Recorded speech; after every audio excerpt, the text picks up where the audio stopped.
Hello and welcome. It's episode 42 of Cometh the Fall, The Return Journey. Hello, everybody. Hello, Zebus, Sinju, ProStar, Major Starlord. How's it going, folks? Hopefully you've been having a very good Friday. I know I have.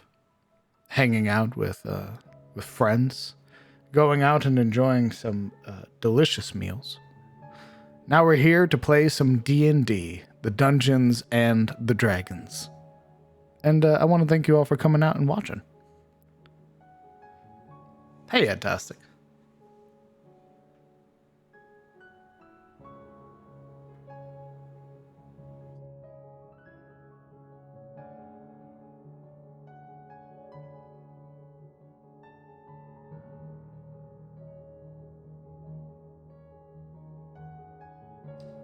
Hey, Merle. Hey, Funden. How's it going, folks? Howdy, howdy.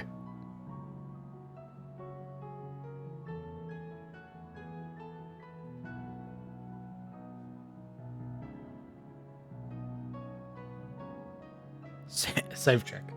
I've saved. I shall hydrate, though.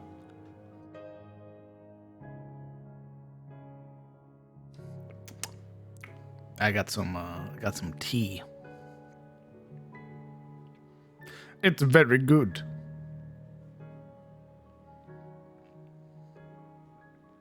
A lot of interesting developments. Wolfmaster X.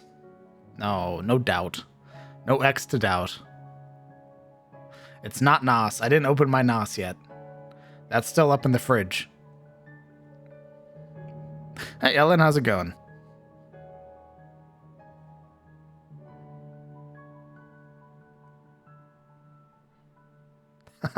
Hello, Raiders.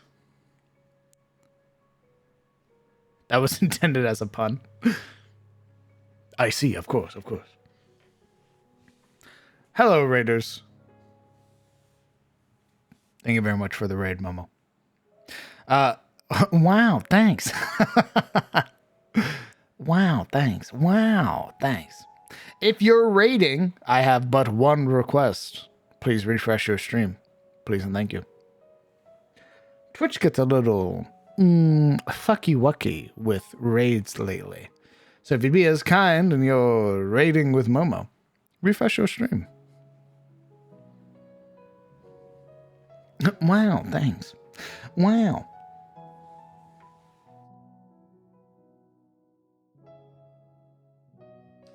Man, I had hoped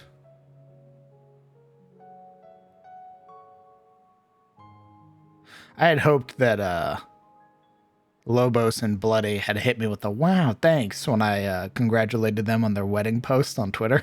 That'd have been fucking hilarious. Wow, thanks. 2 smiley faces.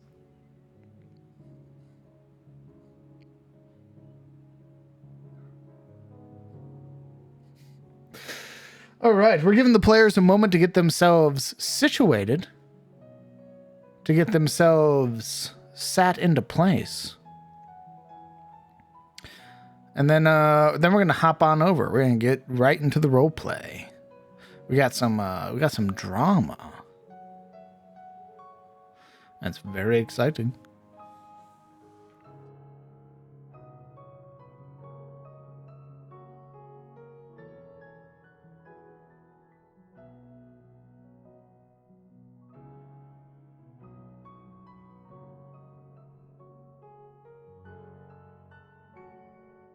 I will let you know. One of our players is going to be a little muffled. A little unable to fully form words and sentences. Please be patient with them as we will be patient with them.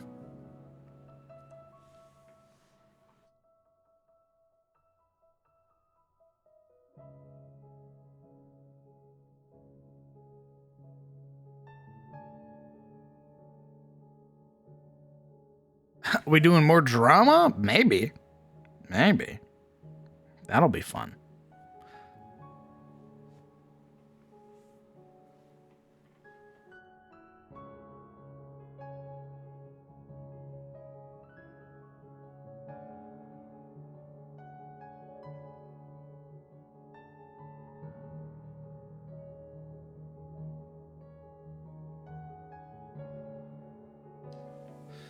Boy, oh boy, oh boy. I was working on some stuff earlier. Oh, we're also gonna try some stuff in the chance that we do some combat. We're gonna try some stuff. We're gonna get a feel for it. Go from there. See what happens. All right.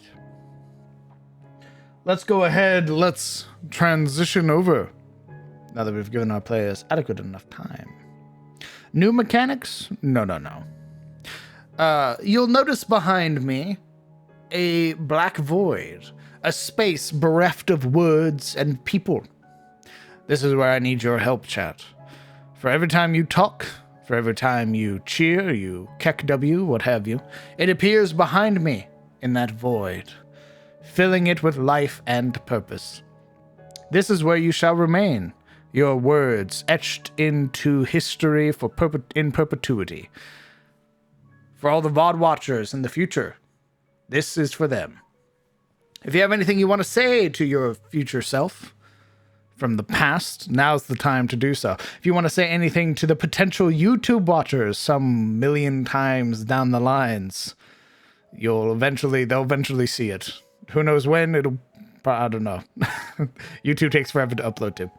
But yes, every time you guys chat, it fills up that space behind me, and you shall be remembered forever and ever.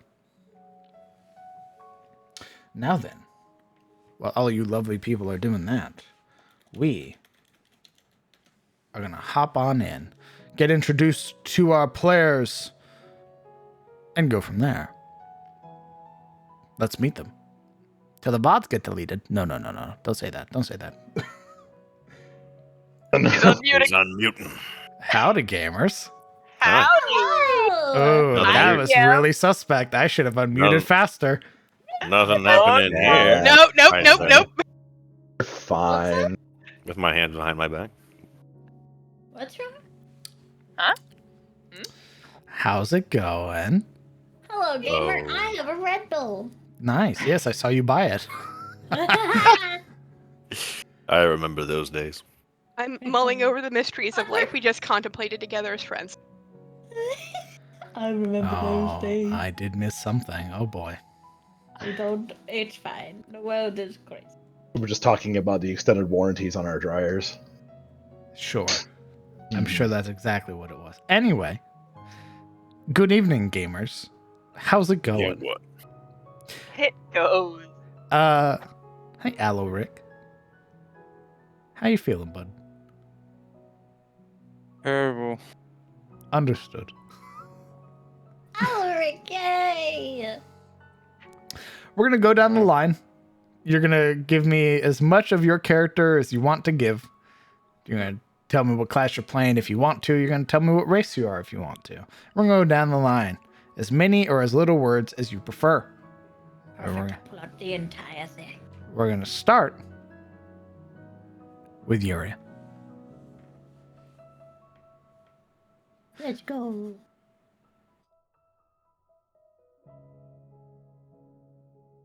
Yuria Zaire, you better. I'm fucking. Give me. Jesus. No. I was just about to begin. You fucking ruined it. Now I'm off speed. You son of a. God damn it. I need to rehearse now. Fuck. I am Yuria Zaire, heir of Shademore. Oldest of House Athelion, coming to this land originally to discover the lost history of my people. I was waylaid by Lord Hayne, and now I enter Tyros not as nobility, but as a survivor, and perhaps a convict, surrounded by friends, or those Tyrosians who have considered me friend, despite, well, what I would say sense. I don't quite understand the Tyrosian mindset as of yet, but if I am to survive in this world and discover what I have come to discover, as well as the lost questions of my own existence, I suppose I will need to learn how things are done here. And that must start, I suppose, with honesty, as I have recently given them a very key piece of my own existence. What happens next? Well, I suppose we will find out. Oh, and of course, I am the level 2 warlock, level 2 sorcerer of the party. A human. In the land of humans, and yet still a foreigner.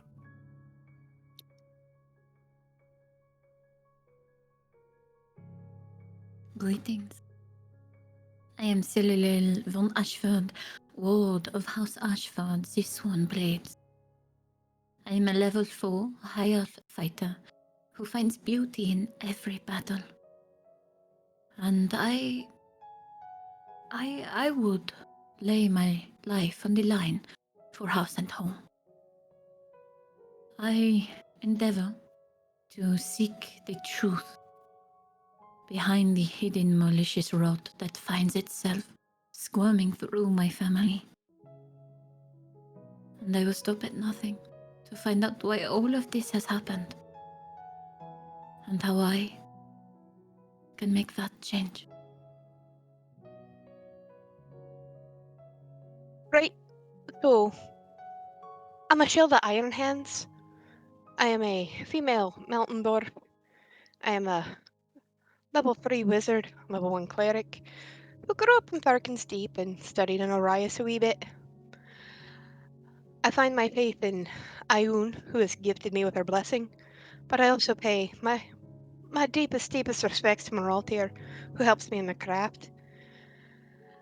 I am grateful to say have run around these people who I now certainly have questions about, but I think that'll come in time, because they've kind of grown on me, all of them. But I also want to continue with what I want to do, and maybe they'll help me with that once we get to know each other a wee bit better. I mean, I've only known them for a couple of days, really, but they seem like alright folk.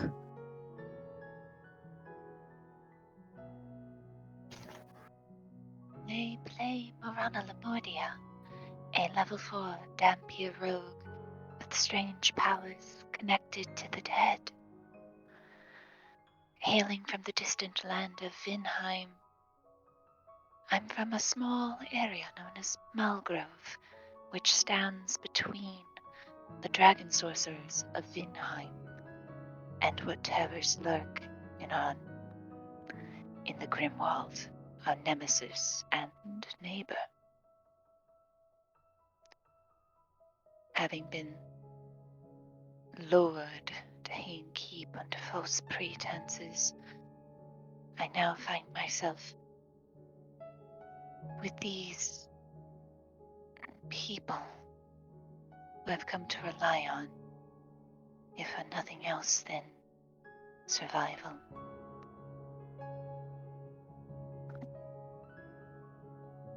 I play Kellen Aldane. He is the variant human ranger. Also level 4, like everybody else. Like most of the party, it was waylaid by Hain on spurious charges at best. Escaped, and has been trying to help the party stay alive in the wilderness, dealing with his own struggles and such as well. I sworn member of the Grey Watch, the militant organization that hunts down monstrosities and other threats to the people of Tyros in the wilderness. The boy's just trying to do his best.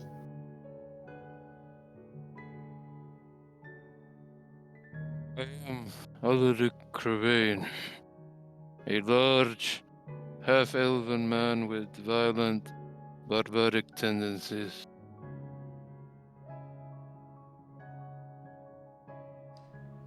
Thank you.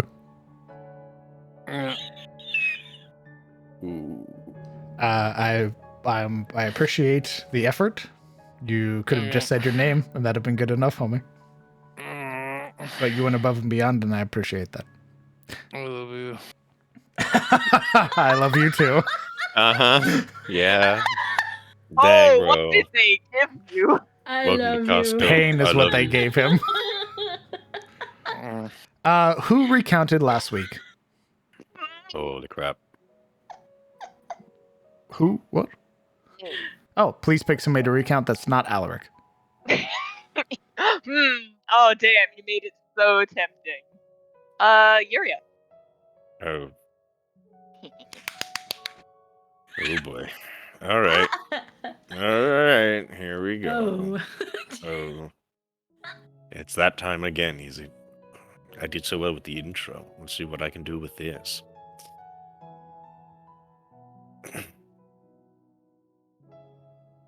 Last session started with absence.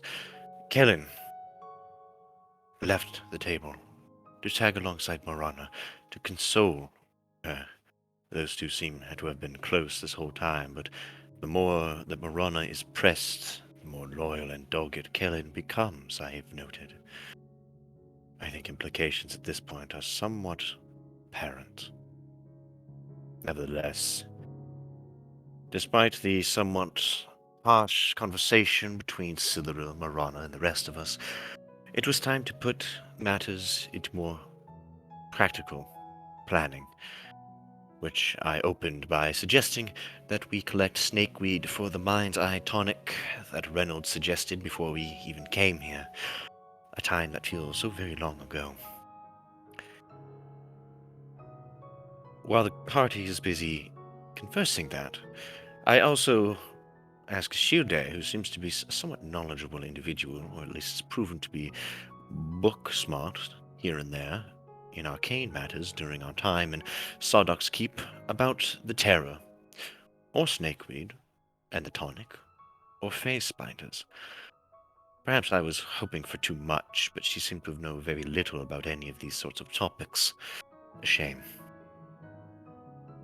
Well, with that out of the way, I lay out my plan. To collect snakeweed, to return to Eliond, to organize Eliond and inform them of what happened here. This Duke and the Mouth work through subterfuge, and the way to counter that is by letting the right people know the truth of the matter. Alric, of course, suggested we get Shane and collect this snakeweed on the way back west, posing that he had intentions to bring Siluril to confront her father. This seems to befuddle Siluril, at least in my eyes. I'm not quite sure what to make of it. And eventually, the party goes with collecting snakeweed and returning home. About that time, Marana and Kellen return. And again, we go over the conversation to collect snakeweed and return to Eliond. And then one last step, one that I pushed as I thought it would be necessary if the party, myself, I suppose, wished to guard Aram's Ferry from future exploits. It wasn't going to be a comfortable conversation, to say the least, but I feel it had to be done unless we wanted what we did here to be wasted. We decided to go first to ask the constable and Henry about snakeweed. When we arrived, Henry gives basic information on how to collect it and where to go. And then the more uncomfortable conversation between Siluril and the constable happens. We inform Constable of the truth of the matter.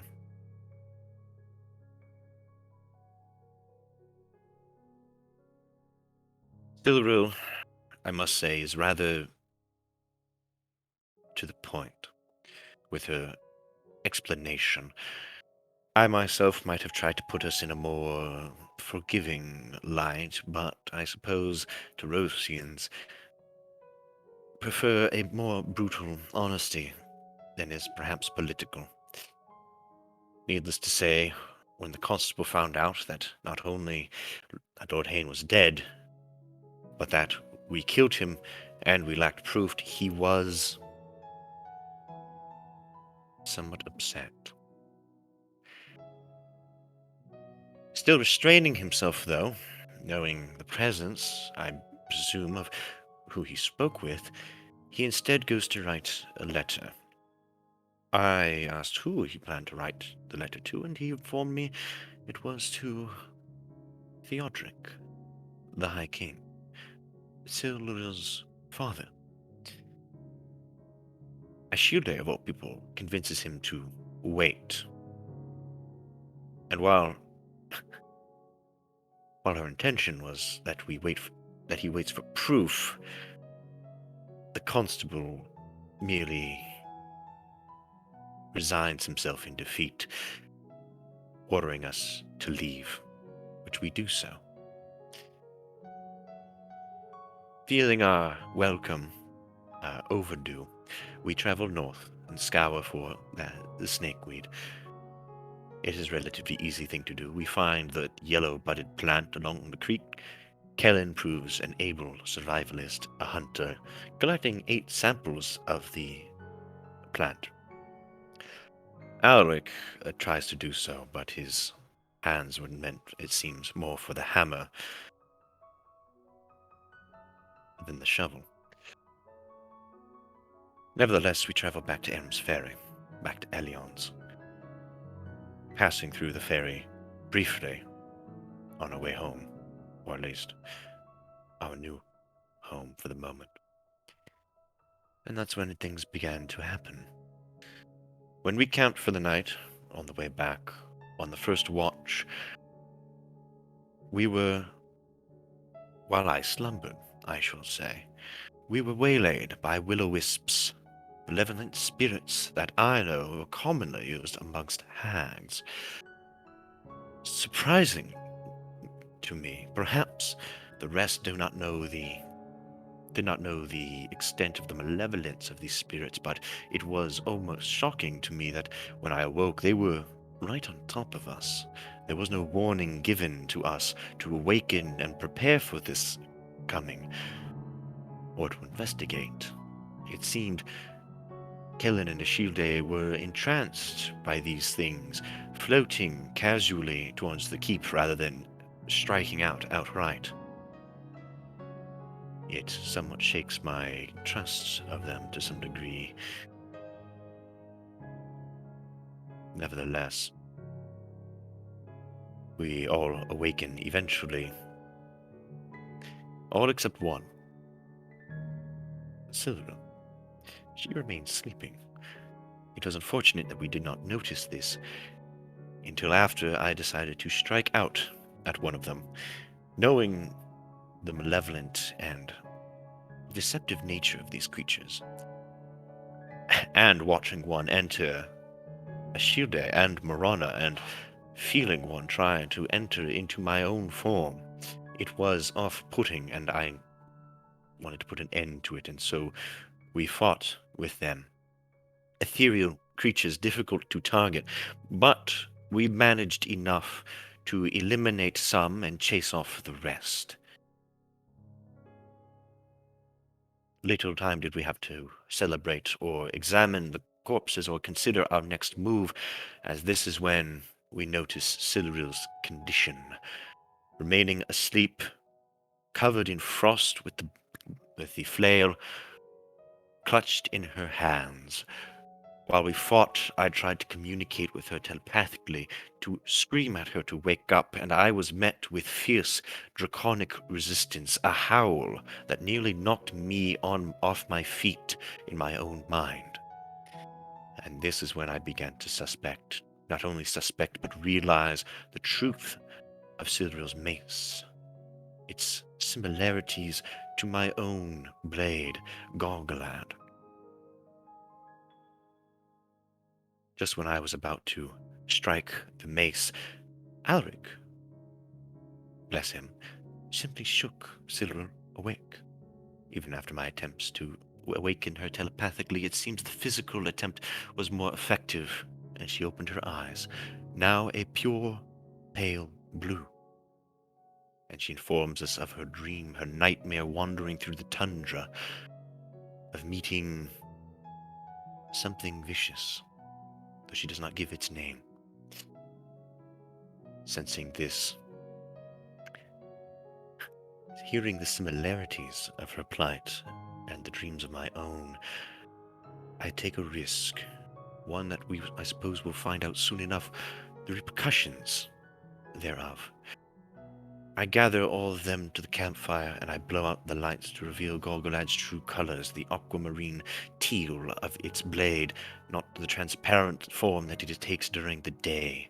I name it, and I inform them of its intent to turn me into its vessel. And I draw the conclusion that Cyril as well is planned to be a vessel for her own weapon. I admit, this discovery excites me. In a world so foreign, I suppose I have clung to something, while exotic and dangerous, is somehow familiar in another. That challenge, the gentle tightrope of wielding awful power and not letting it consume you. And that is where we left off. Thank you very much.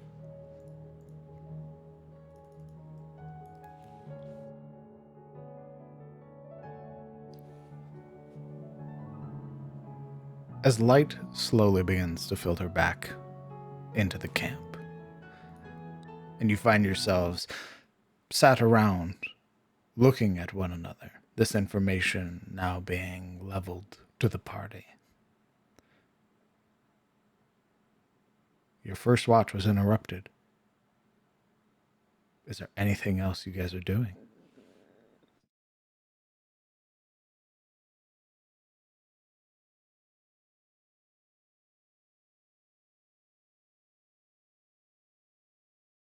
You said light is beginning to filter in?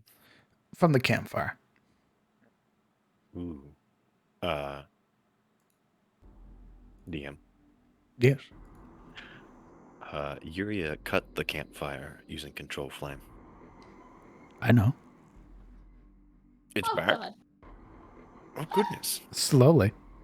I want to run. Oh. It's too I hot. thought it merely snuffed the light very well. As light pours in again, you can see the blade in her lap, in Yuria's lap. Sort of the color in it drains and it retains this hidden transparent shape again, the sort of almost a glassy texture that doesn't absorb or reflect light. Transparent, though not quite invisible. She, as light takes hold, releases Cylindril's leg. A gentle smile on her masked face. Well, what to do about this conundrum? She looks to the others, reading their faces, trying to discern their thoughts, both of herself and Cylindril's condition, after her investigation.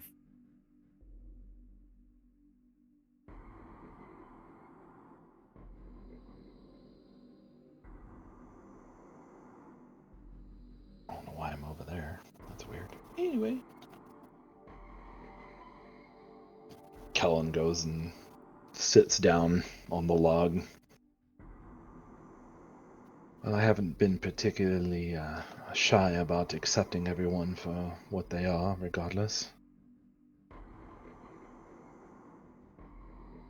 If this thing of yours isn't going to hurt anyone who doesn't deserve it, of course, my concern rather ends there. It's the same. It was the same for Morana, and it's the same for Cyril.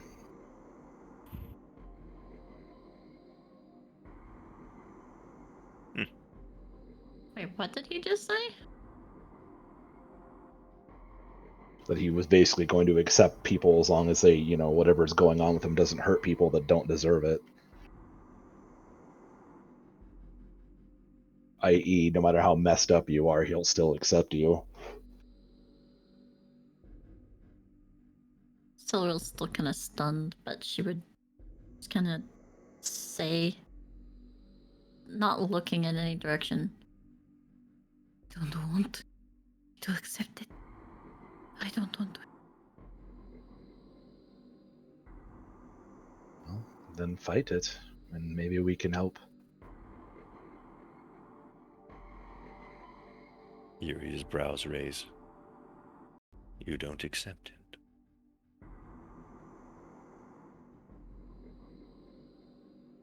But you still I wield could it. never. The moment she like looks at the flail, she's like,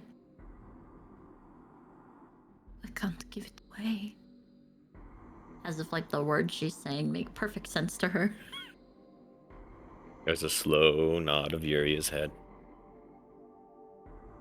A burden, then. You see it, not opportunity.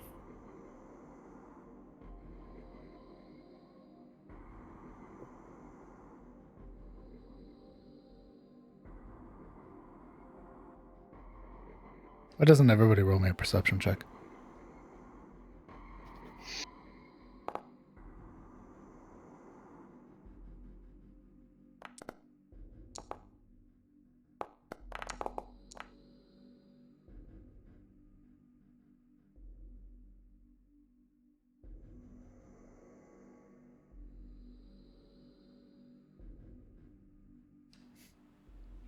Ashilde, you are a part of the everyone.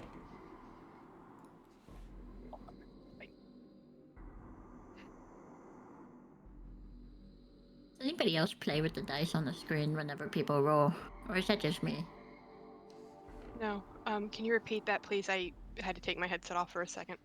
Perception roll, please. I like playing with the dice. It's Yeah. just you. You can click on them and roll them and throw them around and stuff. They're cool. I didn't Stop know touching that. my dice, man. I'm touching it right now. Stop! I feel special. Ah, they went away. Alaric, if you are conscious, please roll me a perception check. Huh? Yeah? Yeah. Either that was a of acknowledgement. Okay, it was. Perfect. It would be everybody. It'd be Siluro, Kellen, and Marana who would hear this sort of distant, sort of further out into the forest, sort of snapping of twigs. And you could also hear, probably even more distant, but that sort of lingering sound that just filters through the night sky is this distant roar.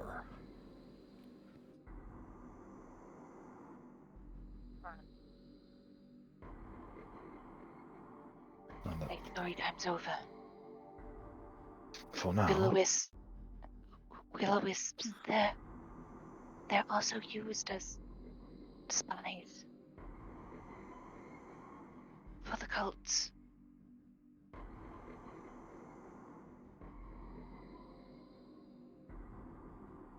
It could either be you know who, or perhaps one of the dragon cults.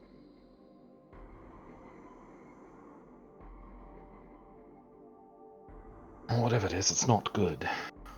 He's going to deploy his bow early. Yuria sort of glances behind her as Marana begins to talk about the will-o-wisps, having nearly forgotten after all of that has happened. She then turns back and talks directly to Siluriel's mate, the flail, leaning over. It wasn't you that attracted those spirits, was it? Silver kind of pulls it to her defensively. With a Like small just smile. absent-mindedly.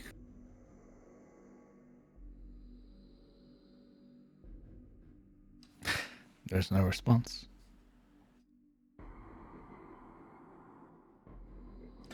What are you doing, party? You haven't gotten your long rest.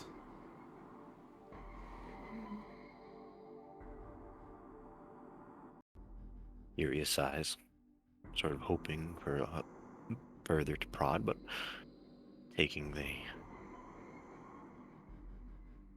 reading the forest, so to speak, she rises, sighing as if this is more inconvenient than terrible, and grunts.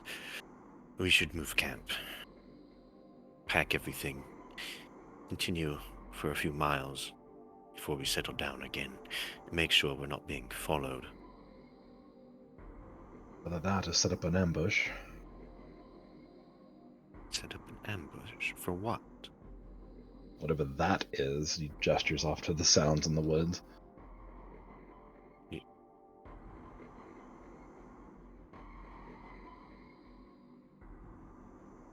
Ambushing. Yes, I don't want it to ambush us again. Mhm.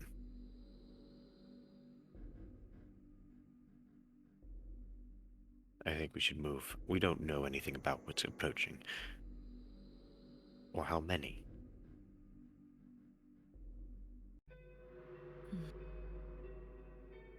Agreed.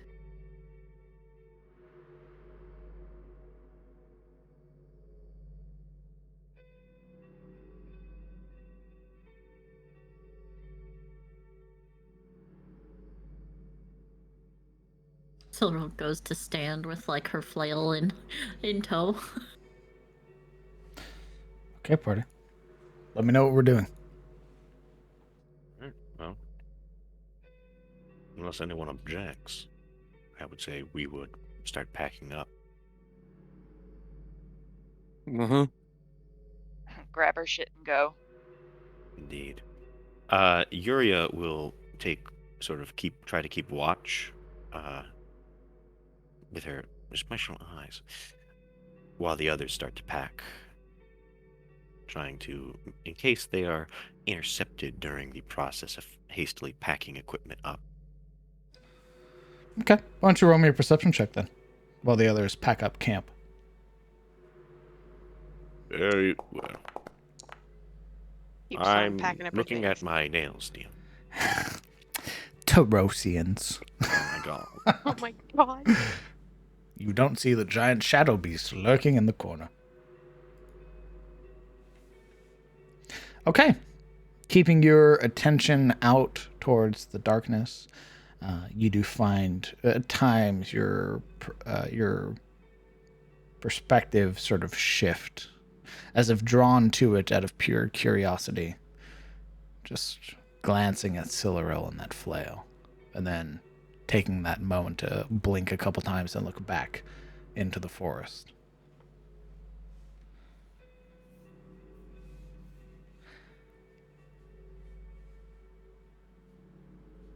Nothing appears to catch your eyes.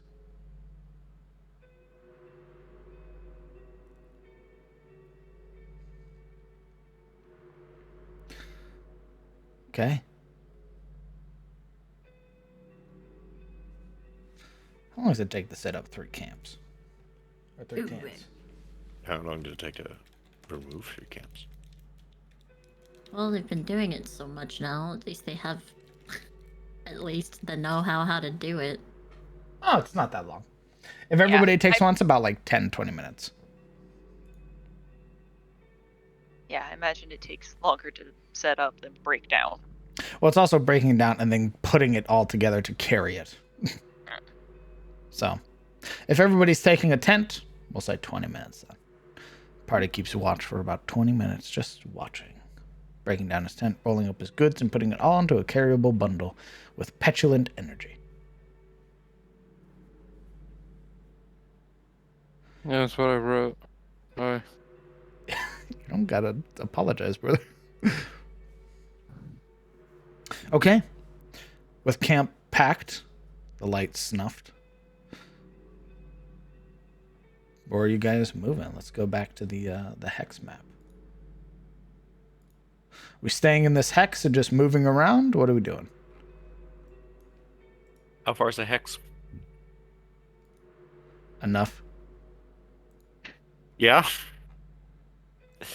How That's much good. time-wise is one hex, let's say? It's about... it's 2 hexes for a day's worth of travel. So Okay. Okay. Well, I would say we travel for, I don't know, what's a good amount of time to move position? 3 or 4 hours, I suppose. Traveling through the brush 3 or 4 hours? of walking. If you go for 4 hours, I am going to ask for con saves. Okay. Yeah, because at that point you guys would have been up for longer than 24 hours.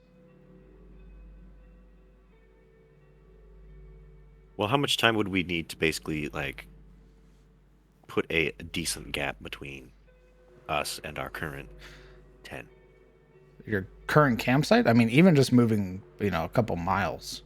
So, Oh, okay. Yeah, I was kind of thinking just a couple of miles. Again, I don't know how long a couple hours of walking is. So, yeah, a couple of miles would be, I think, what we would be looking for. Not that I'm specialized in getting hunted. Kellen, why don't you roll me another survival check? We'll see if we can't find another campsite here in this place.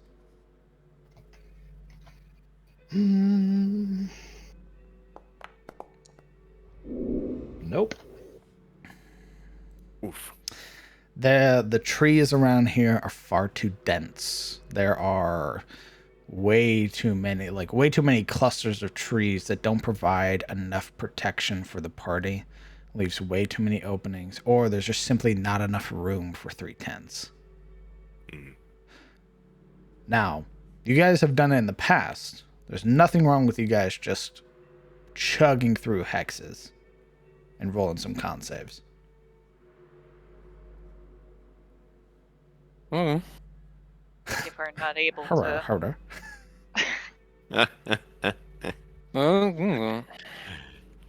Yeah, I guess we'll chug through some hexes, and while we're doing so, Yuri would saddle up next to Marana as they travel. Kellen looking for a sight. You're fast and you're quiet.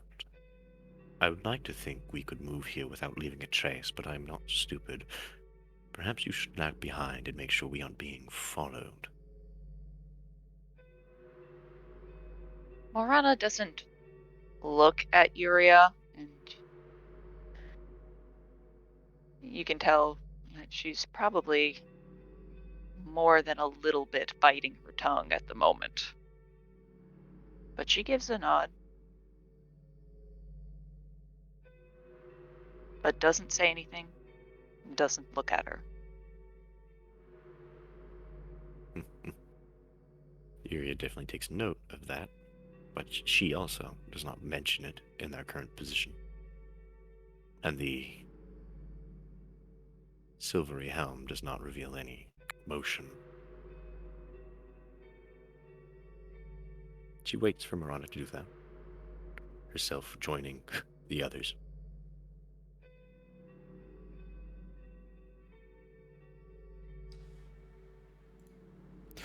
So, are we taking a chance by moving into some next hex and just traveling for another day? I think we'll at least move one more, maybe not the full 2. Okay. I will say, if you do move one more hex, it will be a new day. Ah.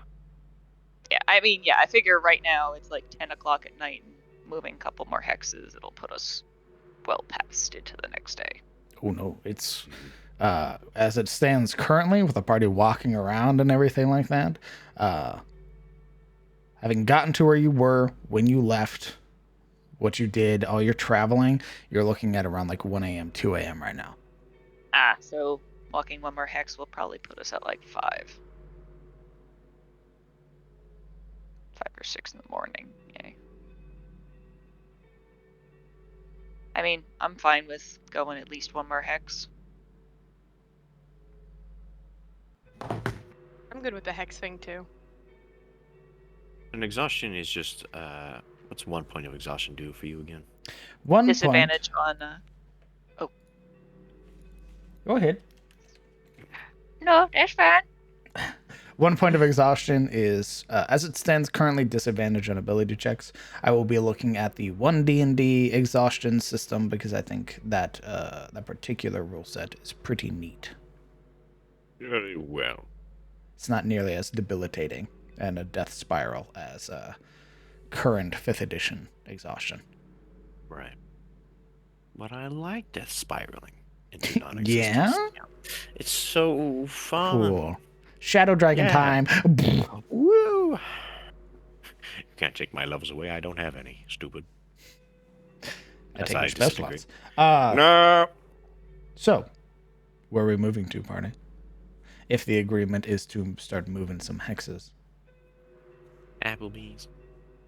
And Marana, if you are sort of taking up the flank, taking up the rear, why don't you roll me a perception check with your dampier eyes? I'll do that once we've gone ahead and moved. Yep. Yep. All right. Pick a hex, move to it. I figured we would probably move to this one. It's probably a good bet. Well, you pinged it. Move it. Okay. Bing. Do it. I'm not rolling the survival check, so. Indeed. Kellen Aldane, roll me that survival check and that D100, please. Would he be getting assistance from Alaric? Not that I think he needs it. Sure, if I'm getting it, why not? Mm-hmm. Okay. Okay. Yeah. Then the D100, please. 18. And I'll roll perception.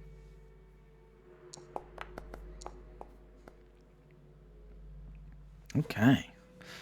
20. You would notice as you begin to move, sort of traveling now back on to the main road and beginning to follow it through these, through this path, peering back and sort of listening to what Yuria asked of you and looking back, you would note with a 20 as Kellen and the others are sort of leading ahead and you're sort of stalking behind. Can I also get a stealth roll from you? Sure. 25. You would see what appears to be like a sort of set of eyes in the far distance as you guys begin to walk into the more plains section of this like land where like the trees start becoming a little bit more sparse or more tightly clustered but not large forests like you were in. Looking back, you would see what's lingering on the edge of the tree line, this sort of large sort of furred body, these set of glowing eyes, not glowing, but sort of reflective eyes that are watching the party as the party moves. And it looks like it was just staring. And as the party gets further along the road, this creature never leaves the tree line. It just slowly turns back, beginning to move back into the forest.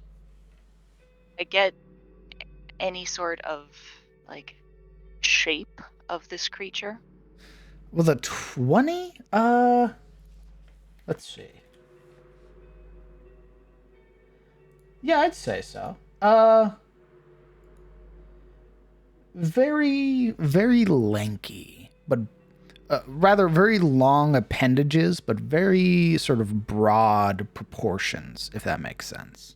Like the arms and legs almost go from shoulder down to like calves.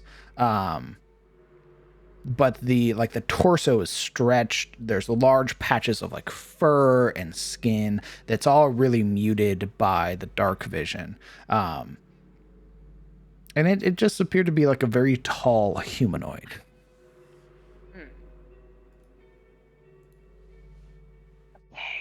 Okay. Slenderman.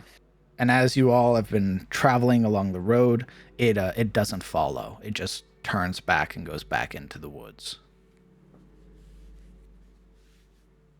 Noted. Okay. And as you all are traveling into this next hex, I need Constitution saves from everybody.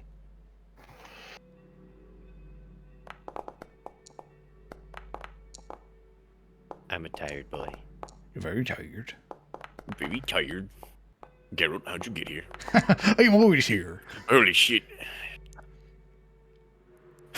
Get away. I don't know what you're complaining about. Say low reel. Fuck you, vamps.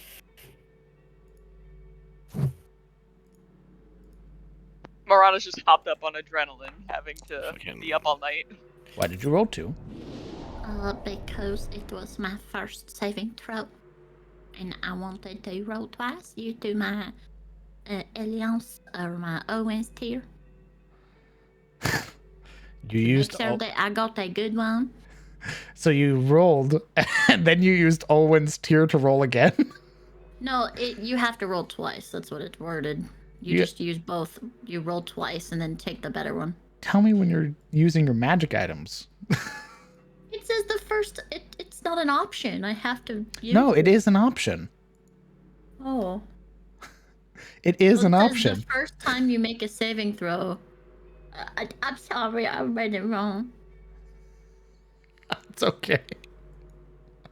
You're fine. Yuria does take 1 point of exhaustion.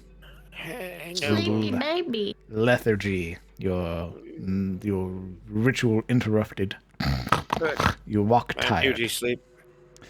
You begin to make your way into this next clearing. And as you do, you can already see as you're traveling where that light begins to break over the Bloodfen Mountains. You watch as the darkness of the night sky is being pushed away by soft purples and blues of the morning sun.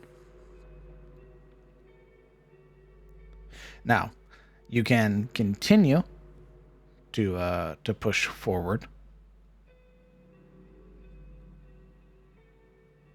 or you can rest.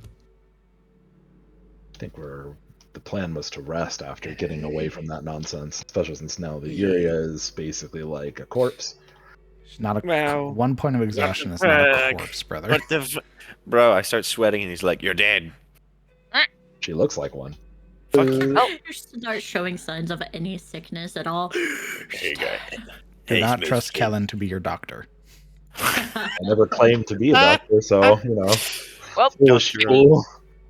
we can continue to push through and kind of start taking a rest late in the evening, because, I mean, you can only get exhausted once a day. You are heading towards a safe haven, so you can push all the way through, or you can rest. How far away are we again? Let's take a look. 1, 2. You're about a 3 day and a next. half's travel. Jesus. Maybe we should do one more and then, or try to.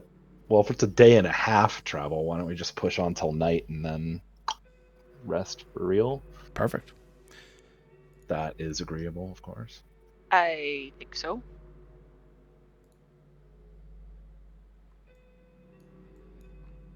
And it's...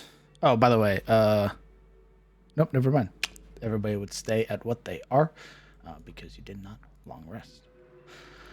So, the idea is to continue moving forward. I would think so. Oh fuck. Murmur. Thank you very much. Okay. Then what I'm going to need is I'm going to need perception checks from everybody, please. Oh boy, perception. No, no.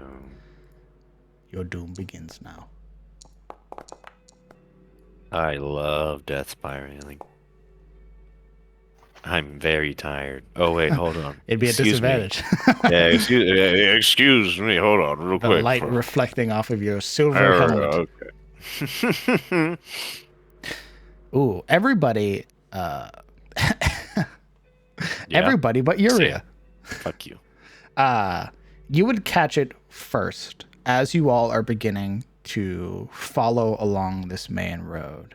As you're traveling through and continuing to push forward towards Eliond, you would see that the road is perhaps not well traveled, but there are recent grooves that denote the passage of carriage and horse. You would also note as the sun begins to rise further over the Bloodfen Mountains as you are traveling, those of you who pass the perception check would watch as you're walking, small motes begin to sort of drift lazily past your face. Motes of what? For a moment, it's hard to even tell. As you're walking, they almost disperse too quickly for you to be able to see. It's just those weird sort of fragments of light that you catch out of the corner of your eye, and as you look at it, it's gone. But as you continue to walk and continue to push forward, you realize that now the motes are starting to stay. These drifting particles of deep purple. And as you're walking, you all would see what lays before you on the road as we map transition. We forgot to move our next hex. This is the same we did. hex. Oh, this is the same hex. Before we leave. Play us. This is the same hex. Cusco's hex. The hex of Cusco. Oh, I don't like that. Oh. Traveling along the road, you would note strange breaks and fissures in the earth ahead. Segments of the stone have been pushed upwards as if by incredible force. Deep veins of purple energy sort of crack and break from the center of this crater. And there appear to be bodies within it.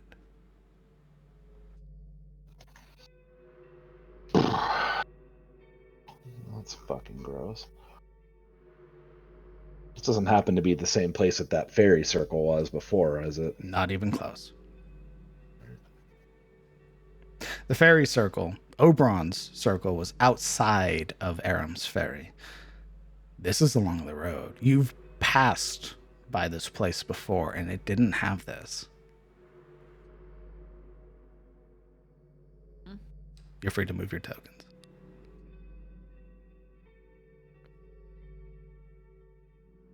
Well, it was nice knowing you, Shane. No, I see the lines, the cart lines.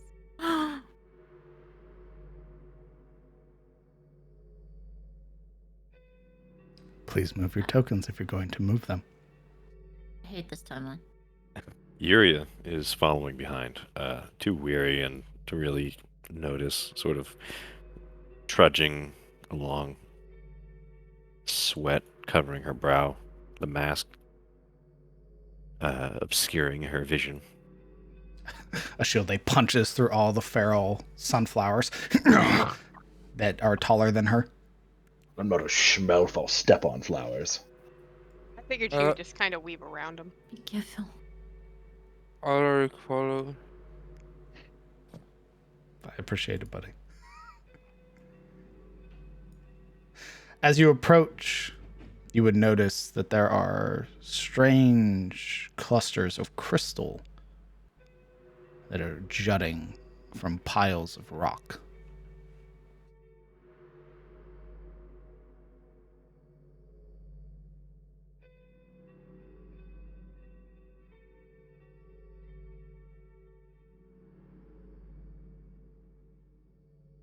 When Yuri gets to about here, seeing this sort of haze of black and purple, the motes obscuring her vision, she gives up and takes off the helmet, sort of wiping away the sweat from her brow and rubbing at her eyes, trying to get them to focus.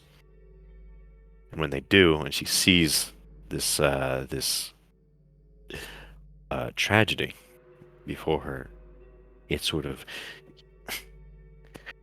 alerts her, sort of gets her thinking again, her exhaustion, not forgotten, but put on hold as curiosity takes hold. We didn't, she ponders, head a little hazy. We didn't see this before, have we? To my I knowledge. don't think so. I don't suppose Kel had seen anything like this before. Why don't you roll me a history check? Kellen Aldane. In fact, why doesn't everybody roll me a history check? DM, should I roll a history Jesus. check?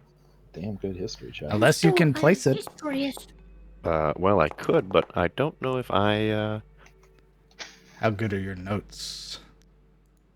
Well, Mr. DM, are they the crystals. Do these crystals resemble the... This is black obsidian, right? Correct. The rock? I Does don't this... like that. And this is why I don't know if I should, because does it resemble Uria's Does it look like own Uria? statue? Yeah, that. Funny enough. Yeah. Yes, it The does. crystals. The crystals, DM. crystals are new. Do they? They're new. They're so they do new. not. They do not seem like the crystals in Haynes Keep. No. The crystals Okay. are new, but the black obsidian is very familiar. Now we saw obsidian statues when the first time we met the basilisk, right? Yes, you did. Okay. Ah,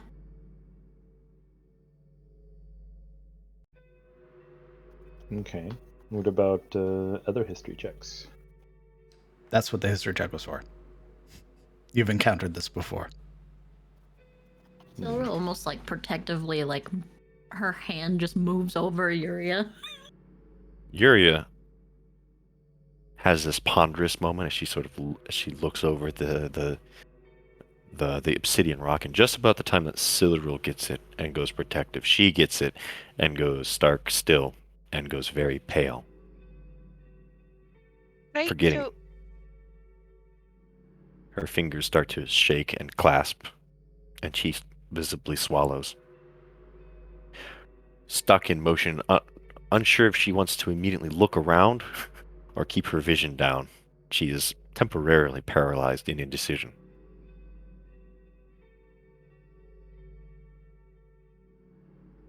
Hilda's looking at her party members confused. Right. Do not seek for anything. Keep your eyes to what we know.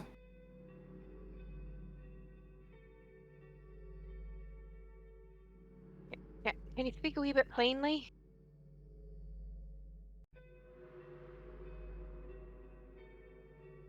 Are you trying to convey not to look around? Is that what you're trying to convey to me? If you have means of looking in places without actually using your eyes, then yes, do that. We had fought or had interactions with a great basilisk who had dominion over the same stone. Turned Yuria to it before we were able to remedy her.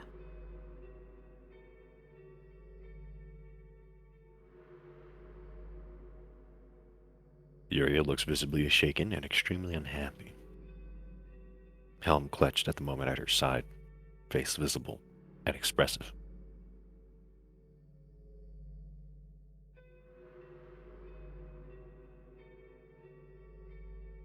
That's a rather large piece, though, even for a basilisk. Well, as in the whole land has been turned into it.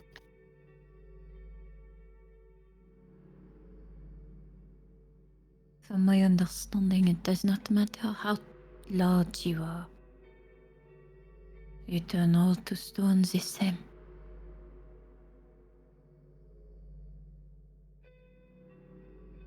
Is there anything, like...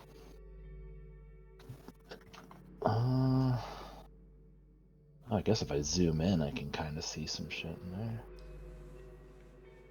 If you want to learn more, you'll have to get closer.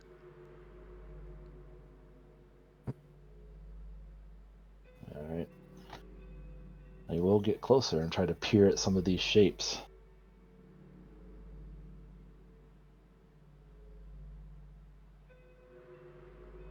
You little creep up behind Kevin.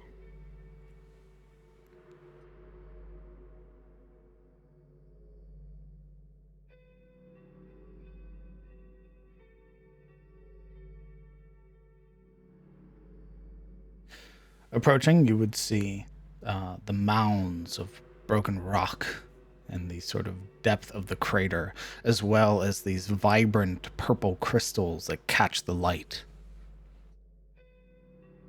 Hilda is going to take 10 minutes and cast Detect Magic.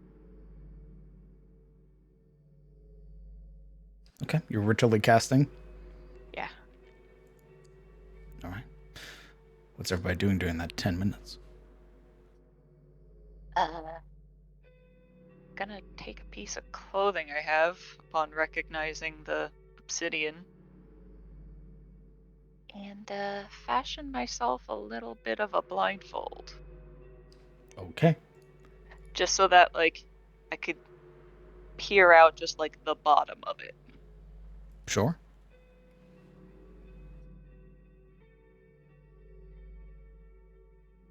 Kellen? Well, do I see anything from where I'm at? Can I make out any of these shapes? Not from there, brother. I'm afraid you'll have to get closer. Okay.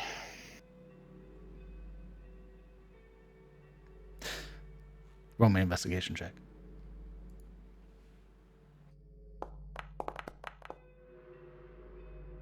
15.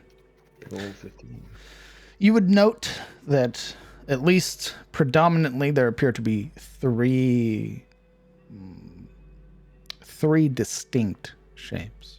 There are, at least around here, a number of other scattered rocks that bear resemblance to some of these. Not whole bodies like these ones, but instead others that have been outright destroyed.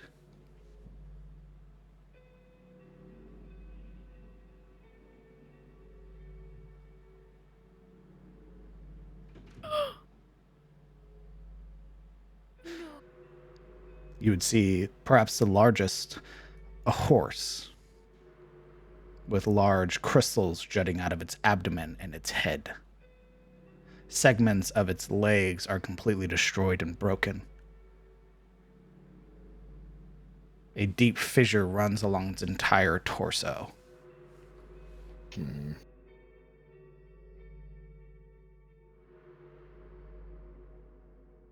If you want to inspect the bodies, you'll have to get closer. Is there any weird effect from my history check, like getting in within this purple shit's gonna mess me up at all, or? You've never encountered this purple stuff. The history check was for the obsidian, bearing a very striking resemblance to what happened to Uriah Zairi, who fell to one of the basilisk mates. But this is a whole other level. If you'd like, you may roll me a nature check to see if any strange properties come about from being this close. Check 22. Oh. 22. There is a very prominent, very foreboding sense lingering at the back of your mind as you look around to this destruction. But there doesn't appear to be anything that outwardly grabs you. Just nasty feels. Very nasty feels. Marana, I saw that you were hiding in the sparse trees and underbrush. Why don't you roll me a stealth check? 14. Okay. Is there Siluril, Uriah, and Alaric? What are you three doing?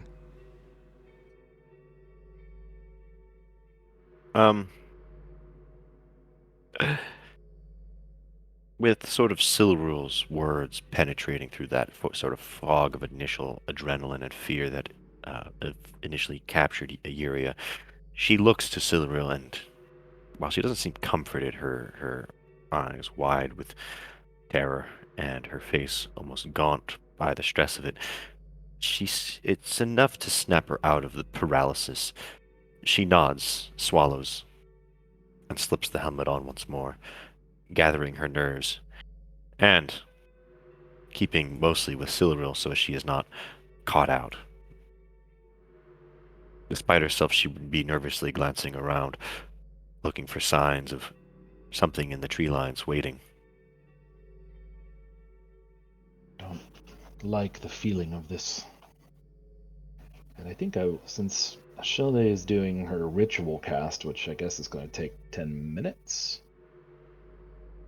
I'm going to use. Actually, hold on. Do I have fucking spell slots? I do. Does it take? Slot level dictates duration. Yeah, it does. Okay. Huh. Can't remember if it took a spell slot or not. We'll use Primeval Awareness. Jim, Yes, Alaric. Alaric is gonna stand there manfully. Manfully, Yeah. gazing out to the horizon. With a smoldering look to his eyes. So manly. And yeah. Very well. You have the innate ability to communicate with beasts. Those blah, blah, blah, blah. Additionally, you can tune your senses to determine if any of your favorite enemies lurk nearby. By spending 1 uninterrupted minute in concentration, as if you were concentrating on a spell, you can sense whether any of your favorite enemies are present within 5 miles. This feature reveals the number of your favorite enemies are present, their numbers, and the creature's general direction and distance from you.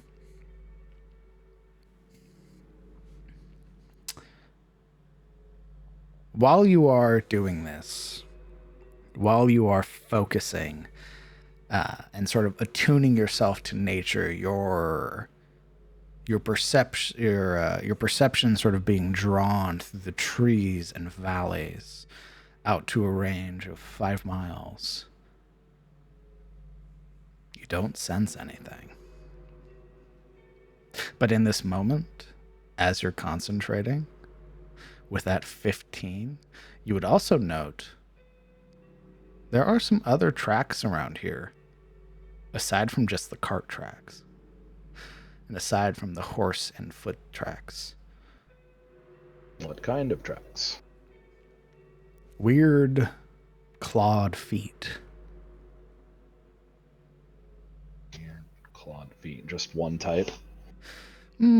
Numerous.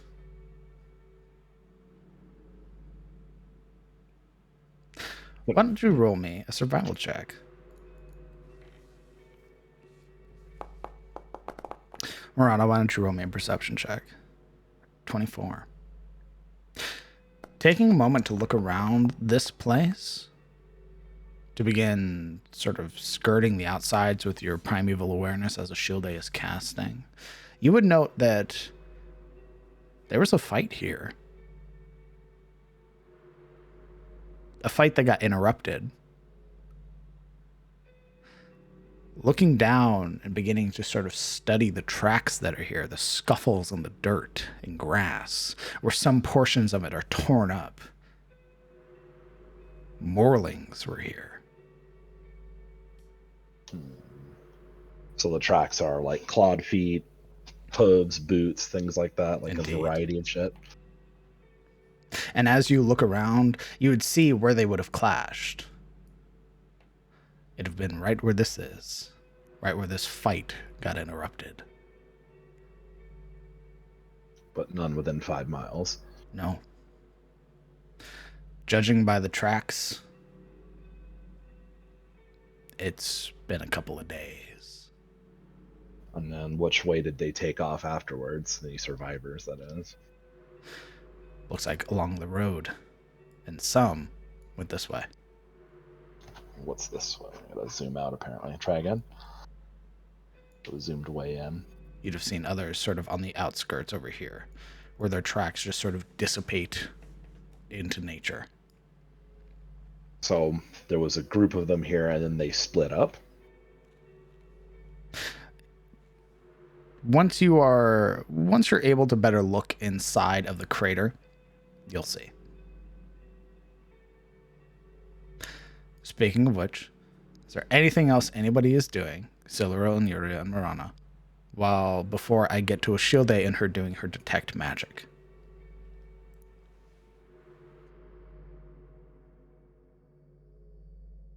I guess, Silro would slowly, get closer. Just very hazardly. She would call out to Kellen. What did you find? So the primeval awareness is over at this point then? Indeed, you wouldn't have found any monstrosities. Okay. So he's kind of, as he's kind of like working his way around it, crouching and like prodding at certain tracks, and finally stands up and brushes his hands off, or wipes his hands together, and looks to everybody else. There was a fight here of some kind. Maulings and who knows what else. It seems that it was interrupted. Looks like the majority of them might have fled south of here, and then some along the road. Whatever interrupted it might have scattered them, rather than them moving together. Maybe. I'll keep looking, but it's not good. What goes all of the Blackstone? I don't know, but I don't sense any monstrosities, at least not within 5 miles, Morlings included. So this probably happened a few days ago.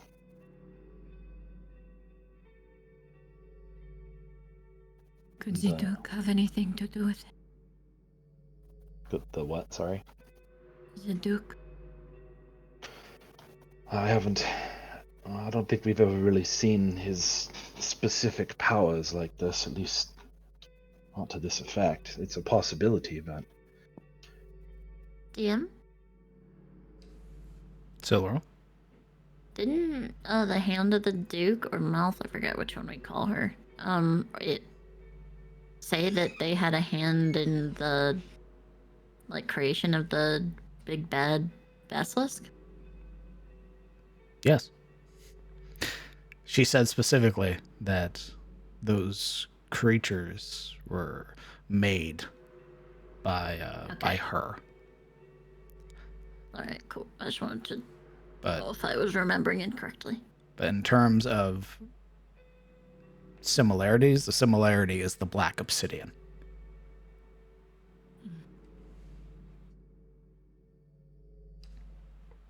We know that the Duke, or whatever hand mouth they had a hand in creating that beast. Do you think that she could just bring it forth out of nothing? The unfortunate part is we just don't know enough. But given that we recently encountered it, and then seeing this, it's not impossible. She kind of pauses, like uncomfortable in asking this, like very clearly uncomfortable. Are they dead? What, them? And he points at the 3 bodies within the circle. Mm. Given the state of them, if we were to use that potion that Gerald made, they wouldn't survive long, if it even worked. My only worry is that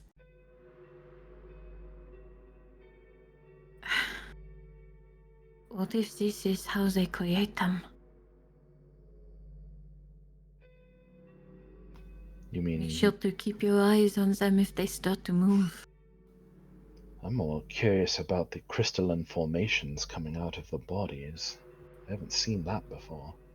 That's what I'm talking about. Should we attempt to retrieve a sample to take to our wizard friend? I have no input on that.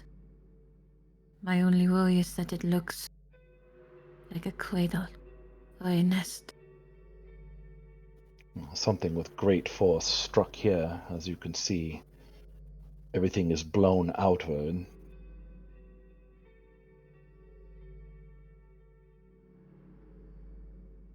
It says there's something large impacted here. Or at least some great force, but whatever did this, I cannot say for sure. Putting a pause there. Shilde, you activate Detect Magic.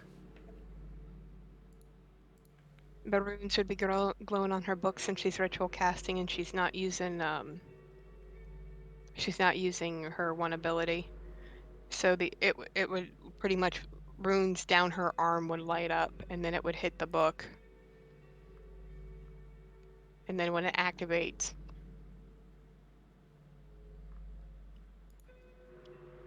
there would be kind of like a rune on her forehead in between her eyes.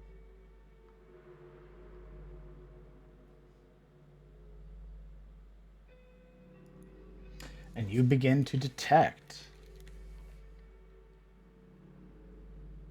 You would almost immediately, aside from being the magic of the items that your companions carry around on them, glancing towards this crater would find that there are hints of transmutation magic that linger still.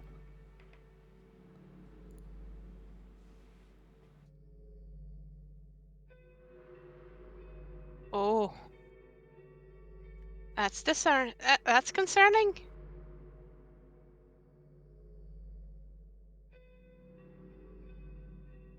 Is there anything that kind of stands out? Because she would move closer with it up. It's just the general area. All right. Something in regards to transmutation?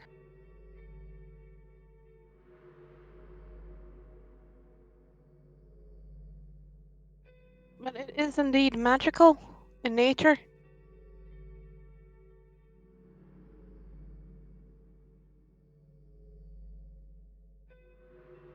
How would you all like to proceed? I'm really at a loss here. Several frowns. Feeling upsettingly validated.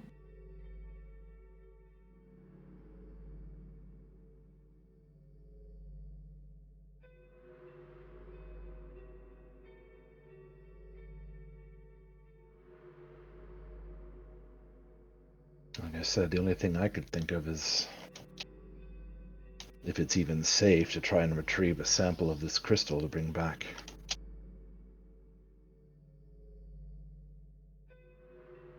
Normally, I would be all about chasing after the Morlings before they cause anybody else a problem, but it seems there's a bigger hunter at foot. Are we really equipped to deal with this right now, or should we keep moving?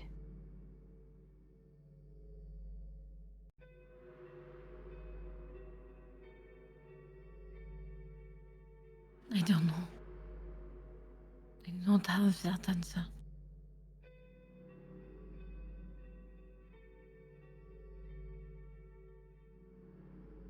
What are you doing, party?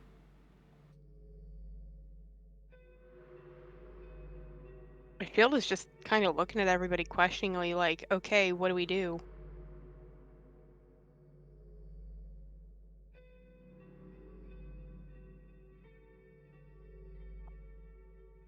Marana's still kind of hanging back, so that's the only reason why she hasn't kind of come out to answer.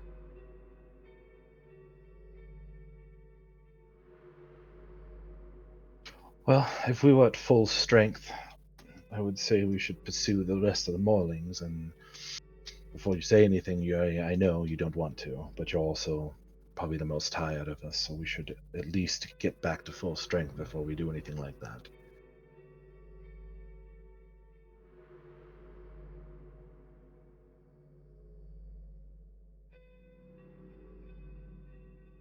Wish there was some way we could at least identify whose horse this was.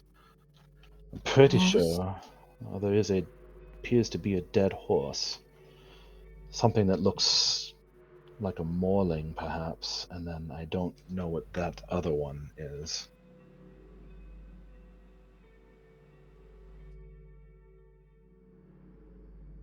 Where? He'll point to the big one. That's the horse.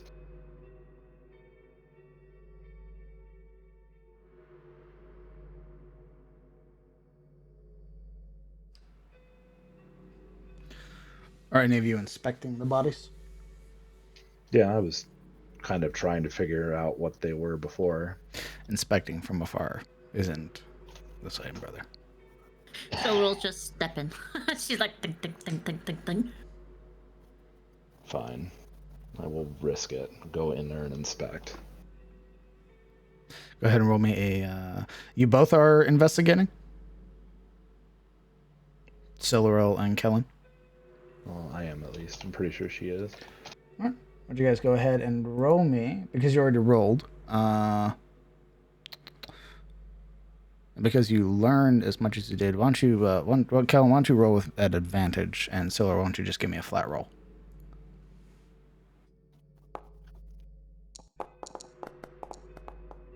What did you do? 22. Beginning to inspect the inside of this crater, you would note just how large this horse is. Far larger than perhaps like a single rider horse, more akin to a draft horse. And both of you would be able to note that they're not Morlings, the two bodies. Broken as they are, they're humans. Well, the other one looks like it has a tail. Nope. That's a portion of its back that's broken. Looks like a sword with a hand. This one, yes, that is its severed arm. Oh, okay. So is that another horse? This is a horse. This is a person. This is a person. Oh, no, I can see its hand. Okay. Wild. Looking at one of them, you would denote the sort of lifelike appearance of the chain and leather armor that they wear. Their head is gone. It looks as if it was. You can see the teeth marks around the neck and shoulders, where a portion of the upper head had been dissolved and then petrified again. Jeez. It appears to be. Actually, why don't you roll me another history check? Okay. History check. Jesus Christ. This is very similar garb to what the militiamen and the ferry wear. Both bodies No, have that? one of them. The other What's- one doesn't appear to be wearing any armor, but normal clothes. Also missing head, I'm assuming. Missing a very large portion of their back, where a portion of it looked as if it had been unpetrified and then petrified, as they had completely destroyed their spinal cord. And more than likely, judging by just how hollow the interior is, ate whatever organs were in there too. Is there any other identifying anything left? Too much of the head and chest are covered by crystals to be able to denote any appearances. As well, judging by the general state of their bodies with so many fissures and breaks in them, it's hard to tell. With an intelligence roll, perhaps, could I take in the size of it and get a comparison to that of someone familiar? You're stretching. I'll give you a medicine check. Okay, how about a medicine check? 17. 17. Taking a look at them, what features you are able to ascertain, it's hard to tell just how much of their height and everything was lost by being broken into so many pieces as they are. They appear to be male.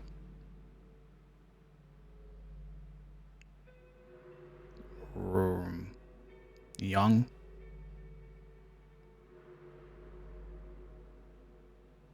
How many militia people did we send? Sent a handful. There are other remains scattered throughout, but they've been so broken and destroyed, it's hard to be, let's say, the world's worst jigsaw puzzle. It isn't just, these are the three most intact bodies. In total, looking around, you could guess at least 10 or 12 creatures died here.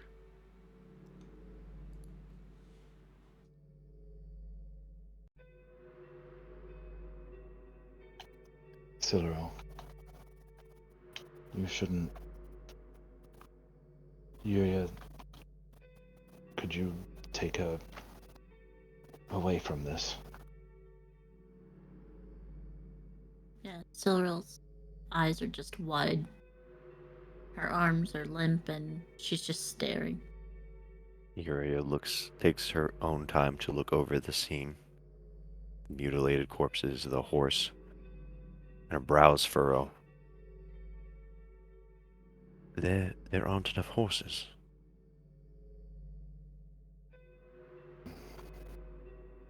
Just help her up and away from here, please. She frowns, but places sort of a hand on Silver's shoulder. Cold gauntlet meeting leather shoulder pad. We should... She swallows. We should remain alert.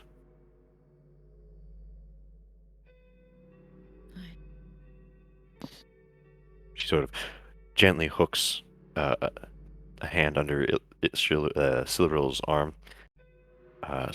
She doesn't force Silver up, but sort of mostly just like tugs and sort of encouragement to get her up. Support. Yeah, not so much. Yuria's not really one to support. Well, I mean, Who like can, acting as support? standing support, right? Like, I'll help you up kind of support. Nah, Sure. Fuck that. There would be no resistance from her actively, but I mean, it's also no assistance. Like the least amount of assistance to stand herself.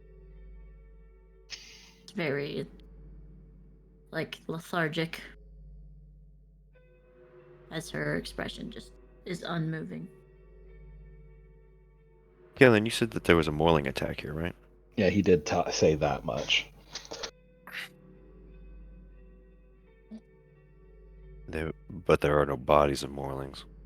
Well, if there are, they're probably all like gravel, apparently. Correct. So. These are the three most intact bodies by the sheer amount of just body parts or lifelike body parts and appendages that are just scattered in this crater. At least 10 to a dozen creatures died in this crater. Some were more fortunate that they weren't just absolutely destroyed. Others were brutalized.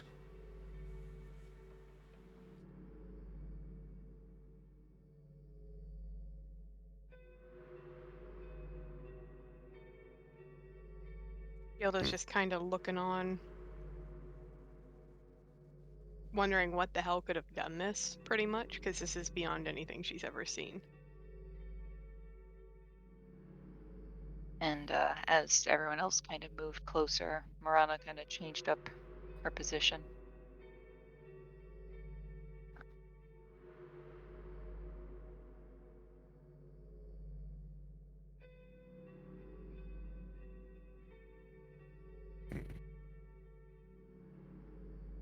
Are you still just sort of lingering on the edge? Yeah. I was talking to Marana. Oh, fine, fuck you. Yeah. Might go up into the tree and keep an ear out. Okay. I'll have you roll me another perception check.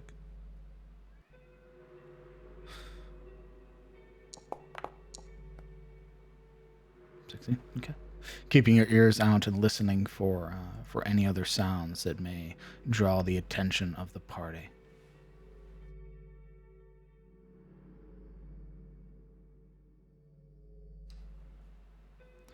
Was Yuria trying to ask something, by the way? She kind of half did what Kellen asked her. She helped Silver up, but she's sort of caught at the edge of the crater. You can see clearly trying to sort of piece together what happened here in her own mind, looking over the wreckage of everything, the crystals especially. So The obvious sort of cart track marks that skidded into this.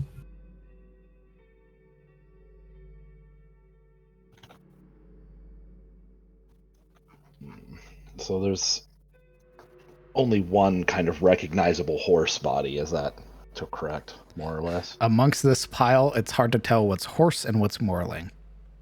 But the recognizable horse body here is definitely A horse. A draft horse. a draft horse. Okay. This is where we start getting into interesting ranger bullshit. Are its feet intact, or at least one of them? No. No feet are intact. Amongst its legs, they're either broken completely or have been eaten. Is there one hoof that is intact? High or At least low? High.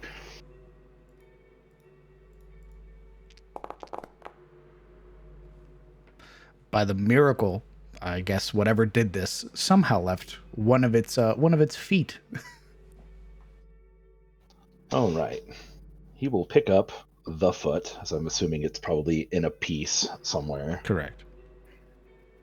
And draft horses typically have horseshoes. Is there still kind of a stoned horseshoe? Yeah. All right. With that in his hand, he will do another circle of the crater and see if there's any shod prints leading away from this crater. Or an investigation.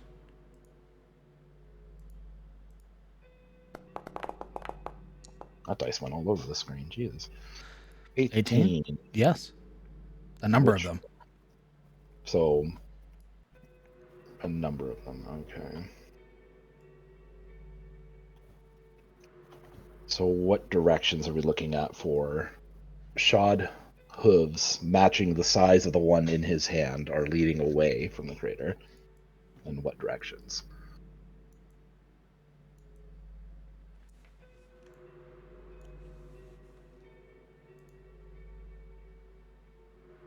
Do you see that ping? I did not. It's hard to see. I think your color I literally drew your camera there. There we go. Okay. All right. So heading in that direction is one. No, numerous. Numerous. Okay. Correct. So numerous shod hooves fled in that direction, it seems.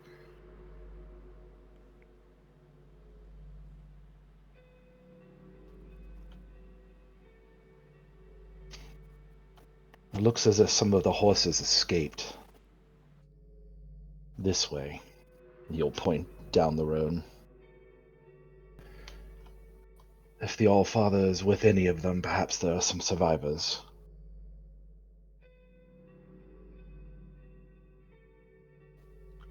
He'll drop the obsidianized hoof back into the crater for now. Some of it chips and breaks. I guess obsidian is pretty, what do they call that? Brittle. Brittle. God, my brain. I can't use words. It's why taking care of your area was so important, because while obsidian is incredibly dense, it also chips really easily. Yeah, it's practically like glass.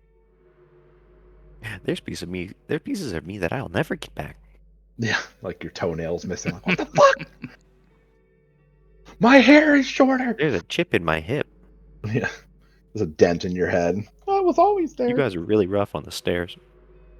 Thump, ka-thump, ka-thump. Banging her head on tree branches and shit. Uria's attention turns to Kellen as he sort of suggests that. Do you see human tracks? Perhaps if they were riding the horses, there wouldn't be any. But are there any If they human were tracks? captured, do you think they'd be riding horses? There don't appear to be any human tracks, no. No boot prints. He shakes his head. We don't have all the facts yet.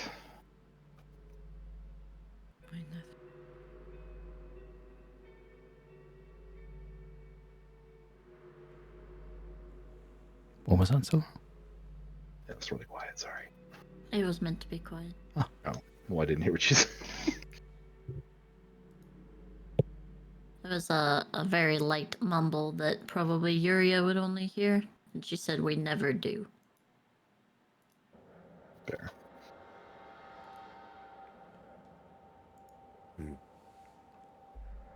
She just kind of, like, wide-eyed, just blank expression, the same placid, non-accepting expression she had in Haynes Keep. She just trudges forward.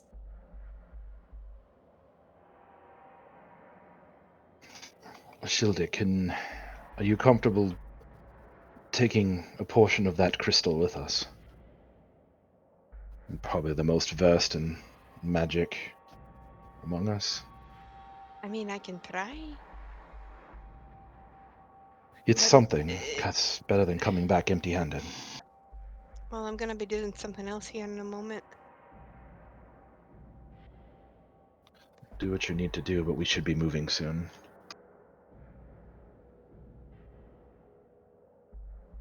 What Shielda would do in this moment, it would be ceremony, and it would be the quickened version. Laying the dead to rest.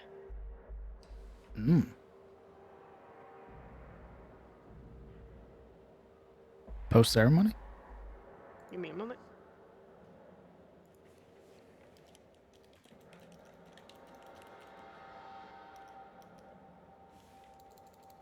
Oh, never mind. I can't. I don't have the 25 GP worth of powdered silver yet. you do. But I would still. I would prayer. do right. I would basically do rights. You know what I mean? I got you. Damn currency. Materials. I want down and get no component. Damn it! Shame. You sort of begin saying these silent prayers for those that have passed, for those that died in this most horrific manner. And though not a ritual and not a spell, you do feel some modicum of ease wash over you. Some minor comfort. At least somebody is praying for these souls.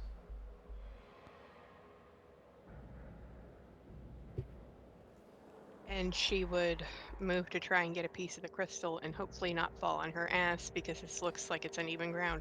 It's incredibly uneven. In terms of if this was a combat encounter, this would all be difficult terrain. I was pretty much assuming it was difficult, but, you know, kind of putting that, you'd see her, like, feet kind of wobble on it, even though it is stone, because everything's uneven and broken. And I will try and use...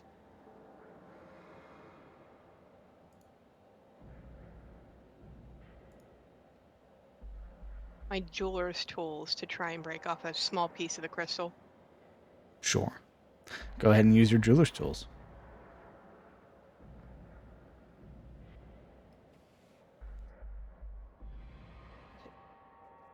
Let me see if it lets me. Give me a sec.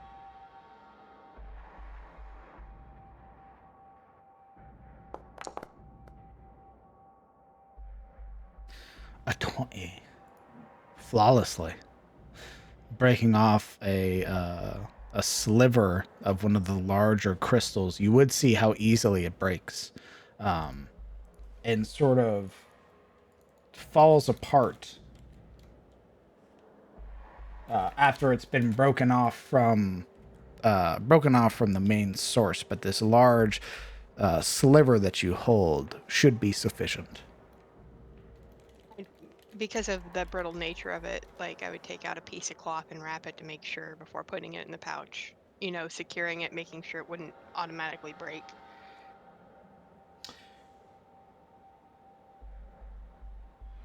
You would note, however, as you're holding this, that it's almost as if with that check, it's almost as if there's two layers to this crystal. There is an exterior sort of portion, and then there is this large center sort of core. And as you've broken away the exterior, you would get a center of that core, which is far more durable. It's far stronger. Why don't you roll me an intelligence check, Ashilda, taking in the account of your knowledge of gems and stone.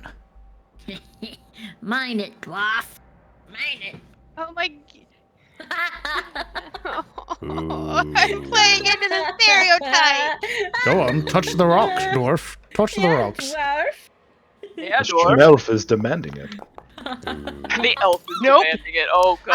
I am the dumb.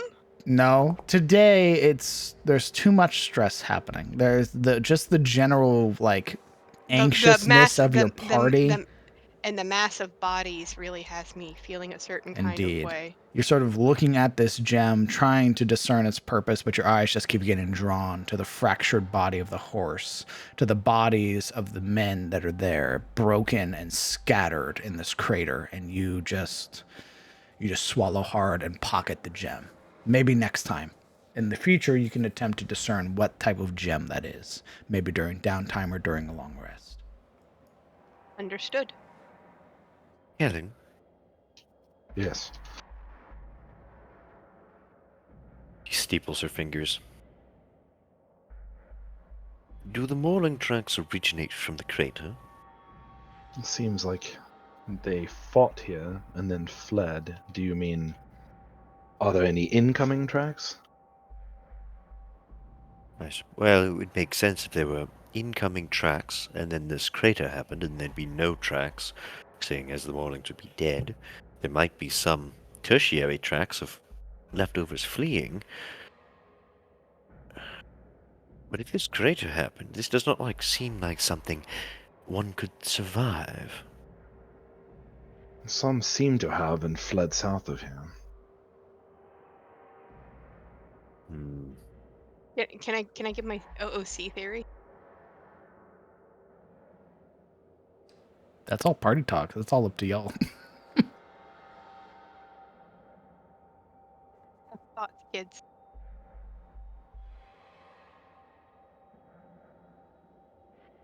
If you said anything, you cut out. I said I have thoughts, kids, but if you want to keep it to myself and keep it in character, I'm basically deferring to the party. Do you want me to say it out loud or no? I mean, I mean, you can put it in talks. Okay. I'll put it in talk. Yuria sort of expertly strokes her chin, her eyes meeting Silver's back. It seems to me the most reasonable explanation is that these men, whoever they were, however many, fought these maulings and dispatched quite a few before she gestures to the crater. This happened.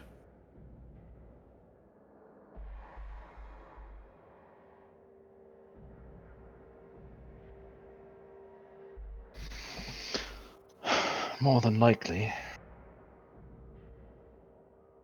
I suppose with all those survival, investigation, nature checks, etc., I could see if there were incoming tracks from morning. Looks like they came in from some direction. I already told you that. You said what I remember is that you said they went this way. If they fled that way. Yeah, that was also part of the incoming tracks. Okay, so they came in and left from the same way. Yeah. Okay. They basically whatever happened, and whatever remained scattered. They were like, fuck that. Okay. Well, he'll communicate that to Yuria. Whatever it is, they came in from that way, and then the ones that survived left the same way.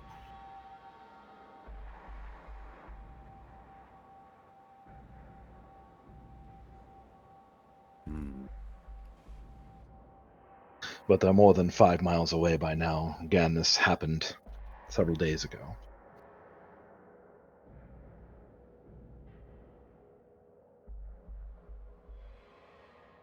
I see.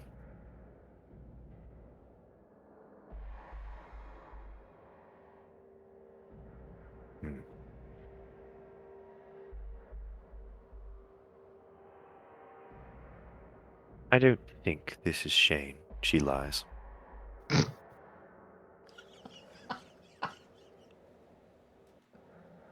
Why'd you have to add that bit? Well, you know. Emotional damage. Continue. Sorry.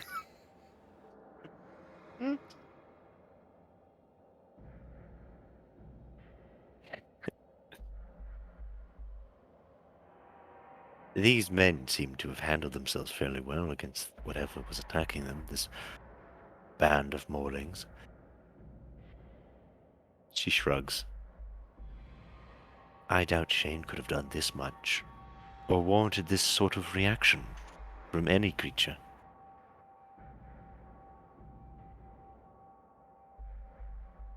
He's just a boy. Exactly.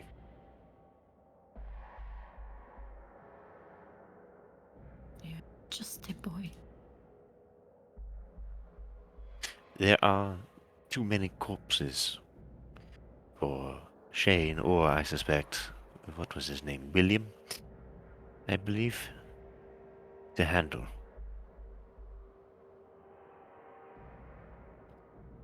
Even if it was an outside force, the Morlings would not be so distracted by 2 men and some horses for them to be so grouped up for this traitor to take out so many in one hit.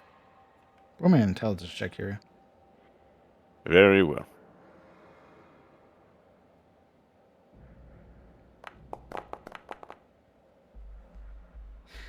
As you're talking, hit with an epiphany. It wasn't just Shane and William that left. He took most of the loyal men to ensure that Shane made it back. That's why there was only a few militiamen left over. Right.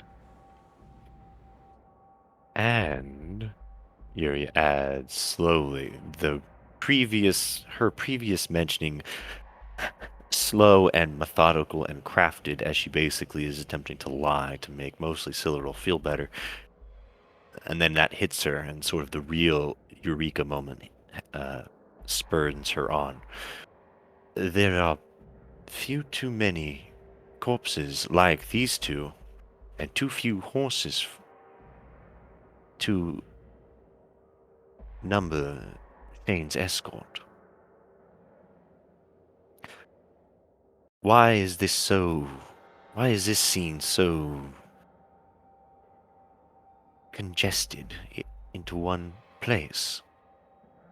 If they had been ambushed, I would assume it would be more spread out.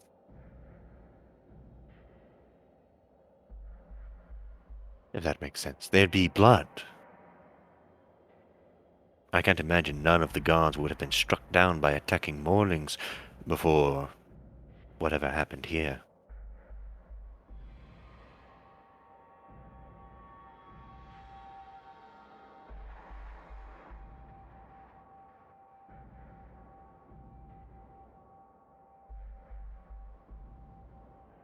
I don't know.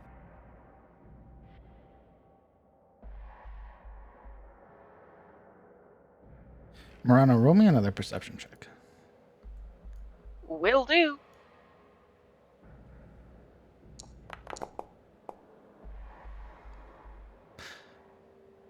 Listening somewhere in the distance,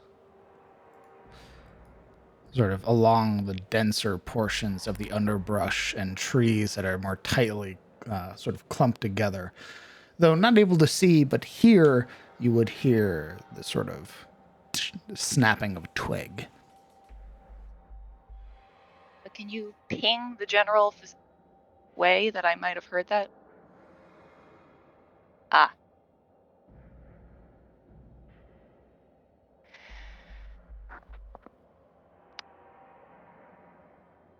With hearing that,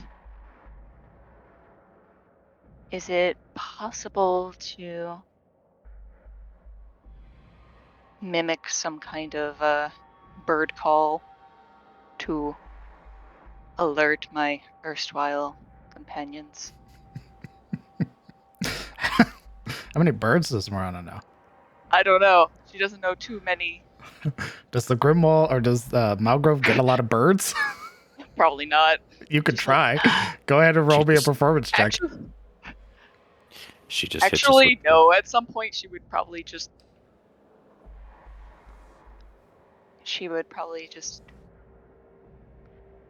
lift her visor a little bit, and then probably ping an arrow and just aim it at the floor.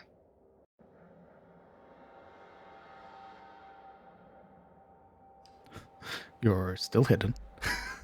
Yeah, I'm just An arrow strikes the earth next to Kellen. and she'll kind of like be a little bit forward in the brush so that she can be seen, so she wouldn't be completely hidden. So that if he turns around, Yeah, I think he's like down on one knee with his bow out already. And then sees it. Oh, those are Morana's fletchings. Looks her way. and he's gesturing back this way, and then kind of gestures to her ears. She again forgets herself at some point and tries to sign something to him, which he doesn't understand. But then goes back to the pantomime of ear behind her before heading into the trees again. He won't yell, but he'll kind of just in a low tone, loud enough to carry to at least Alaric. Something's coming. And then he'll move into tree cover.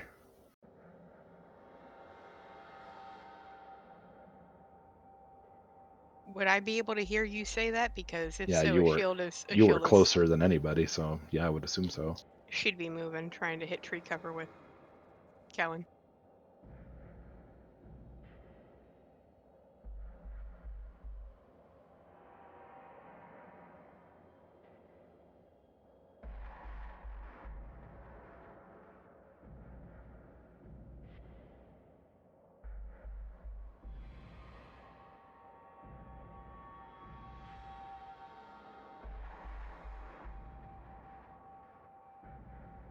I'm sorry, Kellen. Did you flag the whole group? Yeah. I think I missed it. I was writing up notes. What did Kellen say before dashing off into the trees? Something was coming.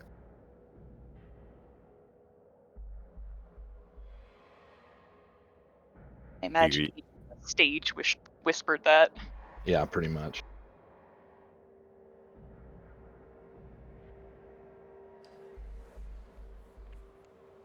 Zora? Does Alaric look like he's moving?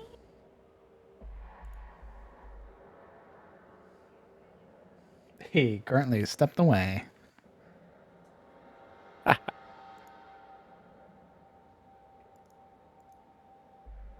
Alright, so the beholder attacks while he's gone. Wow. Very good. I never knew beholders who floated could step on twigs. That's crazy. right. Holy It's shit. I You stock just- snapped a twig on accident. Sorry, I left them Whoops. dragging. Sorry about that. Oopsies. Silril very just absent-mindedly will step back to Yuria. Come on. And she'll pull her aside to this area here. It is just this empty expression. There's nothing there. Yuria takes one hazardous look at the tree and then follows along. And when they reach around the tree, you see her wave a hand and the illusion of sort of a large brush for them to hide, and appears this image swirling around them to conceal there. Silril strong arms Alaric into this fake bush. Grab him by the nose. Sure.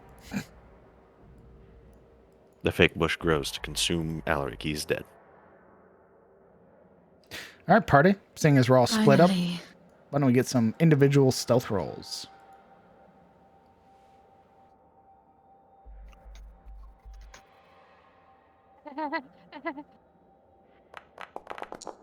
Oh god, I saw the dice roll and I was like, what the fuck is that? I thought you threw like a monster token in. Oh, Freaked out. And the beholder attacks!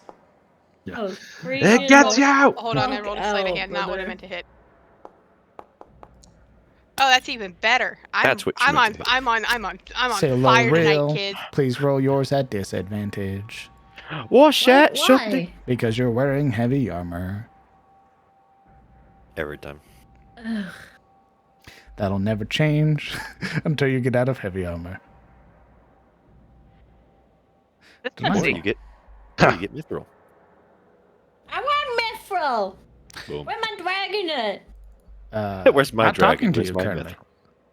mithril? Ooh, same. You know, it happens. Patrons, they get kind of mad sometimes. Now they're They No, rolled I a don't want the natural blue 20. one. I don't want the white one. I don't want the white dragon. Alec rolled a natural 20 on stealth.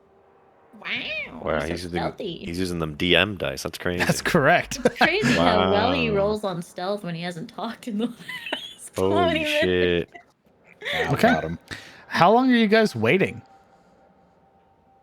Until the ranger and the fucking thief do something. Yeah.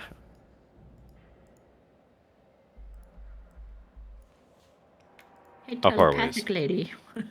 What? You're the only one that can talk to anyone without making noise. Let me check something.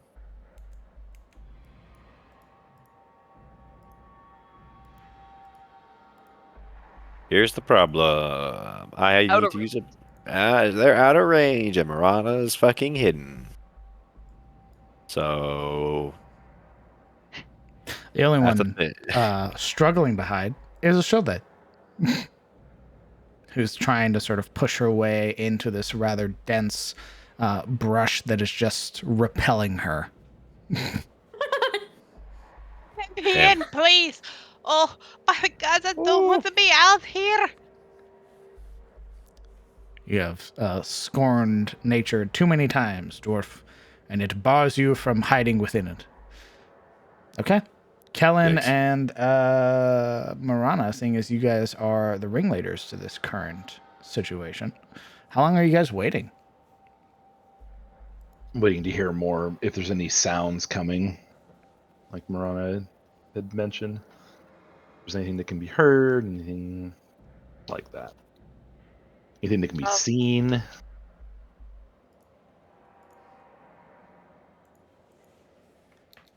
Yeah, a couple of minutes at least, something, at least what it would take to potentially, traverse this piece of road.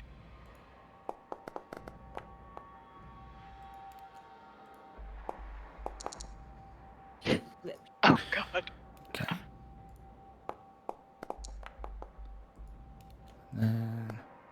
Hey, dice. Okay. Uh-huh. Uh-huh.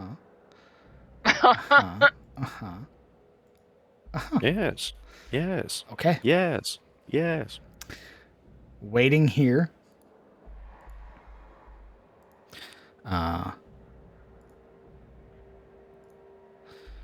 Waiting here. You sit and stalk and wait. Seconds turn into minutes. The minutes start adding up, where there's no sound save for your own heartbeat, your own breathing, the rustle of trees as wind passes through.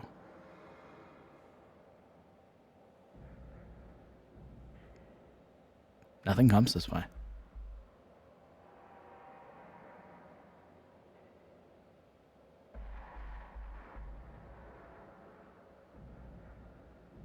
Probably give it one more good listen before potentially deciding to move. Roll me another perception check.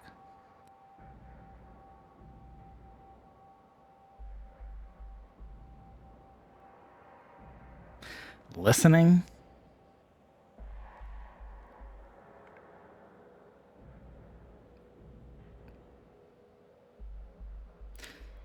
Listening, it's almost like almost incredibly faint talking. It's so muted, it's unintelligible. Talking? What kind of... Yeah, I just said, it's so faint, it's unintelligible.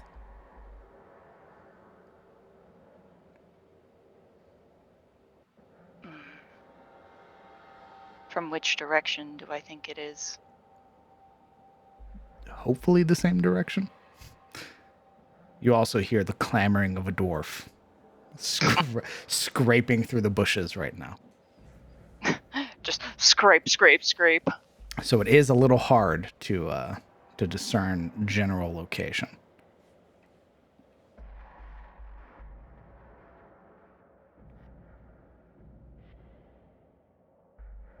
Morana's going to, personally for herself, decide to stay hidden. I already rolled for you, Alaric. You got a natural 20. That's right. Okay. Marana stays hidden. I imagine that means the rest of you stay hidden. For the What's moment. hiding, Precious? Well, you're more like laying in a bunch of shrubbery right now, so. Oh, Wow. the idea that you're just planking on the ground shit, with like a she leaf on top of you. I'm a log, I'm a log, I'm a log. She got decked by shrubs, bro. Holy shit. How long does your illusion last for? Until I see otherwise. No, I'm just kidding. I think it lasts until, let me check. Silent image lasts for 10 minutes. Okay. Can you just So when keep it start- casting that? Pretty much, since it's an invocation. Yeah. Okay. Every 9 minutes and 59 seconds, it comes back. One How moment. many What are you times waiting for? you hear Yuria just kind of shrugs as she waits in the bush alongside them.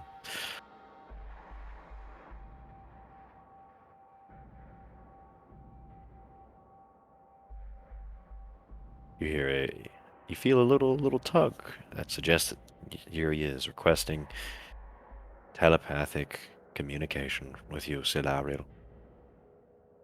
Laurel has no defenses. That's crazy. She's just sure. I don't know why we're waiting. I presume they saw something, but I suppose we're in their hands at the moment. Do you get surface thoughts when that happens? No. Okay. It's just intended language. Detect thoughts would be surface thoughts. Okay. Can I talk back? Yes. You're Yeah, just let me link here. it. Great. Yeah. Indeed. You can almost feel the sigh, even telepathically. God, could you imagine a telepathic sigh? That just sounds fucking awful. Reverb After- in your head. Oh. After a moment, kind of want to, I guess, kind of peek around some of this tree branch and maybe pick up the blindfold a little and look in the direction. Roman con save. I'm just fucking with you. Yeah. You look out in the direction. And see where the where I might have heard the talking coming from. You peer out, glancing out towards the tree line. Why don't you roll me another perception check now that you can see? Ah, not bad. Okay, give me just a moment.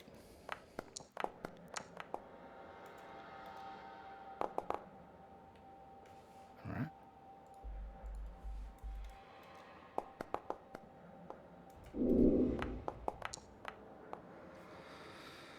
Okay. Peering out towards the tree line, almost looks as if some of that shrubbery shifts, like it's being lifted up somewhat, but it stops. It's almost so hard to tell. It's hard to distinguish if it was the wind that moved it.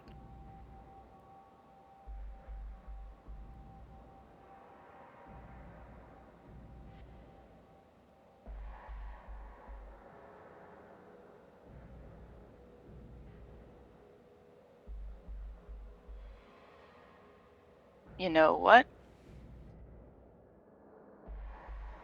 Which direction was it again? Could you ping?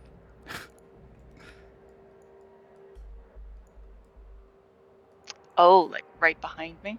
It's further out, but it's off map.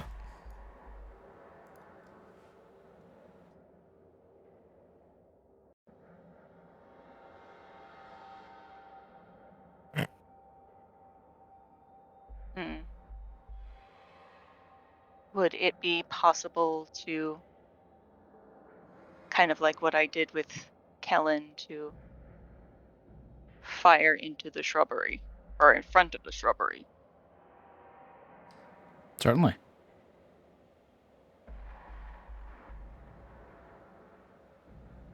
So yeah, fire one off in front of the shrub. Pings into the earth that's there. See if it spooks anything in there. Nothing? Nothing moves.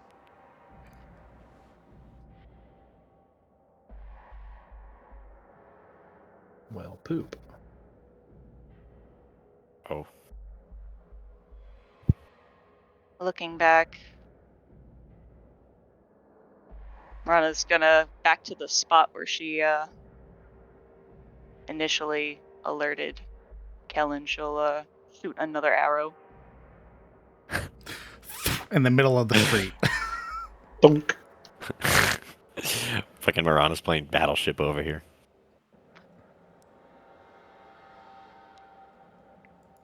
Well, no, it's not to hit anything. It's more of a Yeah, I got you. signal. I got you. It's just really funny. This tree's just firing out random arrows. Because I can't fucking talk to people because no one knows sign language. Well, excuse me. Or Kellen. speaking brain. And I guess all of you would see the arrow kick up dirt along the road. Yeah. Silveril would hear in her mind, almost like not even directed at her, but unintentional. What in the hell is that supposed to mean? There's just like a movement of armor in front of you. Like with a shrug. And she'll kind of come out of the walk out onto the tree line. And she'll kind of motion to like whatever she heard, like ear, point behind her, and then motion to herself and presumably the rest of you motion that way, as in, we should probably go. Yeah. At that point, Kellen will pop out.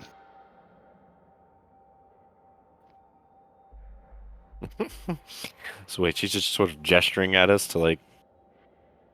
It was like hand to ear to self to everyone else to leave. Pretty much like move out and like it's not happening, whatever it is. Yeah, Yuria and This her is when you exhaust. hear the mental sigh. Yep. And again, she tries to go and sign exactly what she means, but it's lost. Yuria, in her exhausted state, is getting nothing of whatever the hell you're doing with your arms. Please remove the hiding tag from yourself. But with everyone sort of leaving, she's like, oh, thanks the gods. My legs are starting to cramp, and she gets up and dispels the shrub.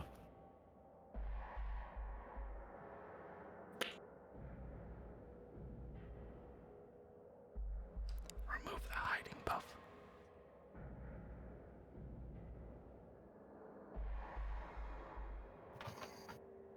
So we'll pause just like at the briefest like glance in this direction, and then she'll just walk forward.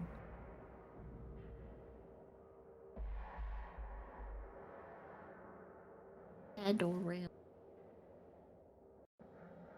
All right, party. With that rather tense situation passing you,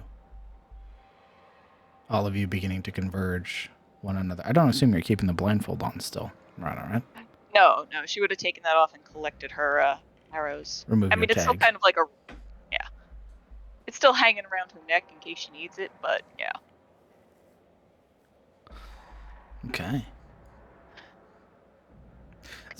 anything else that we're doing in this map before we transition?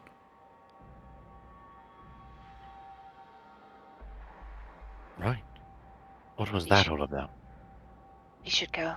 I heard something in the woods. Something may be following us still. Still?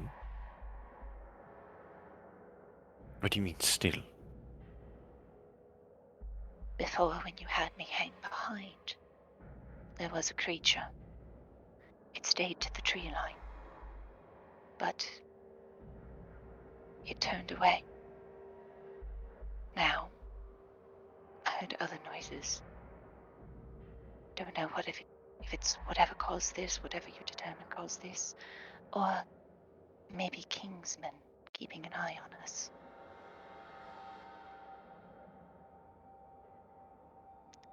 Either way, I think we should move into Elion's.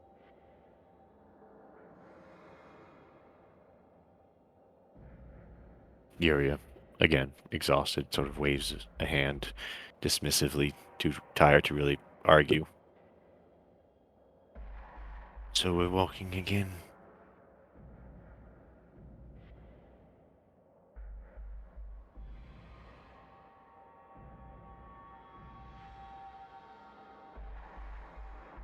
I believe so. Let's go. All right. Trudges.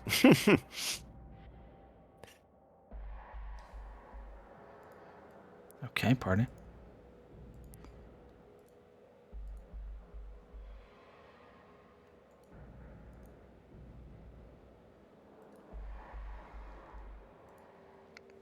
Go ahead and pick your final hex for the day.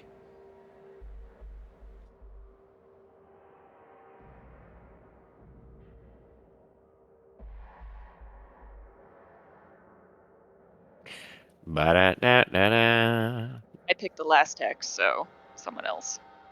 I choose this one. Boom. Brr. Very well. Don't do that. Too bad. Roll me a survival check, please, and then roll me a D100.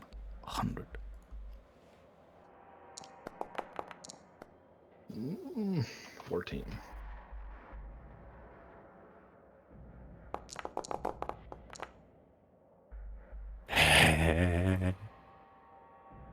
Enjoy.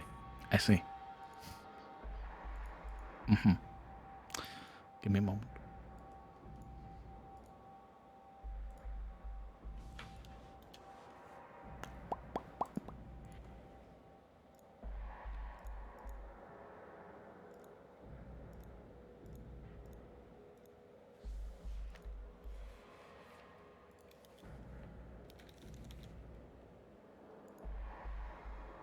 Guys, I may have killed the party, but I hope we can still be friends after this. No. It's a very bold ask. As the party is beginning to make their way into this next area, you would find that there are small sort of pockets of like ponds, just isolated ponds that don't really have a connection anywhere else. More than likely, during the sort of heavier rain months, these fill up to become something else. But in this current state, it's sort of receding almost to its bottom layer. And as you all are beginning to sort of pass by, you would see, or hear rather, this very deep croak. Oh, fuck. This reverberating sound that causes the earth to sort of tremble in places as you glance over and see. How many is it? 6 giant toads. These guys again? They're back. as they croak, the ground shakes under the sheer size of these things. Haven't we already dealt with these assholes? They're frogs, man. They don't exist in one place. And much like myself, there's a very long groan as the reverberation starts from Yuria. Not again.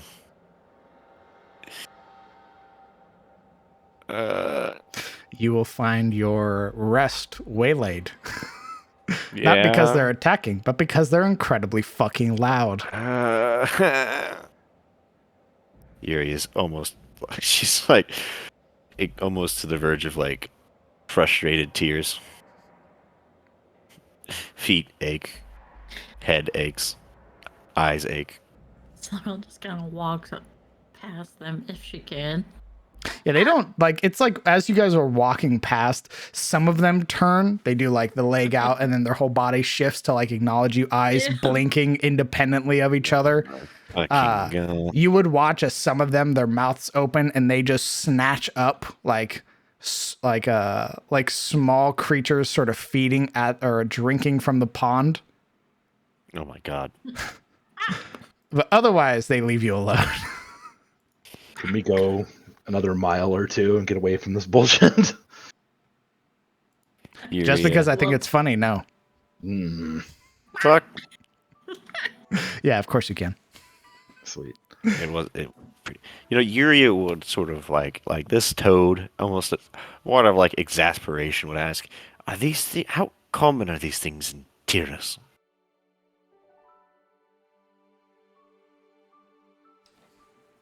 Large creatures are very common. Large toads specifically. Large toads? Probably more common Massive than some of the toads. other giant creatures that are out there. Holy bro.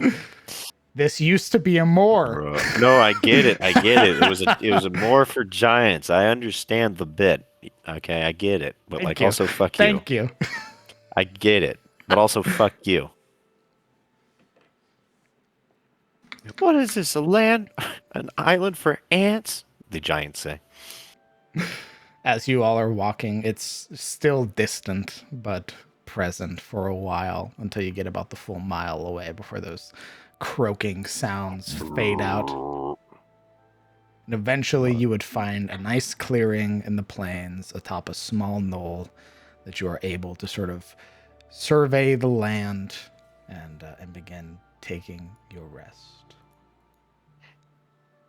Let me Love the idea that they like we walk by and they're like, who do you think they am just walking by? It's literally that. Where they're like, hey, yo, you got $20 you can lend me? You're like, You all find yourself on a hilltop. Damn, they looking like snacks. No, you've had enough today. The only Toad. reason we're spared is because the wife of the main frog is like, you've eaten too much today. One toad with his hat backwards hits us with the, finger to chin, bite lip bit. Oh no. Damn. Y'all looking like a double wide surprise. Damn. boy, that stinks. I like it. I hate it here. As you all begin to set up your camps, your tents begrudgingly, just sort of shuffling things into place, striking the flint and steel to begin the campfire, and just ache sets on the party. Though you may not be exhausted, the wariness of traveling for just that many days just sinks into your muscles. At this point, Yuria's just sort of hunched over on a log. The bags under her eyes, doing the blink with one eye, blink with the other. Match the toads. Her best toad impression.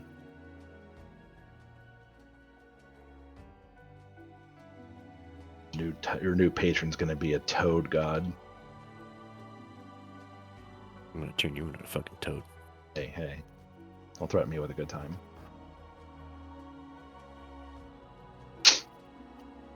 Cool. Well, I think Kellen will attempt to do a spot of hunting / foraging, depending on what's around, of course. If you say frogs, I swear to God, I'm coming in your room. Then there's nothing. I'm coming in your room.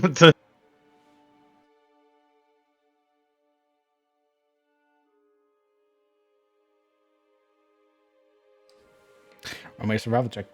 Let's see if this hex holds anything other than frogs. I can't wait for him to get a 1 and he Yeah. brings the frogs here and we have to move again. Yeah. Well, I found food, but we have to fight it. I'm not fighting that. High or low? Low.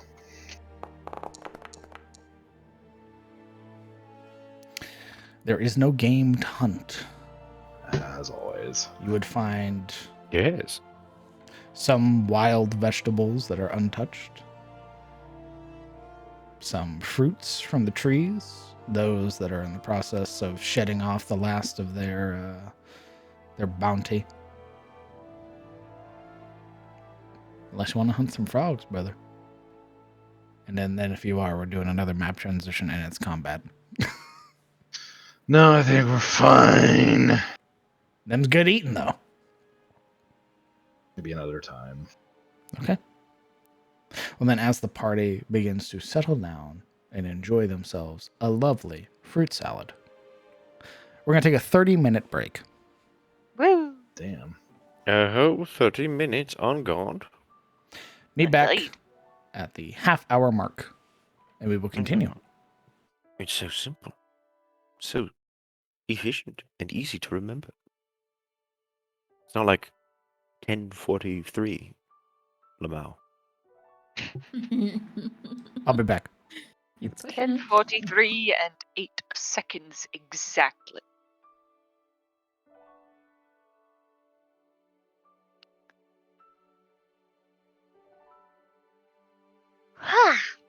Yawn. Oh yeah? Yeah. You better get pumped. You better get excited. I can tell you what made that crater. Nothing good. It was Radon doing his special thing where he fucking meteors himself into the floor on My Shane's God, head. you're right. Yep, exactly that. Yep. That's it's a shame the DM's not here I'll to be back. appreciate that. I think he's the only one who got it. Who would get it.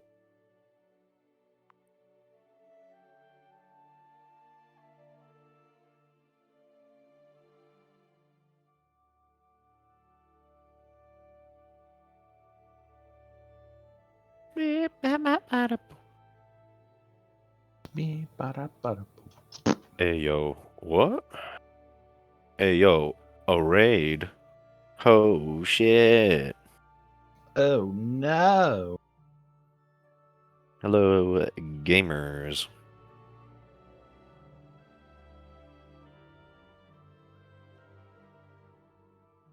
Oh shit. Welcome on in. Thank you for subscribing to the YouTube channel. Wow. Wait, what? Yo, I'm trying to find the bell, but I can't find it anywhere. Click Did the they- bell icon located. Yo, did they update Google? I can't find the bell. That's fucked. Good luck with that. Damn. Man, sucks to suck. I'll keep looking, let you guys know. Oh, wait, there is a bell. Oh my god. That's crazy. Where Wow. did you happen to find this bell? Wow. Wow. It was on the table next to me. I rang it. Oh, fuck. Okay. Ding ding ding ding ding. If I heard a bell from the other room, I'm gonna freak out. Hey guys, look what I found! Ding ding ding. You opened the box. Another hand has touched the beacon. Oh fuck. You're screwed, better. I throw it away. It comes with you. No. Not that quest. It haunts you like Mariah Carey during Christmas time. No. All I want for Christmas is peace.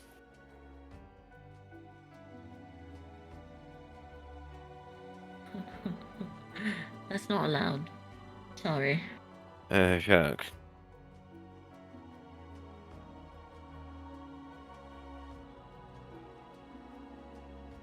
Well.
I return.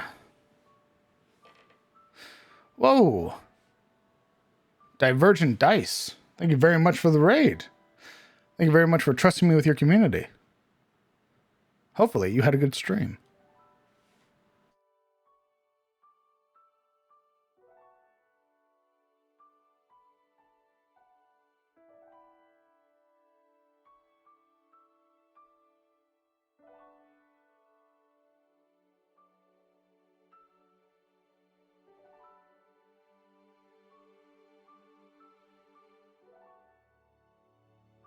As well, because I'm back. If you have any questions pertaining to the game, the players, storylines, story beats, anything like that, feel free to use your channel points to highlight your question, and we will get to them.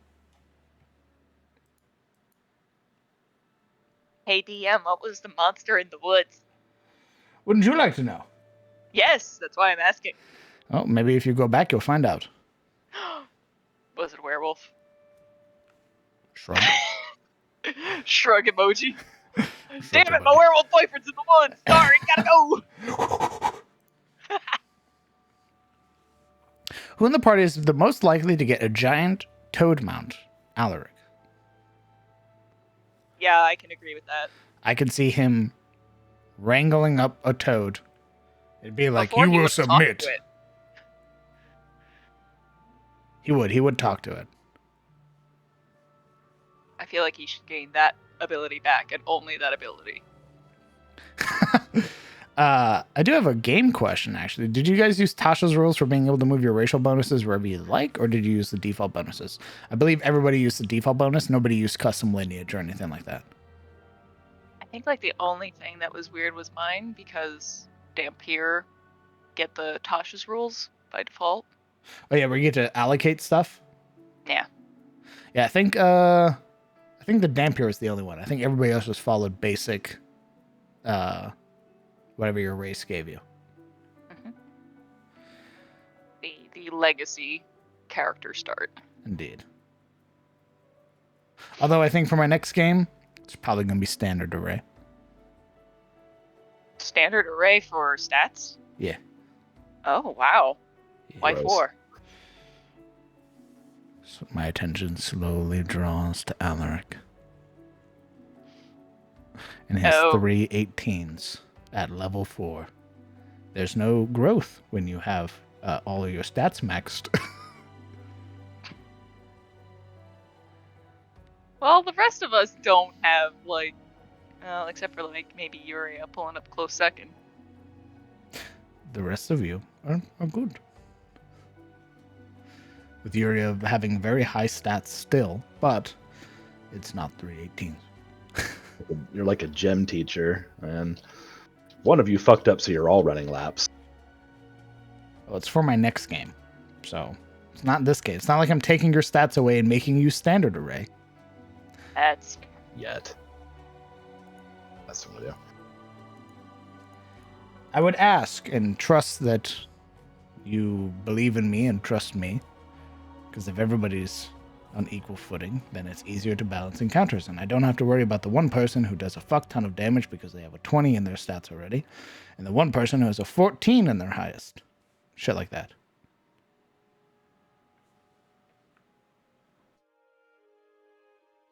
I was AFK when they first were examining the crater. Was it's expected that they found Shane in his cart? The idea, or at least what they've come to the conclusion, is that they found a horse, a number of remains that are just scattered and broken, so it's hard to even tell what is there. Aside from maybe some Morlings, maybe some other men, they found a partially intact militiaman, and then they found one, a smaller man who had like crystals jutting out of his face and abdomen, and he had his spine torn out.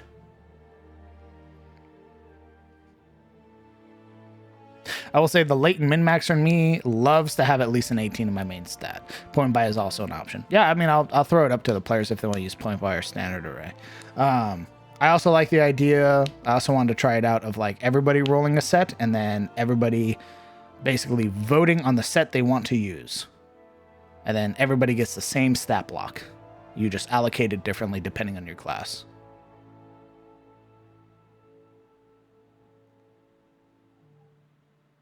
Oh yeah, just like that, Fundin. I mean, I started in Brett's game with standard array, and I still have an 18 strength, right? So it's easy enough to get an 18 right away with standard array.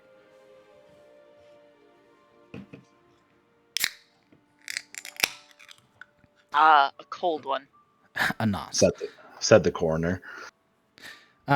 Here's a fun question. Because of all the inspiration you draw from other creatures, what with all the monsters you're making, should we expect a Krogan analog? That's from Mass Effect. Finish affair. Oh, I've never played Mass Effect. You fool. So currently, no. Probably in future ATIS, more than likely. Although I will say you're much more likely to see a Sangheili-like creature than you are to see a Krogan creature, unless I suddenly play all of the Mass Effects and fall in love. I'll see how you could have not played all the Mass Effects by now. Holy crap.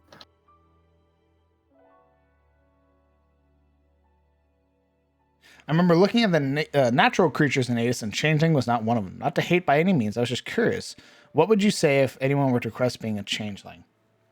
Somebody has requested being a Changeling. I believe 2 people have, and I've hit them with probably not. We got the nope bunk. Not, nothing against Changelings. I haven't written them at all. It's also why I don't allow for things like Githyanki and Tritons and stuff like that, because I just haven't fucking written for them. I don't know. Maybe in the future, as like the world develops and stuff like that, maybe things can start being added to the world. If like relationships with the Fae start improving and shit, and Changeling starts becoming a more prominent thing. It's also why I don't allow for, or I do allow for Warforged, but it is such a specific niche case that like you can't just roll a Warforged. If you're playing a Warforged, you have to be found by the party. Like a fallen automaton, they have to find you and turn you on. So Giggity. They have to turn you on Chobit style. correct. Never played Mass Effect? Heretic. I know. Get on that. If they came to hear me scream, they'll be disappointed. Oh, will they? Well, the only thing you really need to know about Krogan, extremely hard to kill because they have double all their organs. Yeah? 2 hearts, 4 lungs, things like that, with rage and I believe regeneration. 4 testicles. They were just walking tanks pre-nerf. People who played me know what that nerf was. Mass Effect. Oh, Mass Effect. Could you play as a Krogan? I thought you only played a Shepherd. Yep. Yeah. Rider, if you did Andromeda, if you dared. So I have to be a human. Yes. An awesome one, though.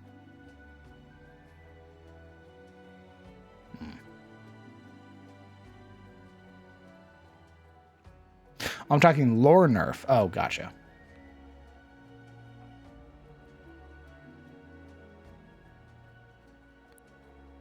Yes, but the human is awesome. Shepherd. That's the only thing I know. And that's because I watch Pong Sifu, and he did some Mass Effect videos. They were really funny.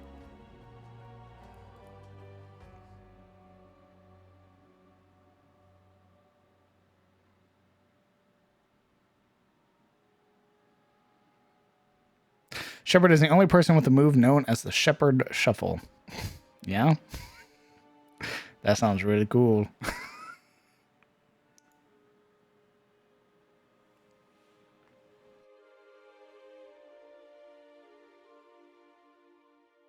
Yeah, if I end up playing like Mass Effect or something in the future, I'll and I end up liking it, but more than likely I'll end up stealing something from it.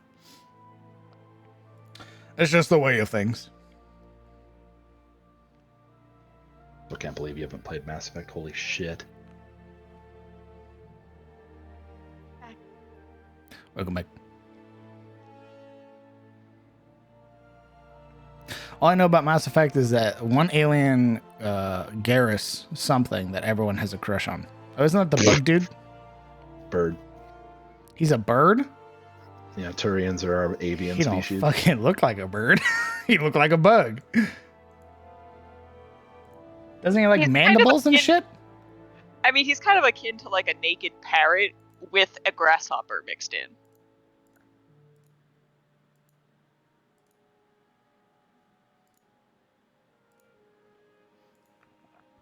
I had a funny YouTube clip of the two Krogans just saying shepherd before I removed it from Discord because you could use the link to see my Google account and thus my in real life name. Holy shit.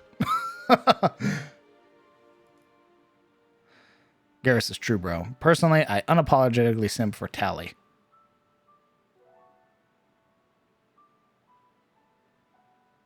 Who's Tally? She is a Quarian, and she's sort of like the nerdy girlfriend. Quarian. Tally, Mass Effect. Oh, yeah. I know who that is. Not because I've played the game.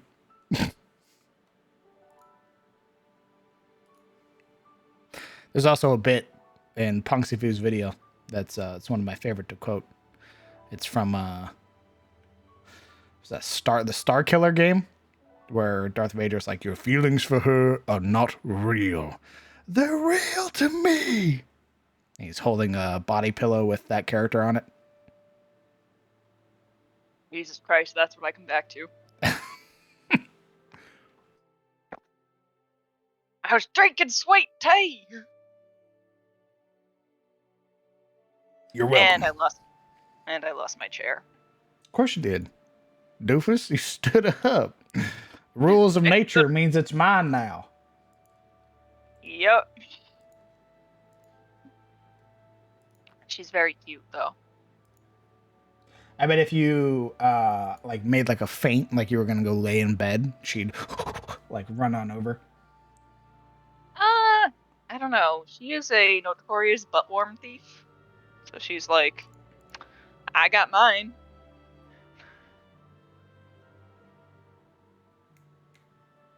But if I turn on the fucking heating pad, that might change things. If I activate the vacuum, that'll scare her. I don't want to activate the vacuum. I can't. It's over 15 pounds.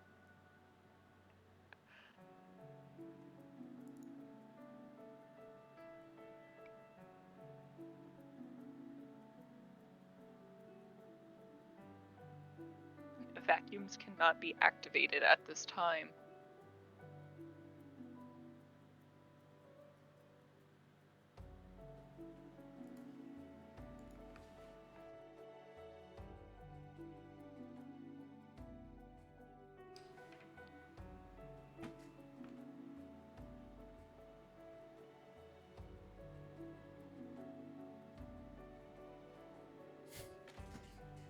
Now they're just talking about Mass Effect in chat. Smart.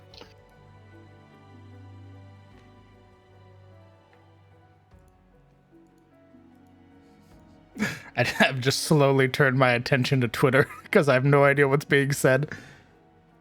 What's being said is that you should go and acquire the, Legendary Edition and play the games, fool. First, I gotta beat Final Fantasy, and then I'm gonna go play Guild Wars. Meh. I can co-sign on the first one, but why the second? Yeah, that's sort of a weird flex. No, the first one is what I was talking about. The first That's Guild even Wars. weirder. That's an even weirder flex. Like Guild Wars 1? Yeah. Yeah. Oh. I Right. really liked that game back when I played. something, aliens, guns, and sex RPG shooter. Thank you, Philip. I appreciate that. You've boiled it down to its three basics, and I really appreciate that. You made it so much easier. Halo and Guild Wars, Pog. Yeah. I would be playing Halo Infinite, but it's pretty duty right now. Makes me really say it. I'm gonna get Modern Warfare. I'm gonna get Modern Warfare 2 though, because that shit looks sick. What is it? What to? Modern Warfare 2. Oh, Call of Duty. Call of Duty shoot a man. Because I like games where I can turn off my brain and just shoot stuff. I'd consider it, but I'm not paying $70 for just the campaign when they probably put next to no effort into it. The campaigns are always good. The last campaign for 2019 was really good.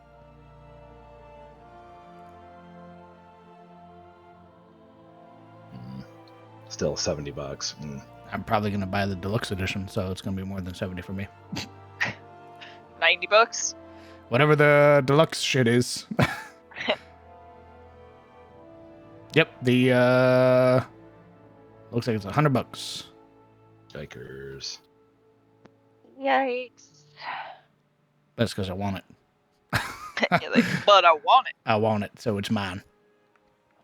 I was looking forward to seeing how you guys roll characters a couple of years from now after you've hit a capstone, unless something awful happens, which I hope it doesn't. Side note, I'm also a turn my brain off and shooty stuff Andy. Hell yeah, I love stuff like that. I love where I can just like, there are moments where I'm just like, I've had too much D&D. Like, I just need to, I literally need to do something else so my brain can recharge and then I can come back and do D&D stuff. And Halo 2019, or not Halo, Call of Duty 2019 was perfect for that. It was sick. It would literally be like, God, I've prepped a lot. I just need to turn my brain off. And then I'd go into like hardcore and just start like grinding out something that I could just do. Fantastic. Have you considered playing Kingdom Come Deliverance? It's a great game. I was just playing that. That's the one with like Henry. That one, right? Yeah, Henry Simulator. It is a really good game though. The maps are good. I haven't considered playing it now. I'm sure eventually I will.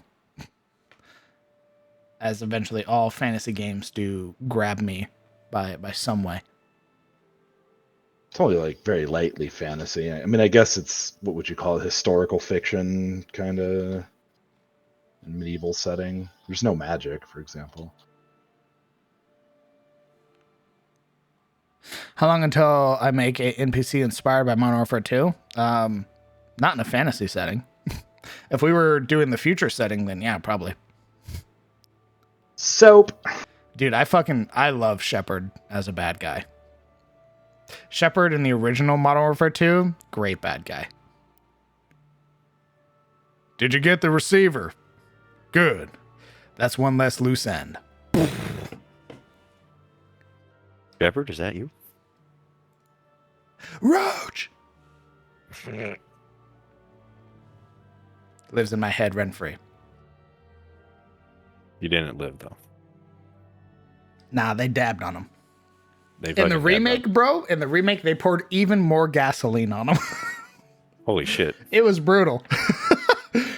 Jesus. The campaign there, the re-released campaign, the remake campaign or whatever that they released with like Vanguard or whatever the fuck it was, whatever other Call of Duty came out after 2019, it was brutal, bro. Like they took extra time pouring gas onto Ghost and Roach. My God. Like stop, they're already dead, stop.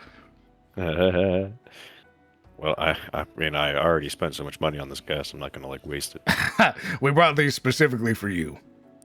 Yeah. I love the alchemy system in Kingdom Come. Oh, isn't he just a peasant? What the hell's he doing with alchemy? You start off as a peasant blacksmith apprentice, and then you like through your adventures you learn to things like you can learn how to read, for example.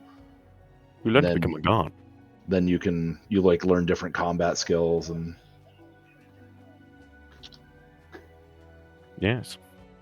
My hope, Super, is that the next campaign I run, which I do have intentions to start setting one up for a third campaign, outside of like the potential Foundry sponsorship, you will see the session 0 and the rolling of the characters and sort of talking about potential campaign plans and stuff. So keep tuning into the streams, and you will see how characters are rolled and how we do stuff. I am sad that I didn't have VODs turned on my first ever stream. I would have loved to have kept the session 0 of Cometh the Fall. I wouldn't. I had no idea what I was doing. I don't want people to be able to look back and compare what my intentions are to what I have now and be like, This is are you sure this is what you meant? this is a Claire? departure from the source material. Claire, I don't remember this part of your lore being added in session 0. Well, obviously there's character development, and obviously characters change. No. I'm just doing shit. You were supposed to stick to the script. I also recommend Trails in the Sky. Lots of intrigue in the Legends of Heroes series. Trails in the Sky and Trails of Cold Steel. Cannot recommend it enough. And the Crossbell arc is finally getting an official English release. Never heard of either of those, but I'll give them a peek see. That'll be neat to see. I'd be keen to see what the party decides to do, whether it be a party-wide stat block, standard array, whatever y'all decide. Yeah. Player inconsistencies detect player. Bebop. You are not being true to your character. So saith I, someone who is not playing Flag. the character.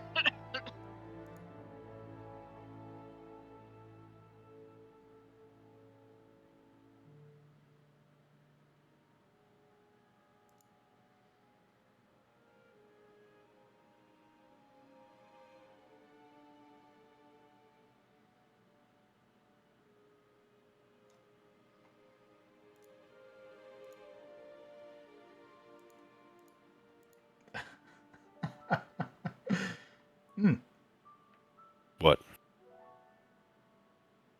Why are you laughing? Thing on Twitter. That's ominous. It's I don't know. It's by a D&D artist. They're they posted one of their boss fights or something. They drew it like a little comic. Oh. It's about one of the characters getting hurt, and they're like, "Oh no, I got hurt. Why don't you come over here and help me?" And the other character runs up, and they're like, "Oh my god, are you all right?" And they go to heal them with a potion, and it does no healing. And they're like, "Are you at full hit points? Did you call me over here to flirt with me and waste a potion?" What? Wow. It's great. I'm gonna reblog it actually. I'm gonna retweet it. Anyway, want to see it. Also, haha, you said in blog. Reblob. I don't know how fucking Twitter works, bro. Tumblr detected. It's funny is I haven't Blob. used Twitter in years, or Tumblr in years, but I still use the terminology. Yeah. That's what they all say, you know.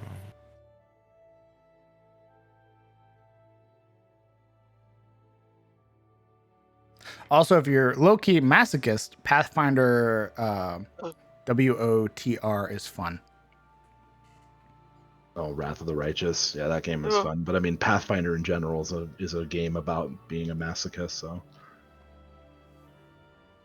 That's me, John Masochist. Oh god. That is pretty funny.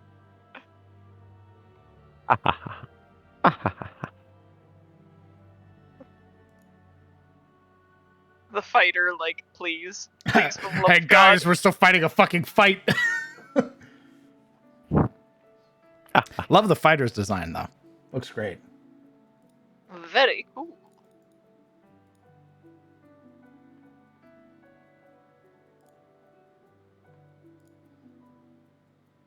That's sort of how I want like a Mira to dress. Me too. Yeah. Nice, brother. Dap you up. Sorry, what? Did I say that out loud? My bad. Don't worry about it.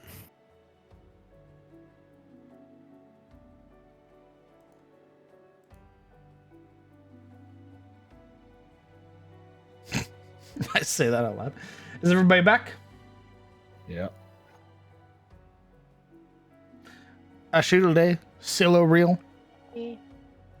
Oh. Fantastic. Maybe. Alaric will not be joining us. He is resting. Get him out. Drag him out He's muted. by the hair. What were you gonna say? Drag him out by the hair. No, you were saying something else before that. I was? You started I don't and remember. stopped. Very well. You all find yourself sat around the campfire as your tents have been set up.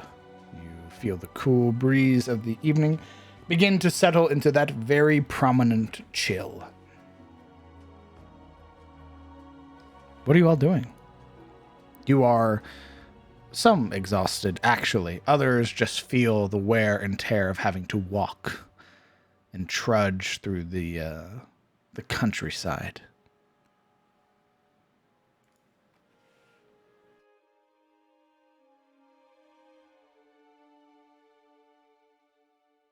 Uh,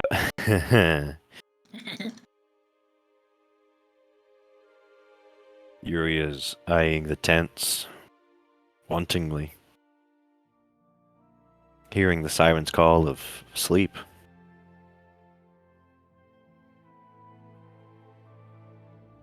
She gets up and wearily begins to waddle over to tent B.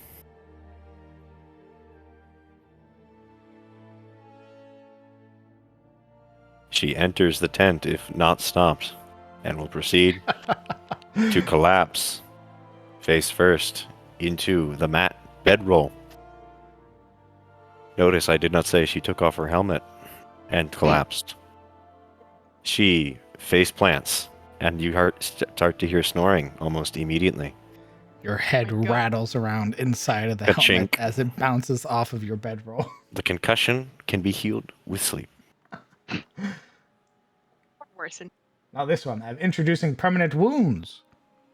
Oh no! Wow, Just what a kidding, way just to kidding. way to introduce them. Little Lamau. hint thing comes up. By the way, did you know? Oh, great. CTE introduced into CTF. Correct. Hey, did you know you've caused permanent damage to your brain? Huh?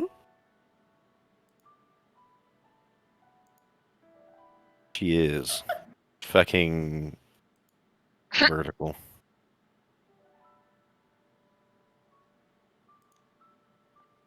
She is slumbering right now.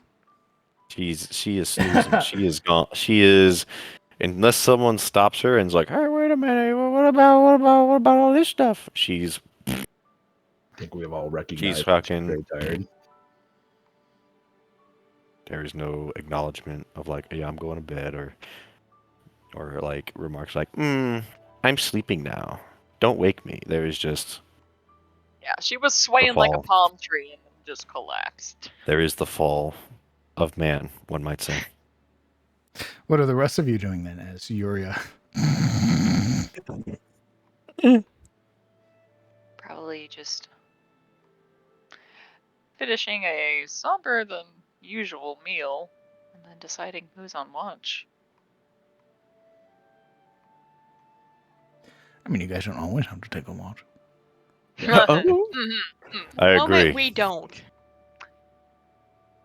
You don't. What do you mean? You could simply rest. The frogs will take care of it. Imagine, yeah, I mean, you guys have guard frogs. That's right. Guard frogs. Guard frogs, that's what they are. That's right. I mean, what did watch even do for you last time? You know, that's a good question. That's a real good question. I didn't point fingers. What do you mean?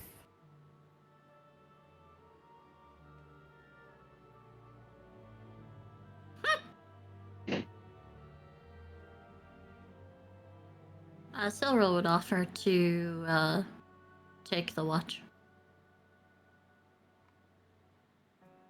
And Shilda would go in and go to sleep. Oh.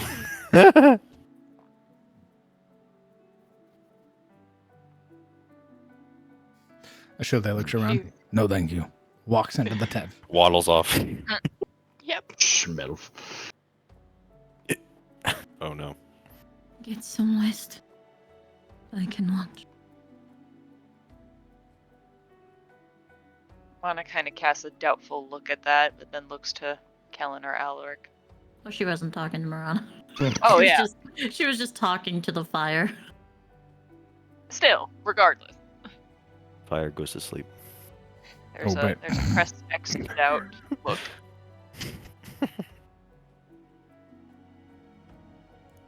Mouth, mouth, mouth, mouth, mouth.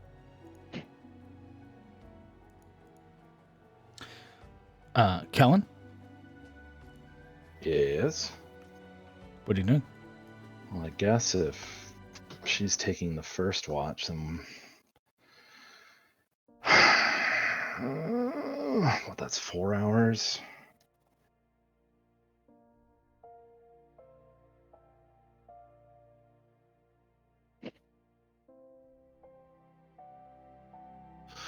I guess he'll take. I mean, if she's going to stay up for like the first 2, then he'll do the one of the last 2 watches. Unless anyone has anything to say to him. Marana would probably kind of give him a look like, Maybe you should stay as well. It always helps to have 2 pairs of eyes.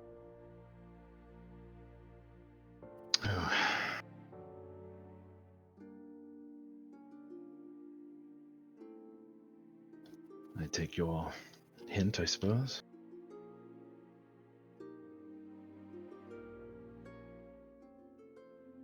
she kind of gives the barest, faintest hint of a smile, and then just kind of nods. And we'll head to They'll this have tent. to. Still on the hook for showing me that sign language. It would have come in handy. She peeks back out the tent for a moment and gives a quick gesture. Is it a middle finger? No.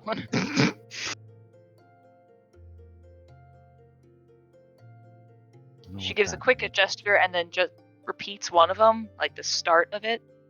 That means yes. And then she'll head back in.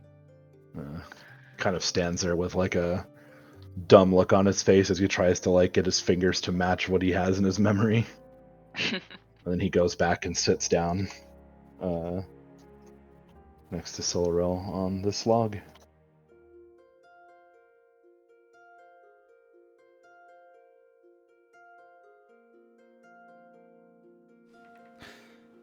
Okay. The party begins to settle down. A quiet stillness comes over the camp. What? What? What do you exhale snorting at? What? Who did that? Who did what? Shut up. What? Save for the crackle of the fire, you two sit and turn your attention outwards or inwards, whatever you're doing. Is there anything you both would like to do during the first 2 hours of the watch? I'm gonna cuddle Marana. Oh, Well, you're mine. roll for cuddling. Would that be a dex check? It's asking for consent. Okay. Persuasion. Persuasion. She just becomes a fucking, jetpack. She wants to be the big spoon. Big spoon or bust. Shilde grabs Marana. We see a fucking blur whiz through the camp to the other tent. More like it looks like a bull riding contest with the shield. 8 seconds! Marana, you're being turned into a Dakimura. I'm not. It's just kind of like, There's worse fates, I suppose. I'm not. I was being sarcastic. I don't know. Well, now you're I not. mean, Yeah. oh no! I'm, Now I'm kidding. I'm kidding. I thought consent was gay. Yeah. Both of you are resting. That was mostly directed towards Kellen and Siluril. Siluril would be sitting with the flail between her legs, rested on the log, and she's just tending to her Ashford Zweihander. A placid and broken expression. That's it. She wouldn't engage in conversation. And he'll have one of his 2 laying out and like sharpening it with a honing stone. So you've lost people before, I assume.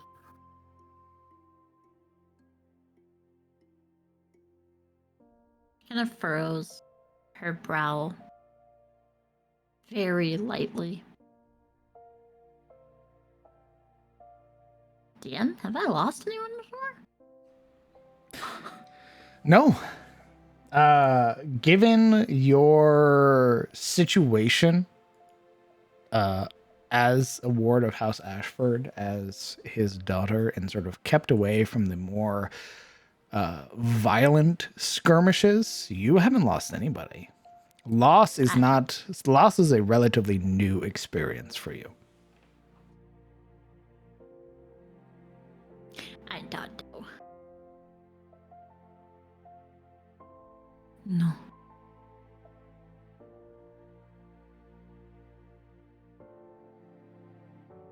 And I won't lie to you, it's not that it gets easier. You just sort of accept it. I don't know if that was him or not. But the sooner we get to Elion's, the sooner we'll find out, I think. Hmm. And if he is gone, then, as cliche as it might be, the best thing you can do is just remember what was good about them. Maybe what was bad too, if you really want. And you just sort of hold that memory.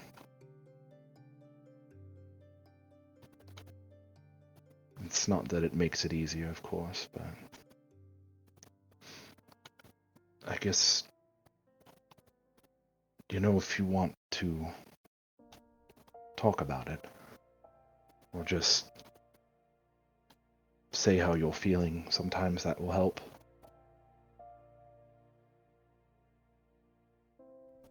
And it can stay between us if you're worried about it.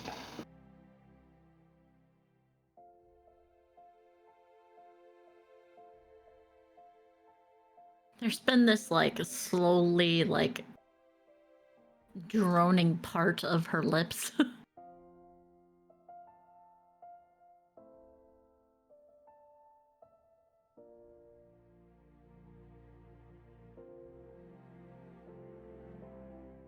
We failed. That's all.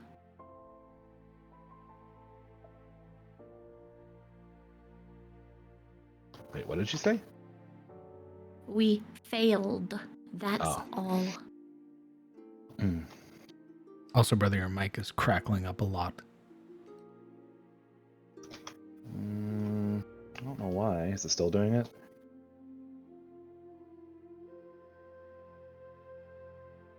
Talk again. Bleh. It's better. Perhaps. But failure is just part of everything. You don't always win. Well, he did succeed. We had a big victory. And if he is gone, then I suppose in some ways we did fail him.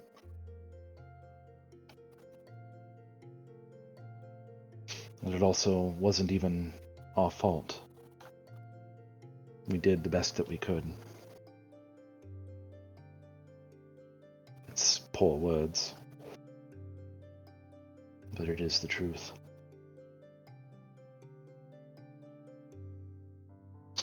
What is it that you remember about him fondly?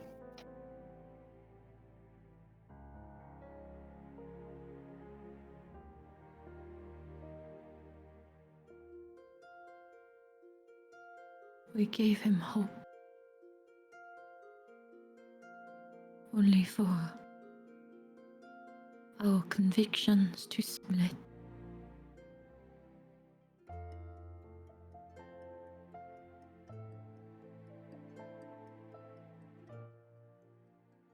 What else?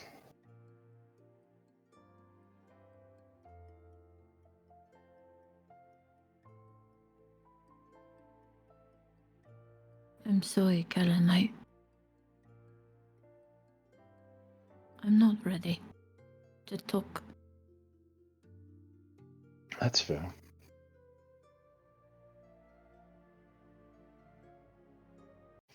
Do you mind if I sing?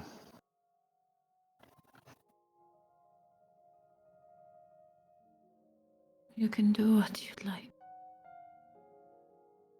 I don't mind.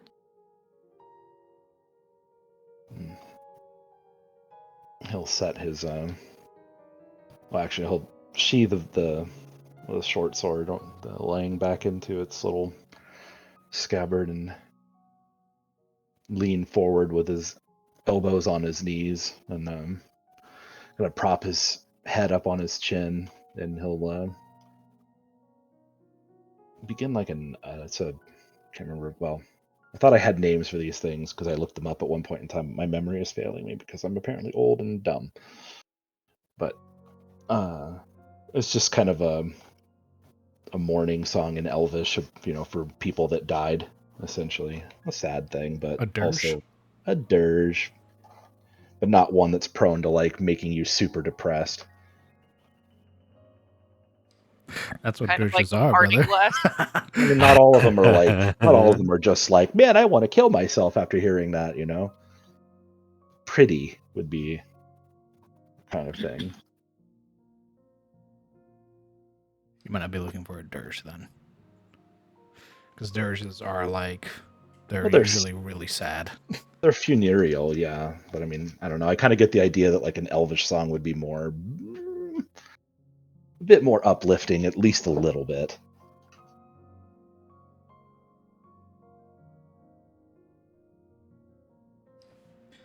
Well? Handled with some grace. You want to sing for us, Kellen? I don't have any lyrics, so I wouldn't even know where to start, my friend. Fine.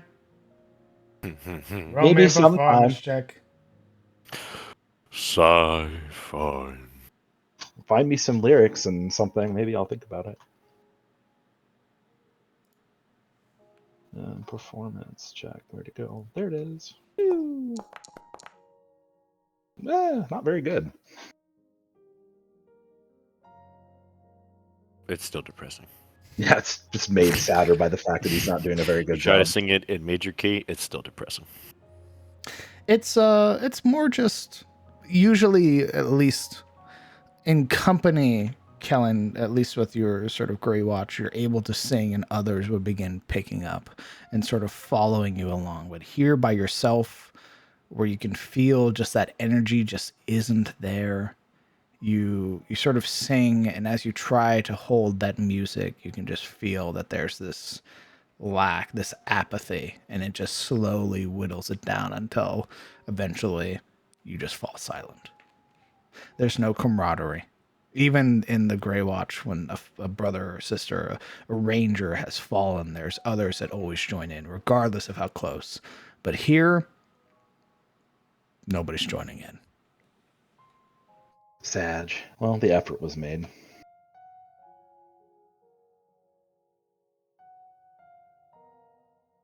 Yeah, Silverill's eyes are just half lidded. She listens and her brow is no longer furrowed or anything.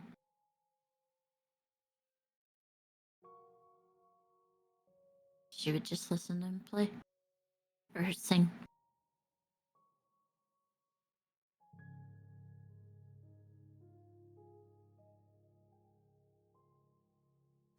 For your first 2 hours on watch, go ahead and roll me your perception checks.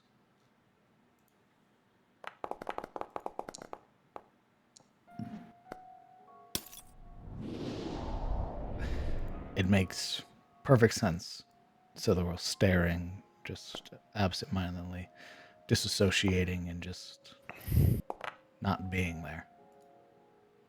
Kellen, you turn your attention up, peering around. Brother? Hmm? Talking to Yuria. Oh, what? He Sorry. keeps snorting into the mic. Oh, If this seems you're, more if sensitive you're than I thought. chuckling, We can No, hear I'm not it. chuckling. I'm not chuckling. I'll put. I'm She's changing just in the tent. Damn Betsy. that Her sleep. guy thinks he can sing. Loser.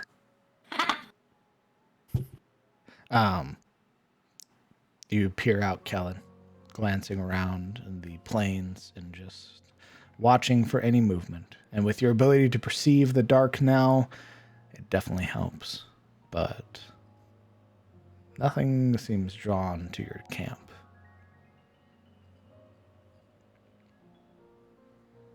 Probably a good thing at this point. And after a while, the 2 hours go by, and you feel the call to sleep.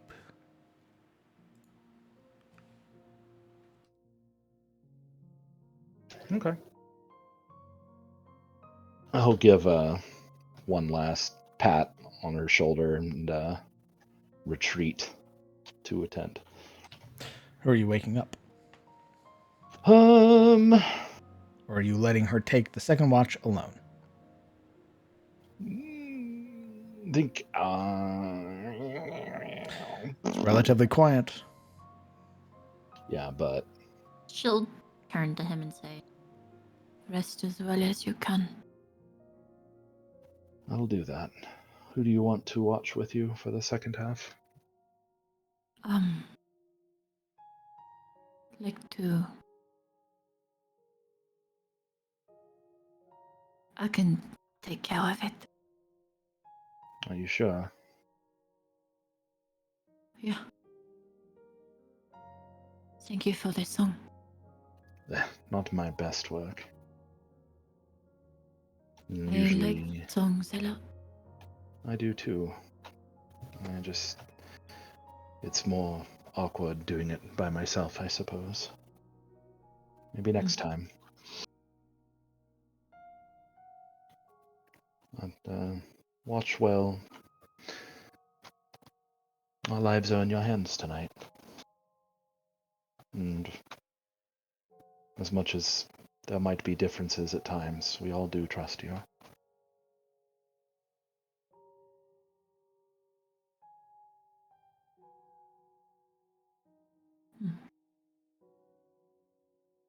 she just nods and turns away. It's sleepy time. Retreating into the tent, Kellen, setting your equipment aside, you rest for the evening.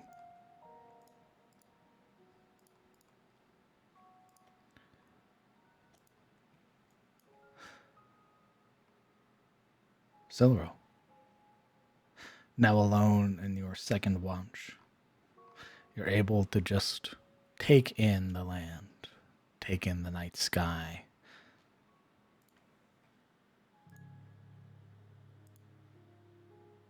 Yeah. Silril would sit on the log, just. I mean, she's cleaned the same spot on her sword that it has been clean for a while.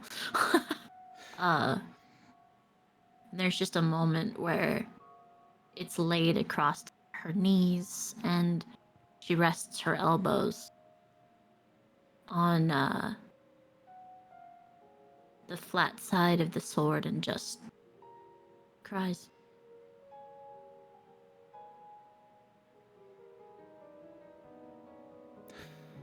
That quiet weeping. Your shoulders trembling as you sit here on the log, the fire crackling and dimming somewhat.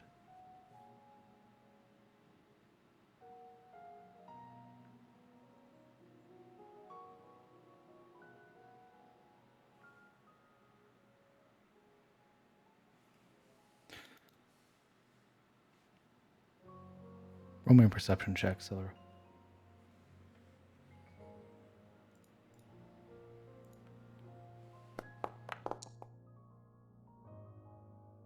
$17. That just sadness clinging to you as you look around and look up into the night sky. and see just a sea of shimmering stars, diamonds strewn across a raven gown, boundless and beautiful. And you would watch as one streaks across the night sky.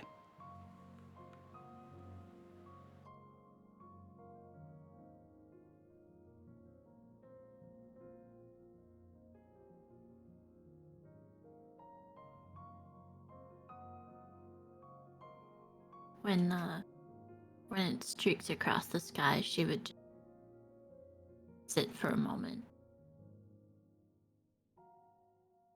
and just say, "I'm sorry." And she'll be quiet for the rest of the watch.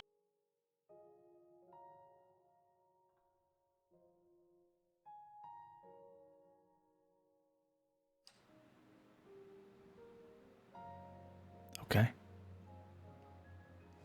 Eventually, that lethargy hits. The call of sleep, rest, trance.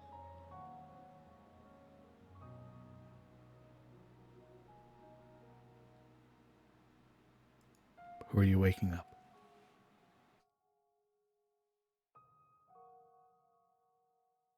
Feeling that lethargy and tiredness.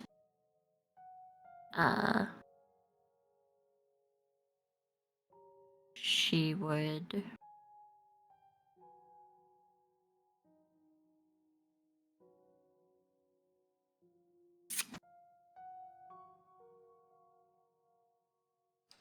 Should what? Sorry? Hmm.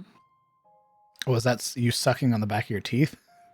Yeah, sorry. I was like, what the fuck? What? um.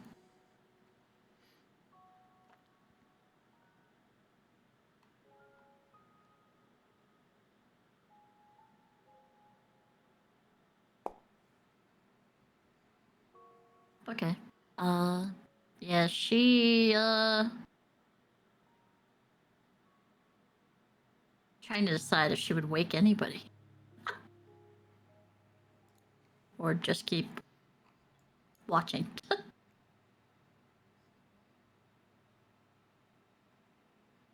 Well, as part of your trance, I believe.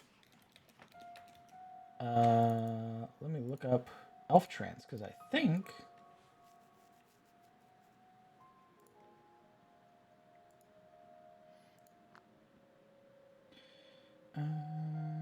You don't need to sleep. Instead, they meditate deeply, remaining semi-conscious for 4 hours a day. While meditating, you can dream after a fashion. Such dreams are actually mental exercises that become reflexive with the years of practice. After resting this way, you gain the same benefits a human does with 8 hours of sleep. So you could like go into a trance here.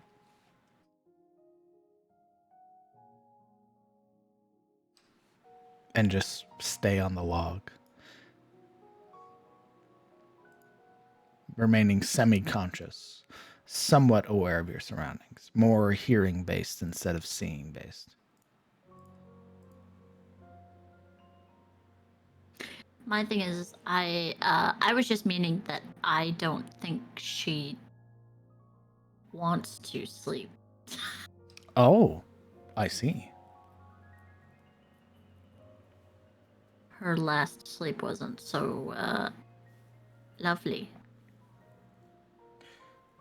Okay. Well then, if that is the case, if that is what you wish to pursue, then I will need a con save.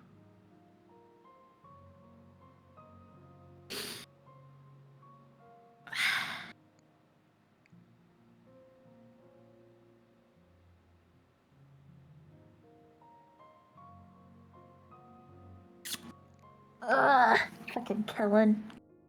What? Your hand, our lives are in your hands. No pressure. A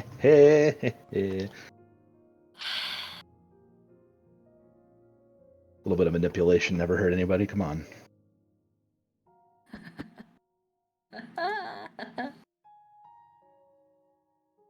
Just flexing that wisdom score. Yeah, she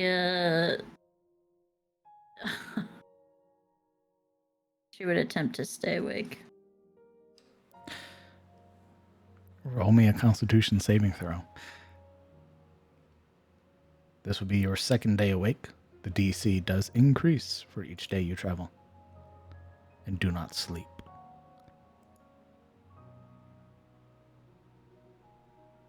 Would this incur my Owen's tear?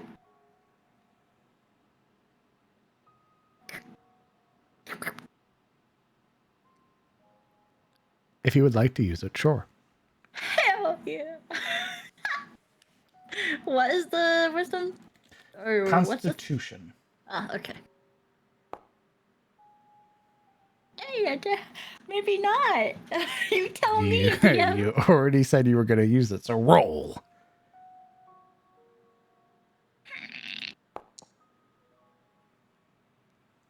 Which of those would you like to pick? I'm gonna pick the 19. The 8? Very well. That's 8 what I points heard. of exhaustion. Okay. If I 19 don't points of sleep, then I exhaustion. won't attack my friends. If I don't sleep, then I won't get scary dreams. If I don't sleep, then they'll all be Clutching- safe and happy. Clutching Olwen's tear as that think so. lethargy washes over you, you can feel that sort of sensation brimming within your chest. This feeling just beginning to rise up and just swell over the entirety of your body. And it's that mix of adrenaline and fear, that worry of wanting to protect your friends and the fear of what happens if you go to sleep again. And you clutch it tightly.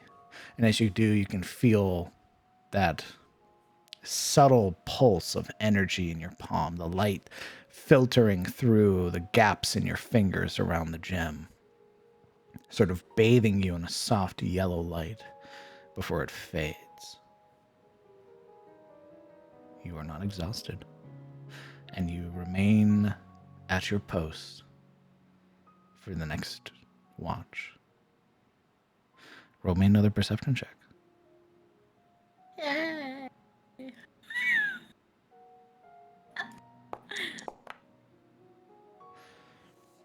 Emboldened, if only briefly, your attention drawn to the outer world, watching as the stars start to grow more distant, the moon drifting itself towards the horizon, and feeling just how intense that cold has become. In the winter, you can already feel it, how it clings to everything. You would see the plants that are here sort of shriveling up, sort of hiding themselves from the cold. But you feel at home, comfortable, and it disgusts you because you know why. This isn't your doing. Zethris wants this.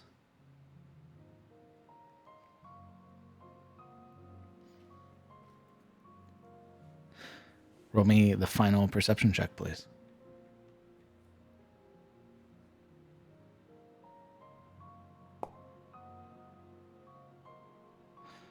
But eventually your mind does wander. Thoughts of what you saw in the crater. Thoughts of what could have happened had you only been faster, had you only been more careful, had you only warned them. It's too late. And as your mind drifts, you find yourself disassociating. An outsider in your own body. And just as the light begins to crack in the far distance, well over the mountains, the first hints of the sun rising, you would hear that low rumble from deep within yourself. A familiar growl.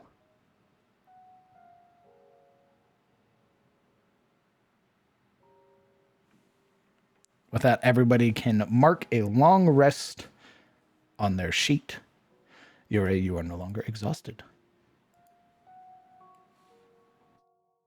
I'll show that you are no longer bloodied. Mr. DM, is it a new day? It is a new day. So that would make this the 20th of dawn. Oh, let me check my notes.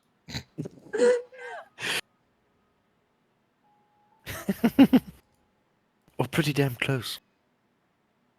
Yes, it would be the 20th of dawn. Let's go. A Fortnite dance.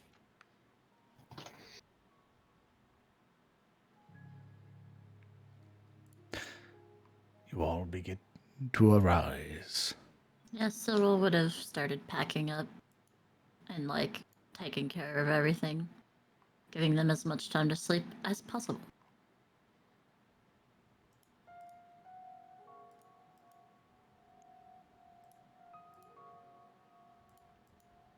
You guys would find as well, you're so well rested, in fact, that some of you only start waking up when the clattering of, when the sort of clattering and movement of the camp begins.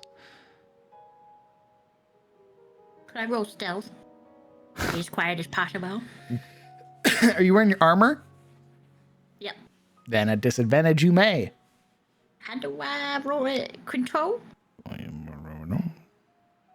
You tell me. Fuck. How do I roll? Control or... Oh, Try it. See what happens. I don't like that. Try it. See what happens.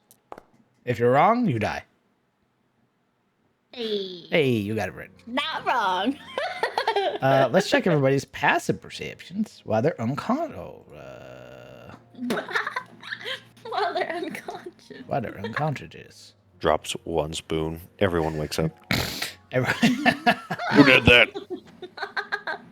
Actually, they'd be you'd be fine currently with everybody unconscious. I don't believe anybody has the alert feat, so you'd be able to get through most of clearing the camp Sleep, my friend. until until just the tents remain. And then eventually, just by the natural sort of workings of the body, you would wake up.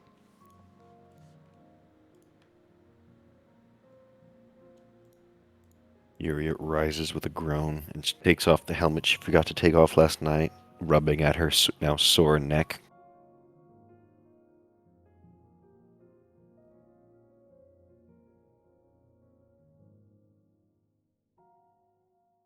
Gods, that thing was made for my head, but it certainly wasn't made for sleeping. Gets up, stretches, cracks bones. And then pauses as she realizes she's not being woken up by someone else. She hesitantly steps outside, almost expecting to see everyone dead.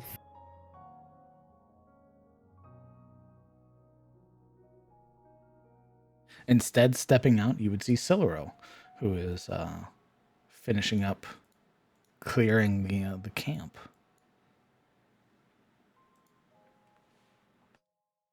She brushes her hair aside, clearing it from her face. Looks around to see, I'm assuming most of the camp already packed. Oh, yeah. Hazy-eyed, she tilts her head. Did we set everything out? No. Yes, we did. I've got most of it packed up. Are you missing something? She sort of checks herself. No, I don't think so.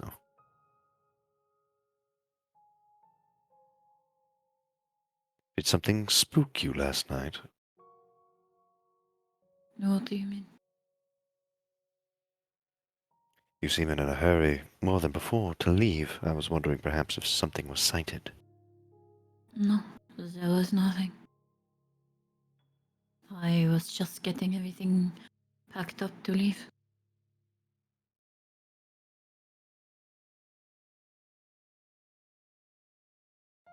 She Stand by. Continue. Jesus Christ. She pauses, looking Silver up and down with an odd expression on her face.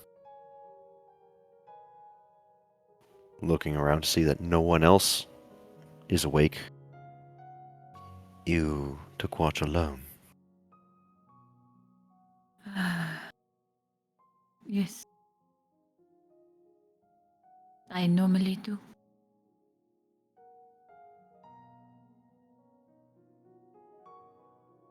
I suppose you do.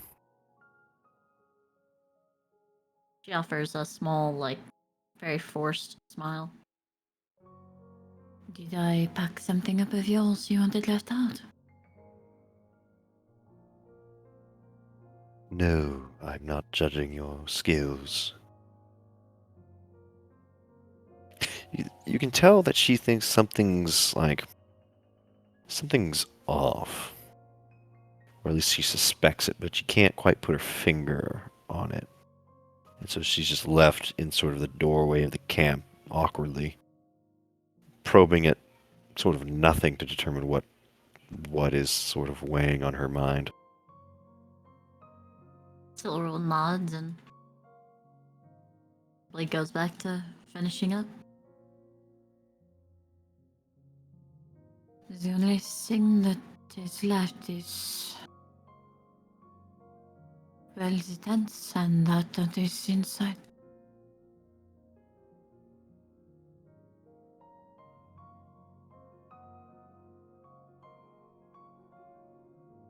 She checks the tents again, seeing if others have awoken, and looks to Silveril. Did your weapon speak? I have not heard it. If it has...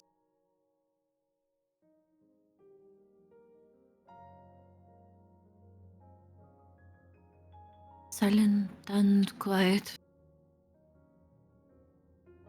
Hmm.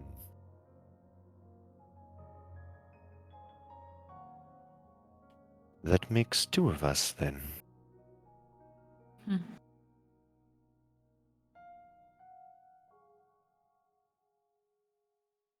Does your weapon usually stay quiet?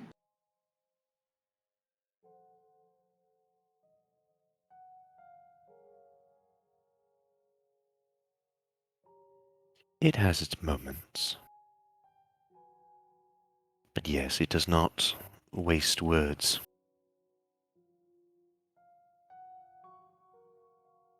Still,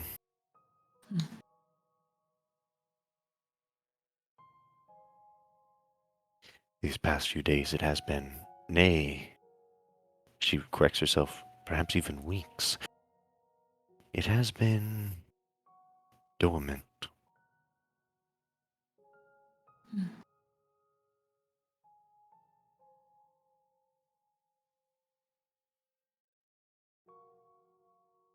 Perhaps we should compare notes. You see, like, her left eyebrow raise a little as she looks at Yuria. There's a small smile as she sort of considers what she says. She clears her throat. I mean, well, so long as you're holding on to that blade. Perhaps keeping tabs, exchanging perhaps their behaviors might help us keep them in check, so to speak. Hmm.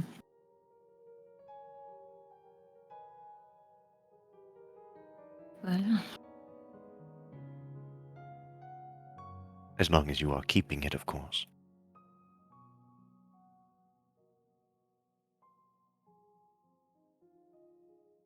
There's like a small internal struggle as she says that. Mm.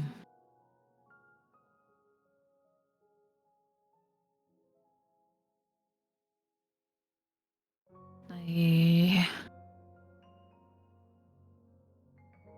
wouldn't want it to be a harm to anyone else.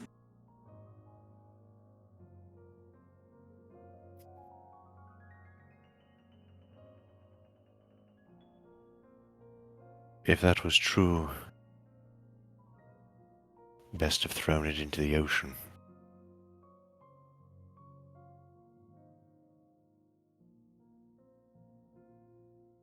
She kind of looks around, and they, at a probably poorly timed jesting manner.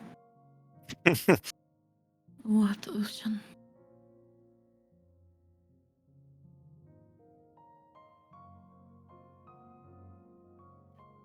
You know what I mean. Leave it in the wilderness, so to speak. Find a way to destroy it.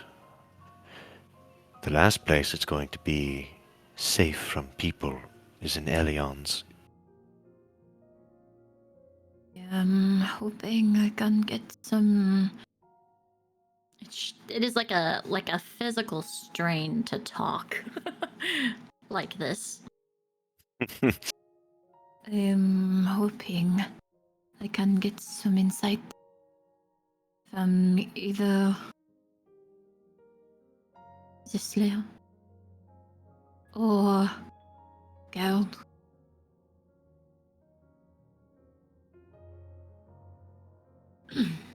And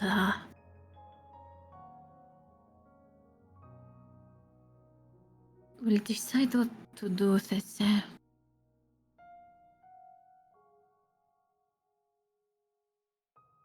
Cyril slowly nods. And then you see her as Cyril continues to prep. She takes a moment to sit on the log beside her.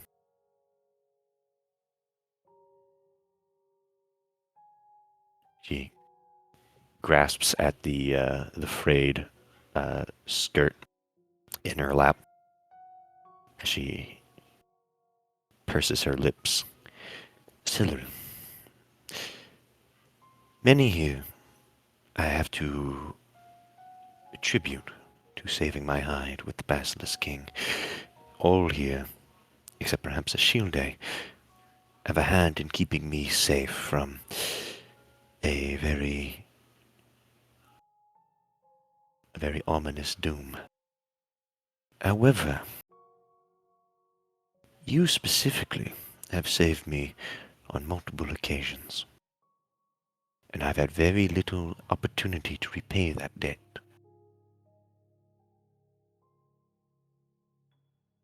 She looks to Siluril, leaning forward. If at any point you need help with your blade, in one way or another, I would be more than willing to do what I can.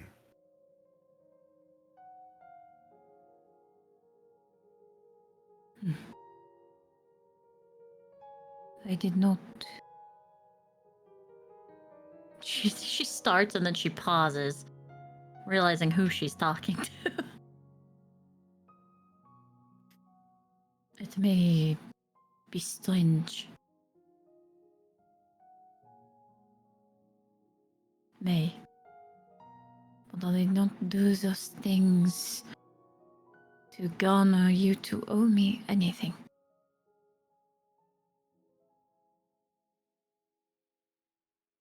But I will accept your help.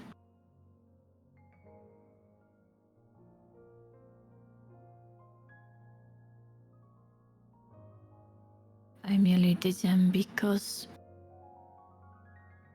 if I had not,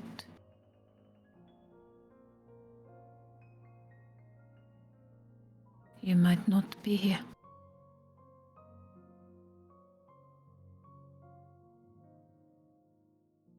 Her brows furrow. You understand that most would not care about whether I was here or not. In fact, I suspect many in Tyros would prefer a caressy and noble woman to be well out of their hair. I find it curious that you keep me around, that any of you have done what you've done. It boggles the mind, boggles sense, pragmatism of keeping one's skin to their bodies. I, of course, did not experience what you did getting me back to Elion, but I can't imagine it was easy. I know the supplies we had at the time, and I can guess how heavy a full-sized, how heavy I could have been in my condition. That was no easy task. For someone you simply are using to survive with. Any person seeking survival would have realized to cut their losses.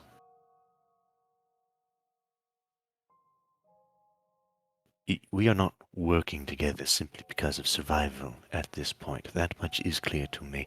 I don't know why, but there's something in you Taurosians.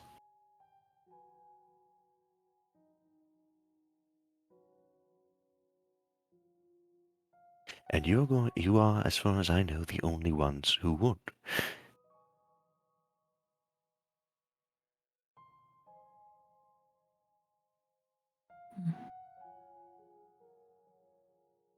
Well, that's not completely true.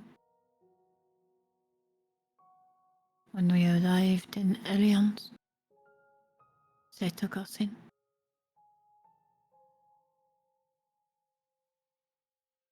True, she sighs and straightens. And that place is as equally absurd to me as perhaps the people I travel with. Aram's Ferry is what I consider reality, so to speak. Mm. That is what people are like. That is reality. Elion's is, as far as I can tell, somehow a dream that was left here.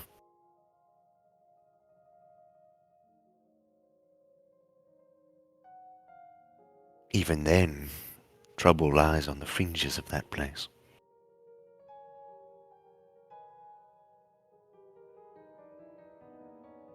Sorrel would stand up and kind of sit down on the log with like a heavy sigh.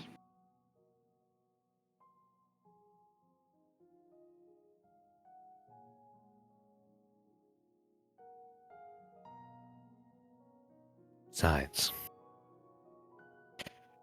I assumed you had something to do with Elion's friendliness, your position.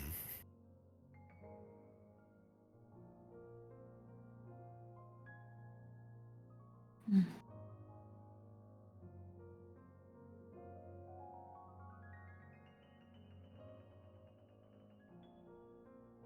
I don't know. At first, it was of my assumption. When we left Haynes Keep, in nothing but trouble, that once we had set foot here on lands that was not crumbling down, that we would all part.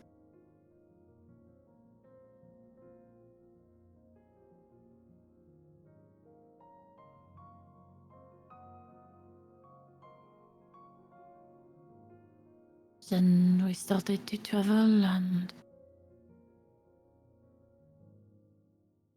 I'll be honest, I did not trust you. Barely trusted anyone.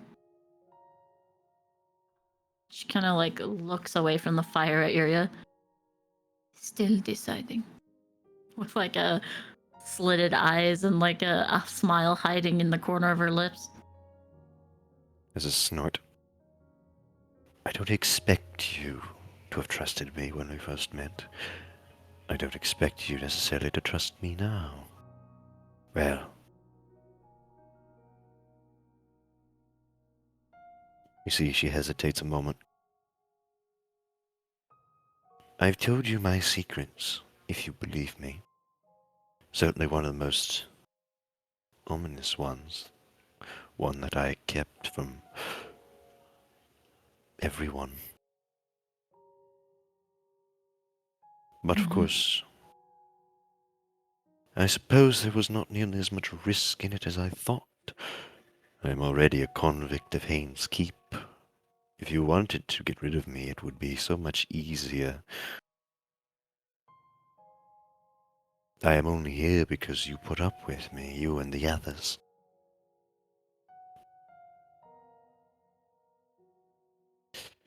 But if that information about my blade fell into the wrong hands, it could spell trouble.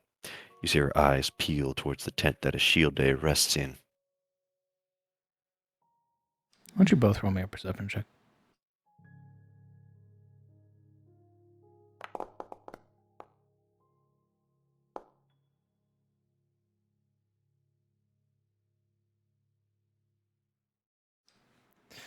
You turn your, as you're looking,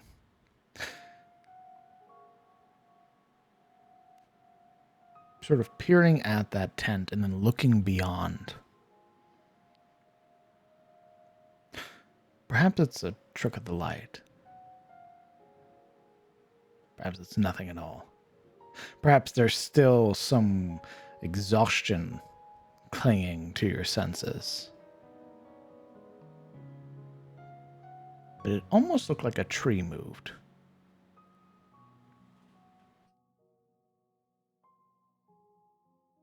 Far off in the distance. Silverell's just still talking.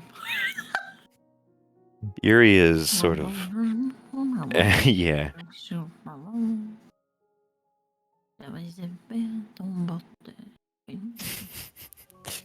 Yeah, Yuri is... Well, her conversation is sort of trails off as she looks beyond the tent. And she straightens.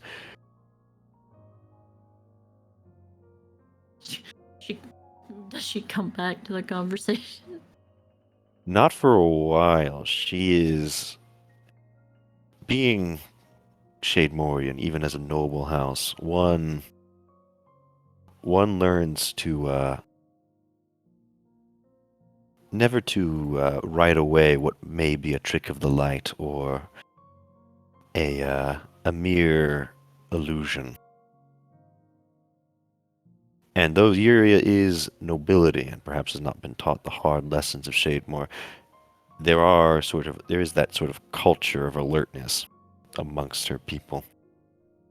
So she dwells upon that tree that seems to have moved in the distance, especially given this journey so far of them being followed by this and that. She waits a minute, 5 minutes.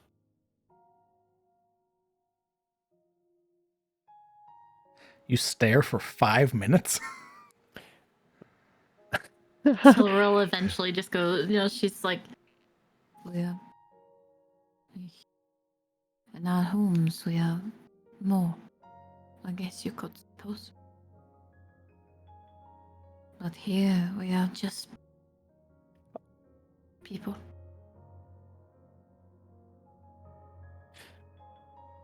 And I want to do light by that. she would pause. You see, When you mash through the dialogue in an RPG. Yuria is sort of straightened and looking beyond the tent, stiff, almost like a meerkat looking out of its hole. Pause. She'd look up to Yuria. Yuria's eyes are squinted.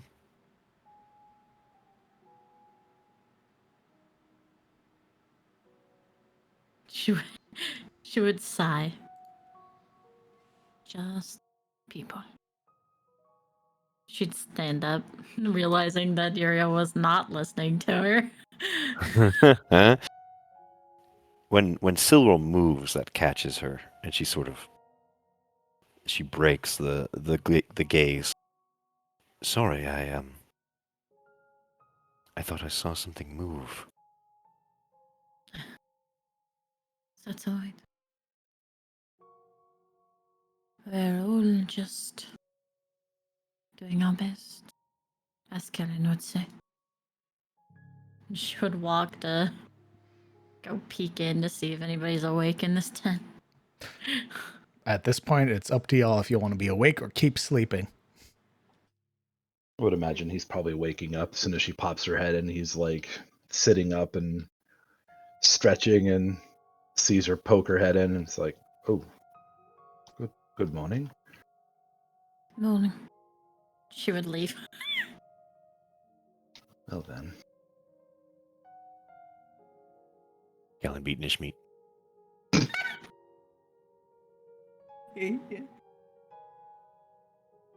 Banned. Kellen is waking up. I assume Ulrich will wake up with Kellen.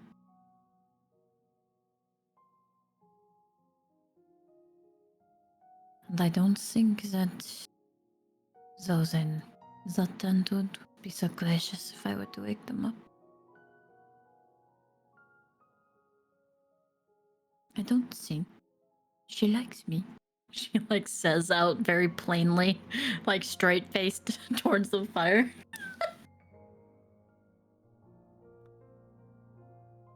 No, I suspect there is a great tension between you and her, and now I have a feeling she is not too happy with me either. Did you do to her? I've seen you barely interact. What do you think, dear? She has been ridiculed and criticized for keeping secrets. And here I come, not a day later, with my own. And I am still accepted, not ostracized, not ridiculed, not judged in any harsh way. It doesn't take a genius to think one might feel a certain hypocrisy.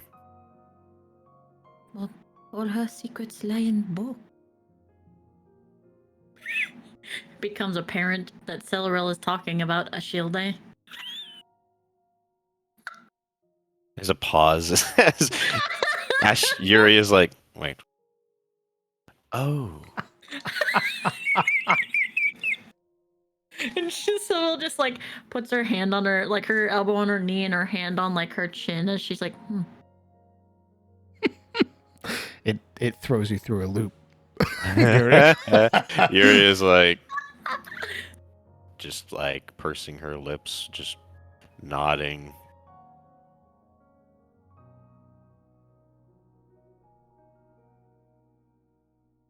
I don't understand magic. I guess they could be secrets.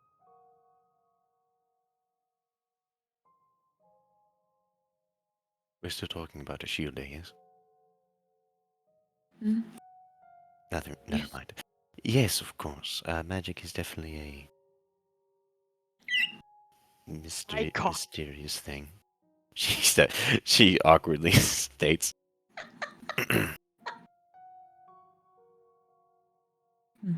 She looks off in the distance.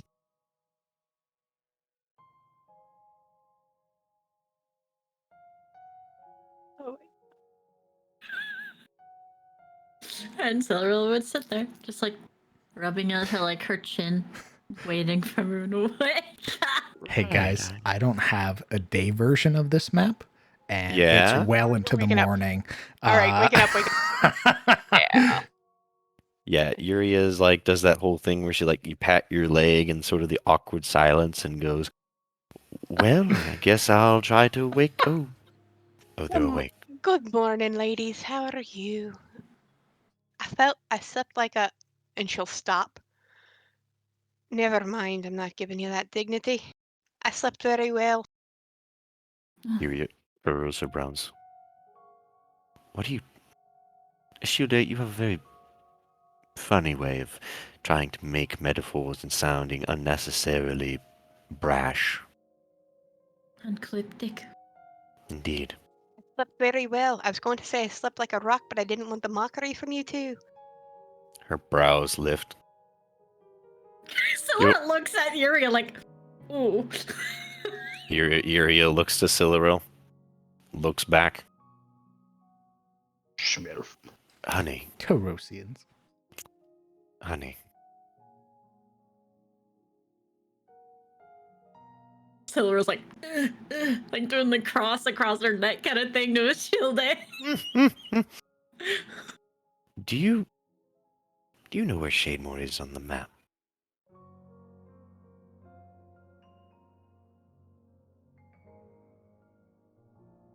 I'm gonna try and recall any maps that I've seen. You tell me if Ashobe is more of a Taurosian-focused dwarf or a world-focused dwarf. She'd be kind of worldly, trying to figure out magics and things along those lines. Like she's focused on Tyros now, but she was in Orias and she did learn about the outside world outside of Tyros. Roll me a history check.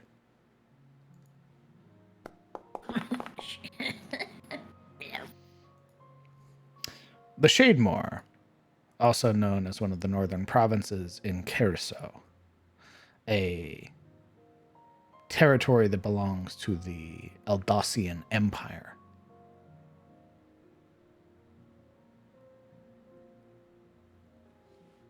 You mean that northern territory over in Careso, part of the Aldacian Empire?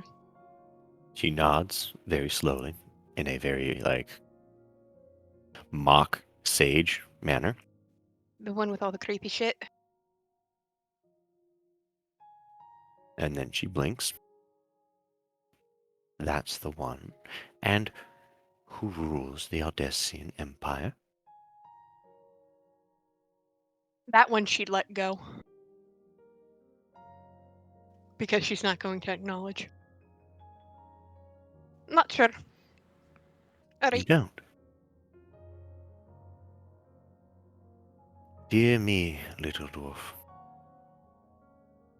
When you make remarks about, I don't know, an entire race, perhaps one should be careful who they speak it to.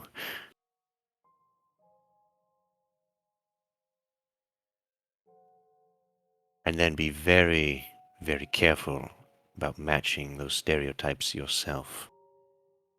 I literally said I just slept like a rock. But you somehow thought that we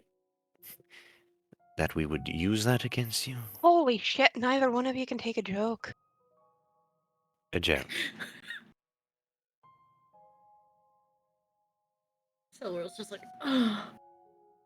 See her jaw work. Dwarf, I have a lot of elven friends, to be blunt. I don't like those kinds of jokes.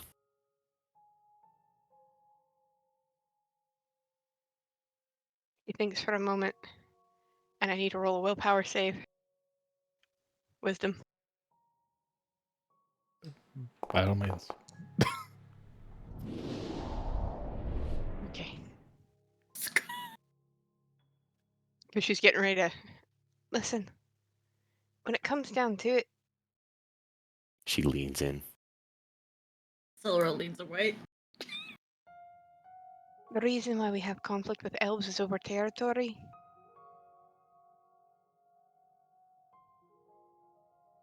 The ones you know.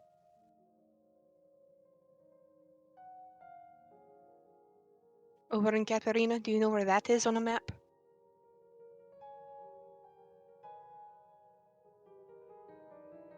No, I suppose I don't know exactly where Katerina lies. Alright. So believe it or not, when it comes to being in conflict with one of the most elvish provinces in Tyros, there's a little bit of hostilities that I'm still trying to drain myself. Not to mention the amount of ridicule I faced in Arias for the different way that I had to learn to cast. I'm So sorry. before you go making assumptions about the reason why I have, Assumptions. before you go making assumptions about why I have the aggressive tendencies, perhaps you should get to know me a wee bit more. I'm Oh. trying to get over it. Hi, Harder. A little bit of a clarification. Vinheim is the most elven territory in I said Tilos. one of. I said one of. I You didn't do. say the.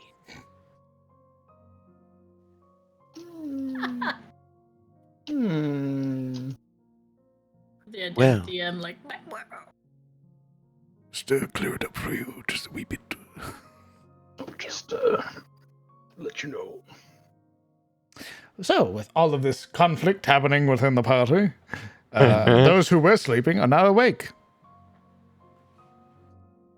I am working on it. I'm not the best with people. I was not raised to be the best with people. People who are in your status have a little bit more. Well, I'll say it. Kuth than I do. I'm very straightforward about how my feelings are, and overcoming those feelings are really difficult for me because I'm stubborn as shit.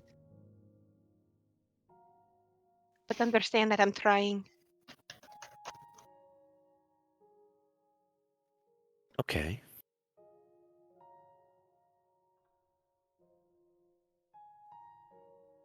Try harder. There would be a visible eye twitch on a shield, though.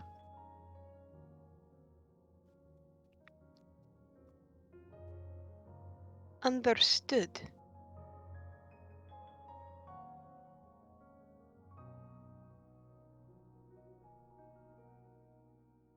I've not heard much other than what I've been told. Our land, in the book. What is it like over there for you?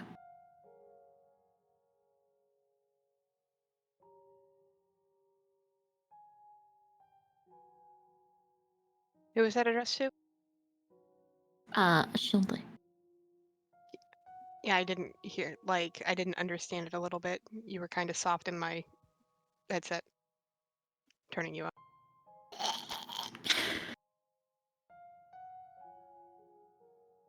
What is it like over there for you? There's conflict between Katharina and Berkensteep in regards to resources. It's one of the biggest sources of conflict, but that's not where I got the most anger from. That I learned in Orias. I had trouble. I wanted to be able to cast, and I had trouble doing so. I was held back by the lack of deftness and dexterity in my own hands. When it comes to crafting, I can be very delicate, but when it came to the intricacies of having to be able to move your fingers and cast, I was having issues. And they would mock me. Constantly. So I have these, and she'd show her tattoos. And adapt and overcome.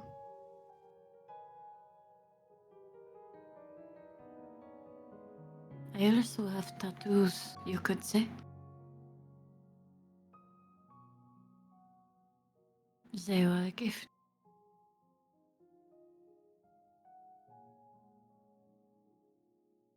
Mine were a necessity for what I wanted to accomplish and what I wanted to do. As all of this is happening, Alaric is breaking down the tents.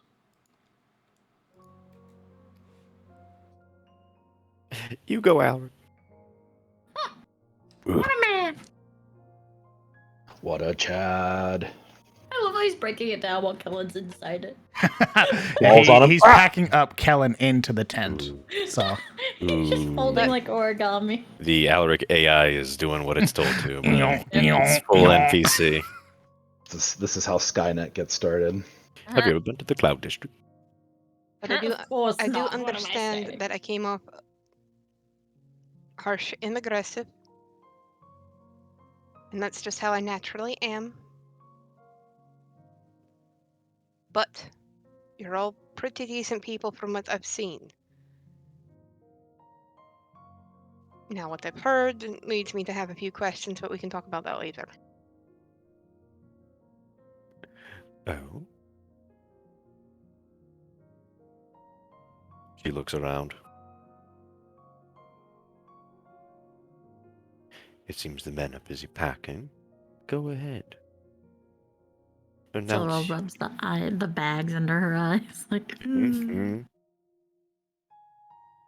Announce your displeasures or your concerns. I understand what you're saying in regards to Hain Keep, and I have established enough trust with you to believe your word in it. But having that little bit of seed of doubt in your mind, it's something that you have to overcome personally. Am I wrong? Mhm.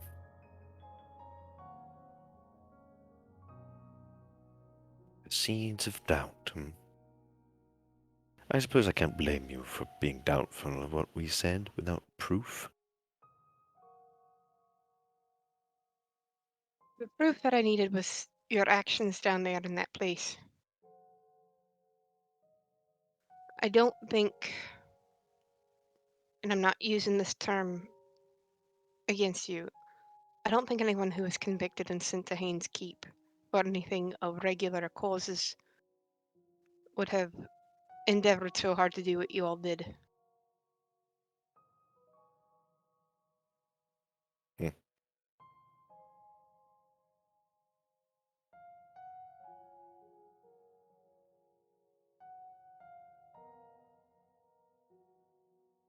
Or am I completely wrong and you're going to stab me and steal my things? Oh dear. Roll a If we dex want- save. She's on to us. Morana, get her. Marana, you have advantage. flanker, flanker. Never should have come here. The fuck? No better than to trust an elf. Her final words. That's 1 billion points of sneak attack. Holy shit. Listen, Marana breathes on me with sneak attack and I'm eating pavement, okay? Good to know. I'll keep a note of that. Mind control Marana next. Just my notes. Perfect. When she's hiding. Right, mind as you were. control. Yep. But We're I'm not- working. I really am working on it. And I'm sorry if I have to go back and apologize later. She raises a hand. I doubt you are the only one in Tyros with similar feelings towards elves or the Grecian Empire or Shademore or any other group. It is not something that surprises me or offends me personally too much. However, for all of our sakes, I beg you, consider who you speak with before you open your mouth about your opinions. Well, I was speaking with all of you. I know, and that is a very bad idea, since she points to Cyril. She's a high elf, points to Alric. He's a half elf, points to herself. I am a noble in an elfin empire with elfin friends and allies. She points behind to, Ooh. Carolyn, did you talk about your mom? I think you were in the room when he found out about it. I mean, Carolyn? they're not really elves, so I'm not really sure if the point would stick. Wasn't your father an elf? Or- Yeah, he is an elf. Have you told that to the class? Pretty sure Yuri was there. We'll go with it. Points back to Kellen. His father is an elf. And she glances to Morana. She's probably the only one who you could spout your opinions to. But that's only depending on how she personally feels about them. Most everyone here has family ties in one way or another. That's probably the most offensive part is how much you didn't read the room, to be frank. Alright. So, let me understand this. Get me wrong. I'm apologizing for my shortcomings and my shortness in my words that I'm trying to get over. Mm-hmm. Yet you're still going to sit here and chide me. Well, yes. Alright, so I officially don't have a problem with you because you're from the Elvish Empire. I have a problem with you because you can't let things go when people are actually genuine with their apology. So you're kind of a bitch. Mm. Yes. But I already Total knew just. that. Ugh. Girls, you're both pretty. Let's get going. Yuria's, brow drops in annoyance. Mission accomplished.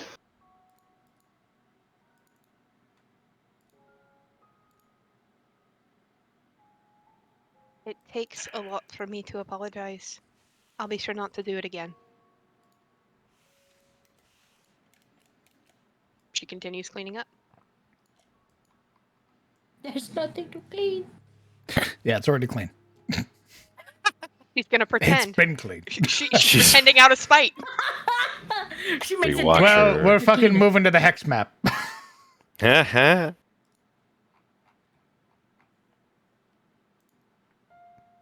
I rip you out of camp. Please, no, don't do it. I'd throw you into the wilderness. Wait, we're already there. Pick a direction. Oh, okay. ¿Dónde está?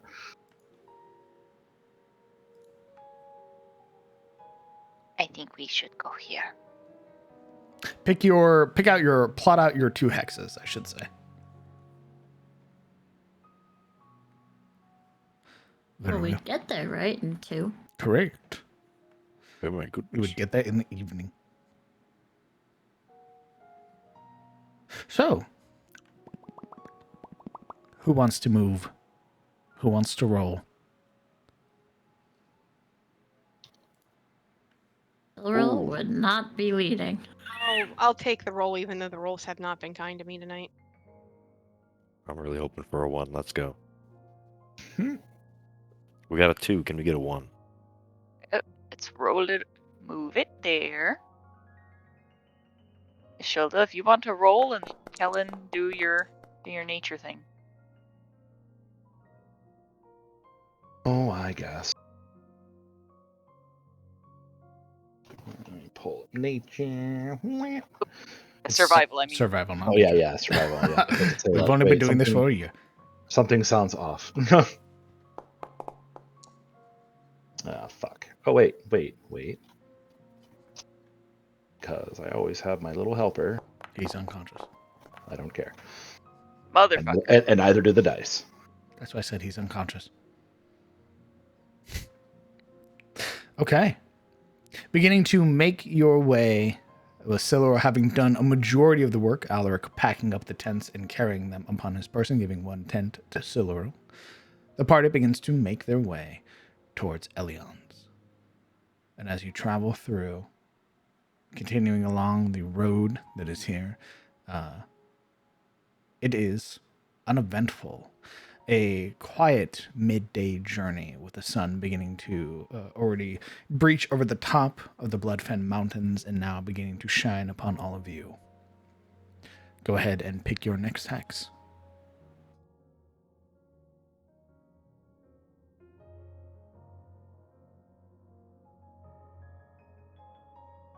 Pick the hex. Pick the hex. Delightful.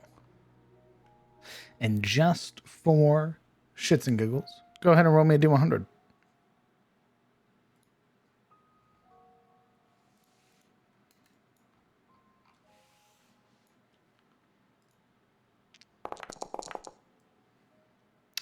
Ooh, baby. Damn. Bro, that's my second 2 of a D100 in a row. Hey, stop it. Brother. That's Get more tight. I frogs. fucking love 2s. Give me a second. Elion is swarmed by giant toads. It's under attack. It's toad season, baby. We get more frogs. Frogs. All frogs. Ooh. Who wants to roll me a D100 again? Frogs. I got it. Thank you. Please, for God, make it a 2. That would be amazing.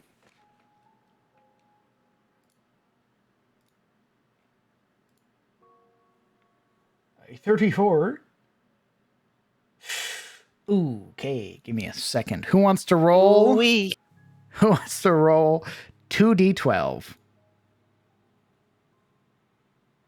Ooh, That me. decides how many frogs there are. Nope.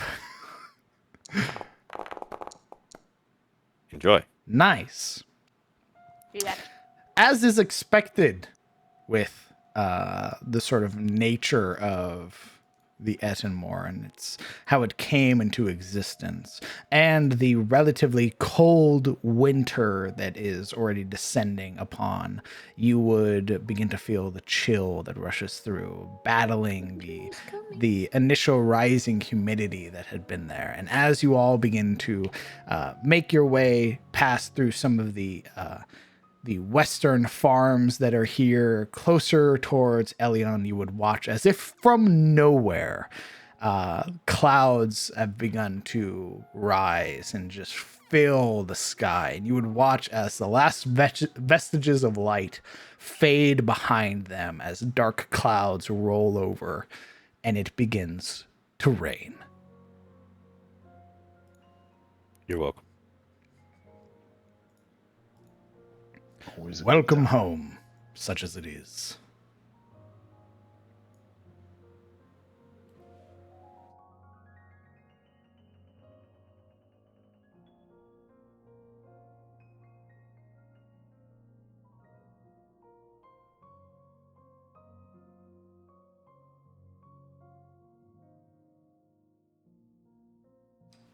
What are y'all doing? Trudging along. Falling apart. It's a good time.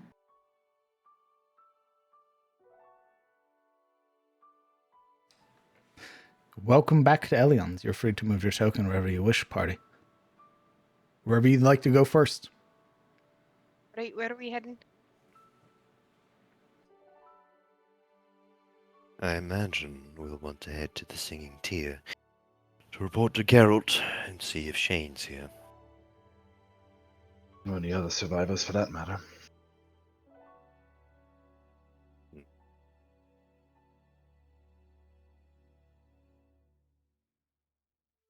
As quickly as we can.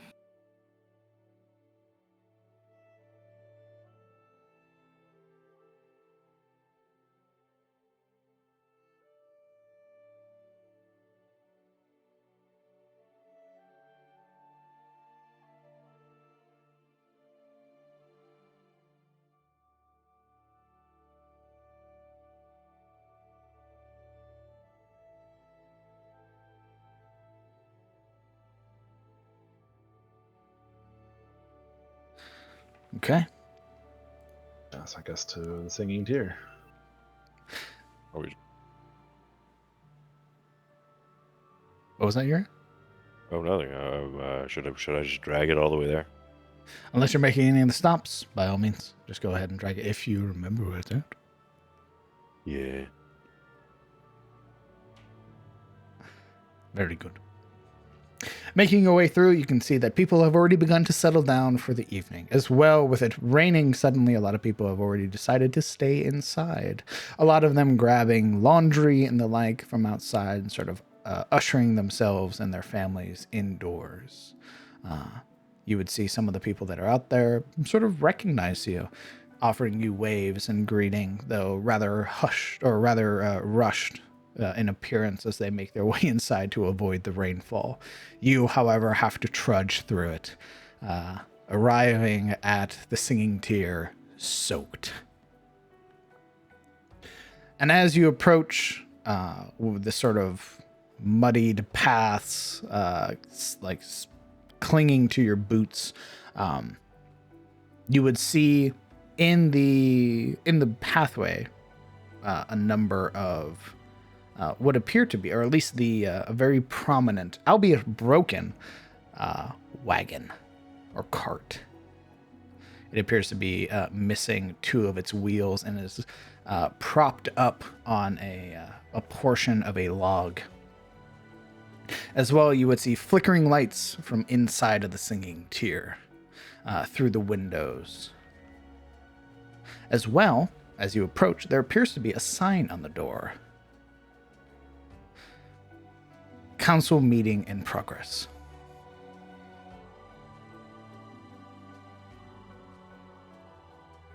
There's a pause as she reads the sign.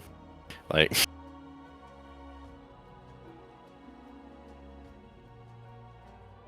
having the idea of forming essentially a council and then seeing a sign that says council meeting. What?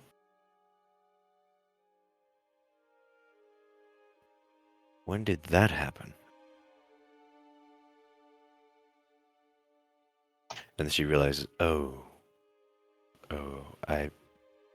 I suppose it's regarding Eliond and mayoral business.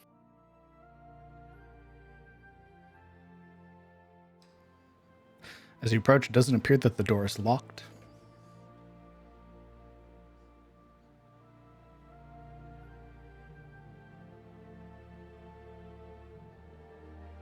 Well, would these individuals be worried about you?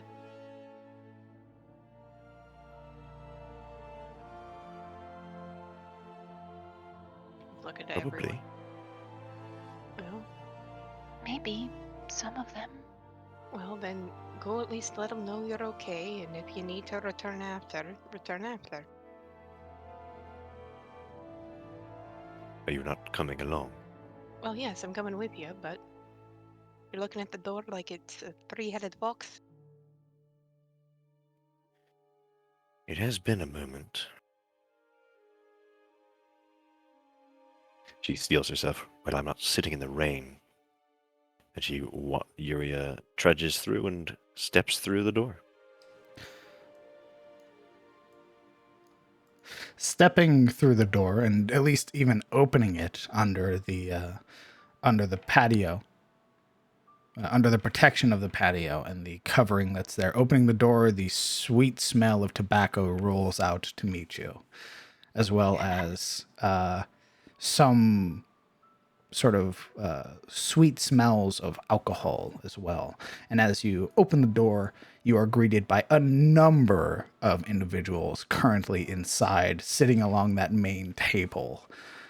A number of very haggard-looking people. You would see, of course, the bright expressioned, thick-bearded half-giant, as well as a number of other individuals who are currently just listening to the conversation at B.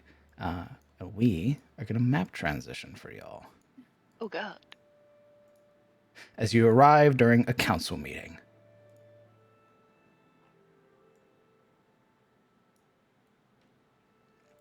Amongst them, of course, some of the more prominent members of the council.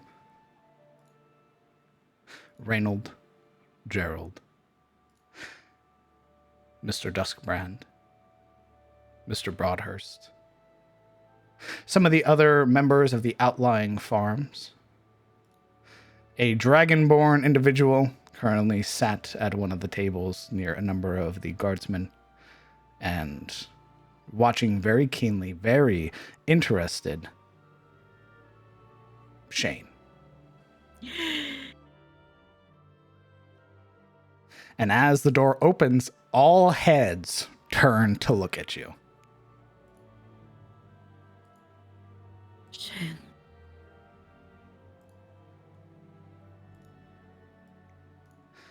You would see Gerald, who his eyes sort of go wide, and one of the individuals in the back, this halfling individual sort of leans forward some. Who are they? And Gerald, smiling wide as he is pulling the pipe away from his mouth. Well, it's good to hear that you're all right. At least to see you. Although, maybe you could have waited until council business was over. Come on in. Get out of the rain.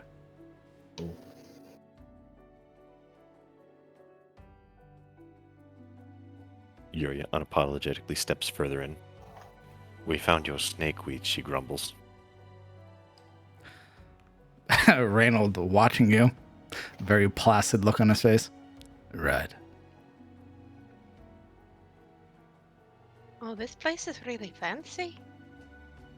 Oh, hi. A little hugs, Thank you. Shane. Shane. What's this? As you There's just wrap like- your arms around him and he gets crunched. What's... Miss Silver, what's this? What's the matter? Thought you were dead. Thought I was dead. No.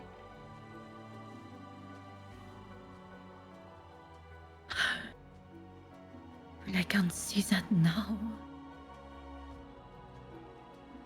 I saw something that looked like you were attacked. That's when Reynold pipes up. You saw the basilisk.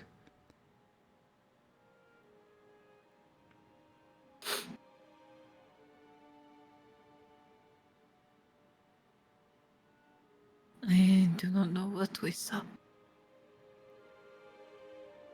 There was a body and a horse and none. Regrettably, a few of the guards sent by the fairy died. Perished protecting Shane from a band of mournings. The lad also lost a horse. You are alive. She kind of puts two gauntleted hands on either side of his like shoulders and shakes him just a little bit. He compresses like you're squeezing down on a toy. Just There's a smile. he looks relieved that you're all alive and well and offers a very warm smile in return. I appreciate you caring about me, but it was all right. It's not really all right. It was rather horrifying, the whole thing. Came out of nowhere. We just ran.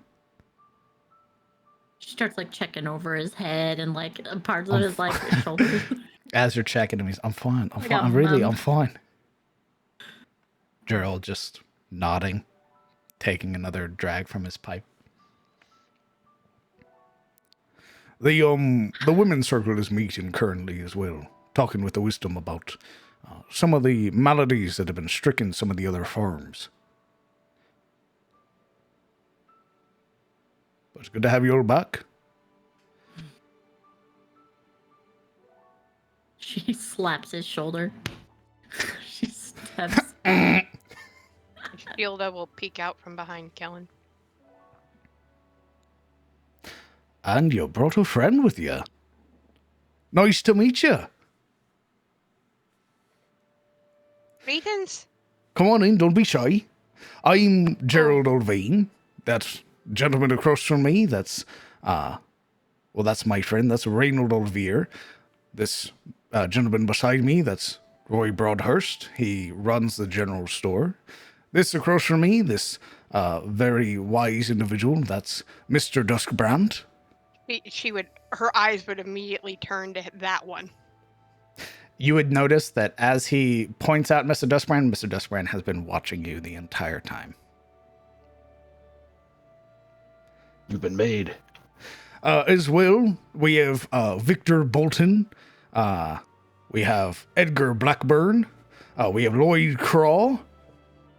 And we have Samuel Brooks joining us.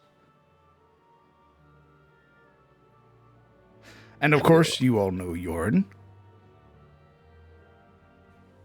You're a nod's thumb.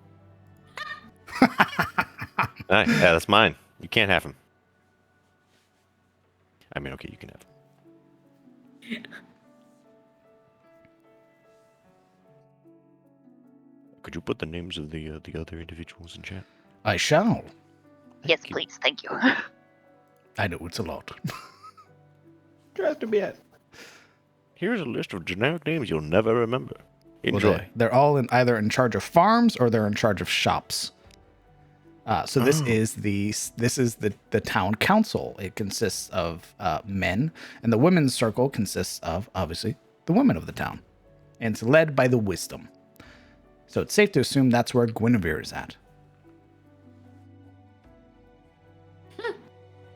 Imagine.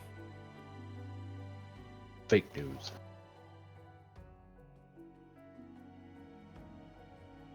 Wizard stare off, but he's gonna win because he has a hat. You can see that as he's looking at you, he also has a pipe. And he is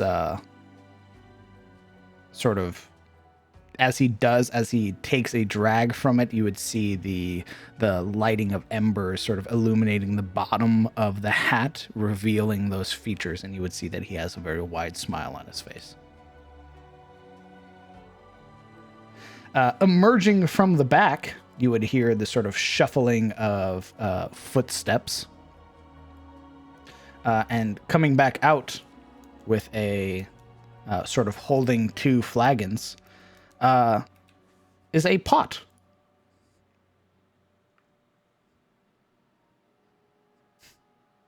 A pot with head arms and cranes. legs. Silril smiles. Oh my lord. Amazing! Oh. Hello.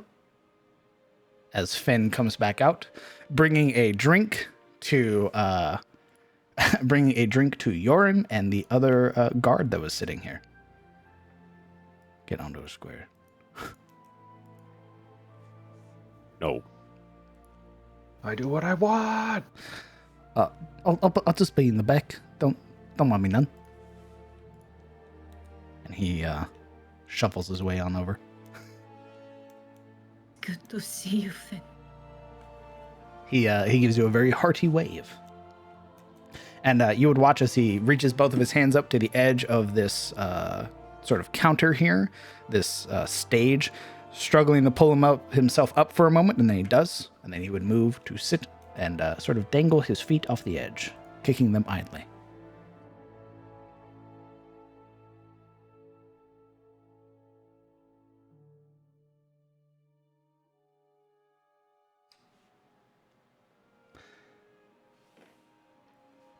Gerald sort of looks at all of you for a moment. Mm-hmm. I mean, you're more than welcome to sit in. I'm afraid, as not being a part of the council, you won't have much say in the politics, but at least, maybe you'll learn something. I think we'll be happy just to listen in and dry off. You can see that some of the other members of the council, like some of the other farmers, just sort of cross their arms, huffing at the idea of this council being interrupted by women. All right, I killed him. Women folk. Ugh. More like, you have your own council. What are you doing here? Silril will step over and kind of place a hand on Gerald's shoulder. There's just this expression on her face, I'm really glad to see you. That expression. It's like that moment that blue eyes, a parent has where your child comes up to you and that they have that very apparent emotion on their face, and he sort of reaches a hand up to sort of rest it on your arm. This smile immediately replaced with concern, knowing that something is wrong. Are you all right?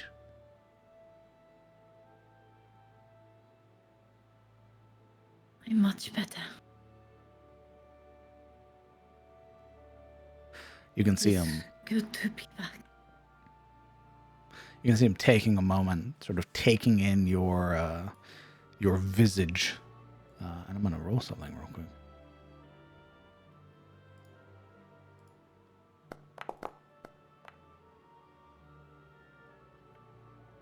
You can see his eyes sort of searching yours, staring at them, taking in the details. And then he gives a soft pat on your arm. Go ahead and get some rest. Go take a seat, whatever you want to do. Oh, we can talk after. She looks exhausted. There's like a. If whatever you want to make, you can just go into the kitchen. It's yours.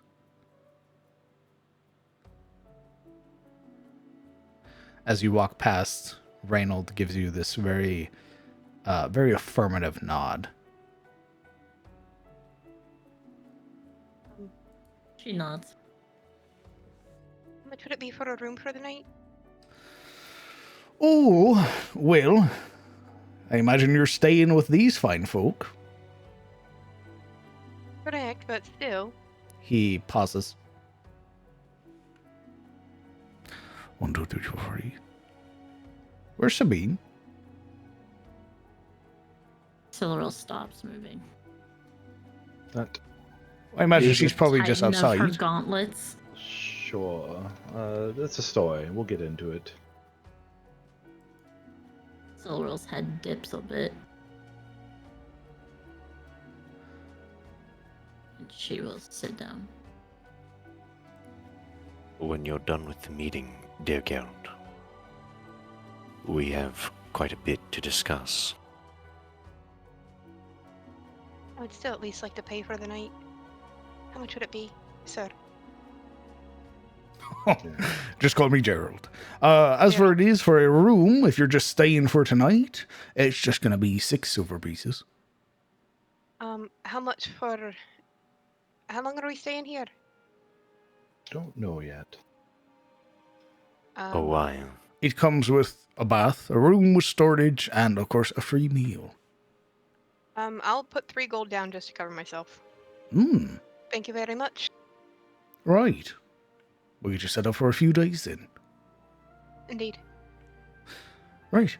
Give me a moment, gentlemen. He pushes himself up from the bench, watching a portion of it list up, no longer under the weight of the half-giant, who makes his way back behind the bar, sort of looking at you, Urian, giving you this pat on your shoulder. Oh, we can talk.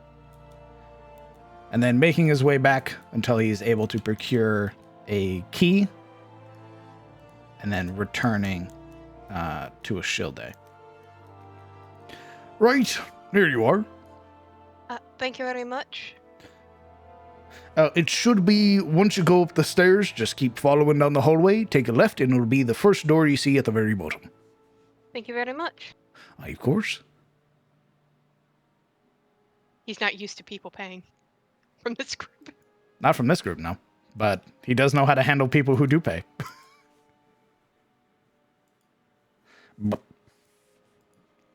Well, if you'll excuse me. And she'll head upstairs. A lot of the individuals give you small waves, curt nods. Mr. Duskbrand gives you this very slow, languid nod. Very practiced. As then he turns his attention back to the conversations. Right. So, have we heard any more reports about any other missing animals? Anything else going missing?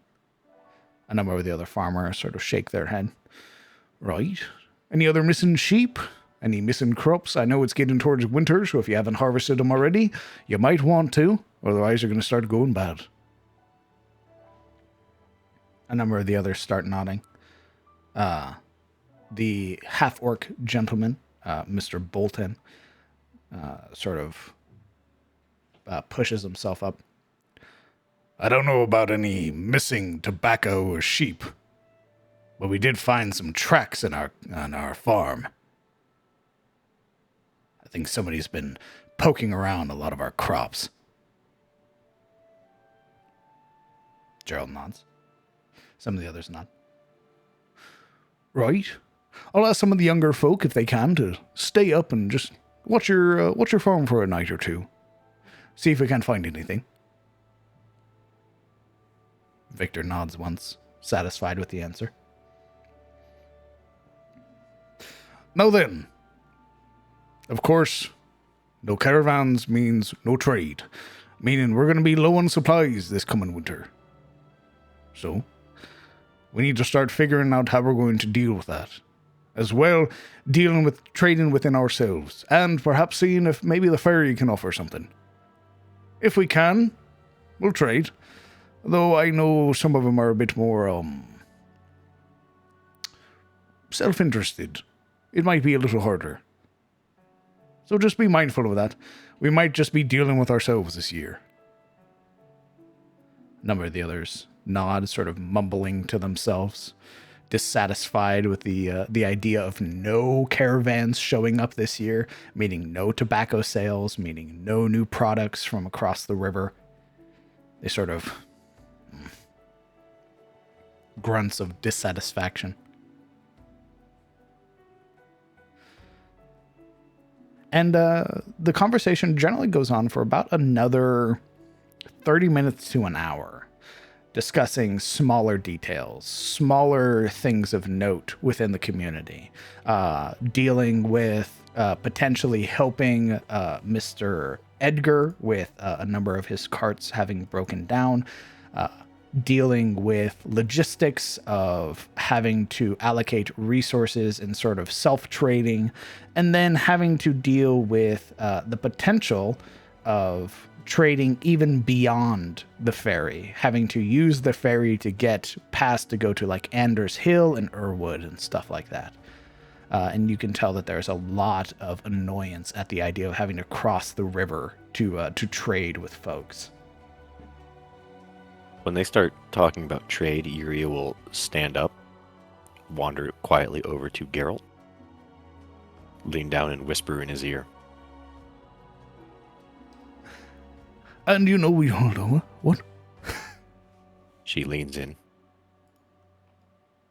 So you know, when we went into Elm's Ferry and talked to the constable, he mentioned that the mayor is not allowing ferries between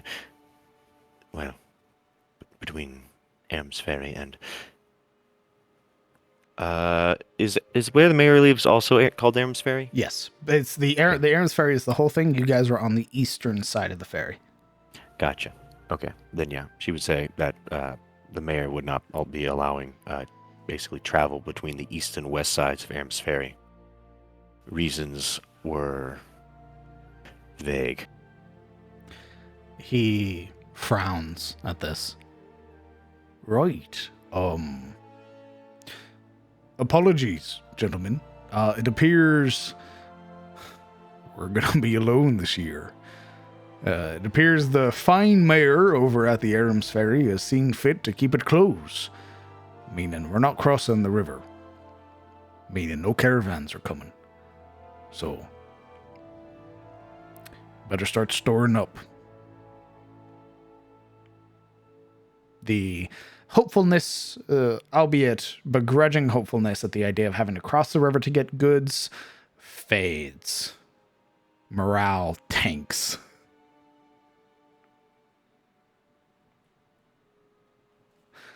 Right,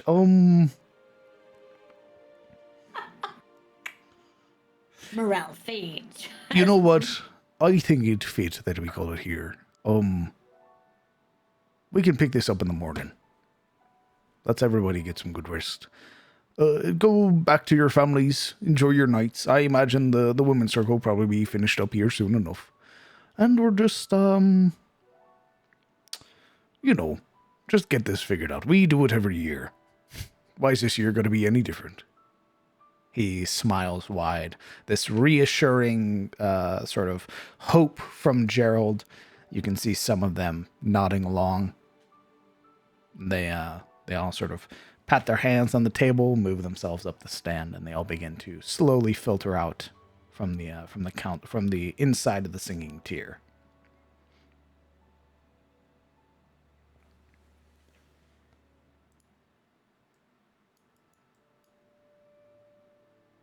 And eventually, you guys are. Who were you asking to stay? By the way, Yuria, were you just wanting to talk to Gerald? Do you want the other farmers to stay? Not the other farmers. To her, the people who should stay are Geralt, Reynold, and Duskbrand. Gerald would bring a hand up, sort of pausing the two at the other end of the table from leaving, nodding to Mr. Broadhurst, who does leave. And eventually, the others would filter out.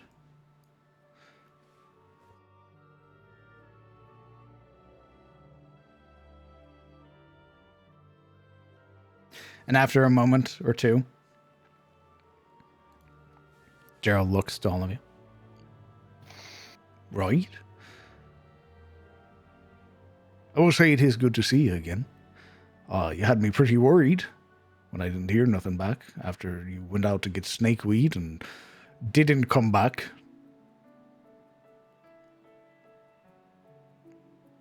When we tended to get carried away. No surprise there, I'm sure. Reynold turns. You did get the snakeweed, right? I do. I have it on me. His only hand comes out for it. I'll unpack the stuff that they collected and hand it over. Right. Hey, not bad. I can make plenty with this. Oh, that's good. Especially because you're going to need it.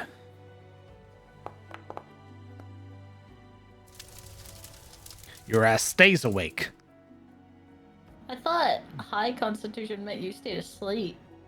No, high constitution, you power through. Slow constitution is what gets you points of exhaustion and stuff. Oh, okay, yeah, Silver'll just like... Wide awake. There's just like this permanent gray dull tone under her eyes. You would hear Mr. Duskbrand finally talk. Rather curious, your companion who you travel with. Where did you happen upon her? Arrested in Aram's Ferry, actually. Arrested. Quiet. They don't seem to like use of magic there, as it turns out. No, they do not. She was trying to cast her way around, so to speak, and managed to annoy the constable. Had I known that you were heading to the ferry, I would have warned you beforehand. My apologies. I don't think we knew we were heading there. Yet fate brought you both together. Sure did. I assume you'll be wanting to know what happened to Sabine. Mr. Duskbrand looks to Gerald. Gerald nods vigorously.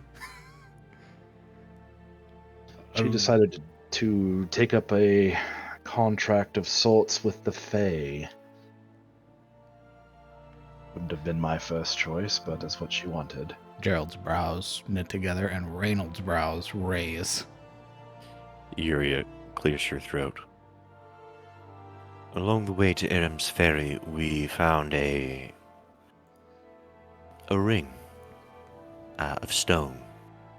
Upon investigation, there were letters etched into it, and she corrects herself, when I admittedly insisted we investigate, it summoned a fae by the name of Oberon. Reynold's brows darken for a moment, and then he relaxes. Yuria, who has basically been keeping an eye on everyone's expressions, immediately notices Reynolds. The name sound familiar? Very.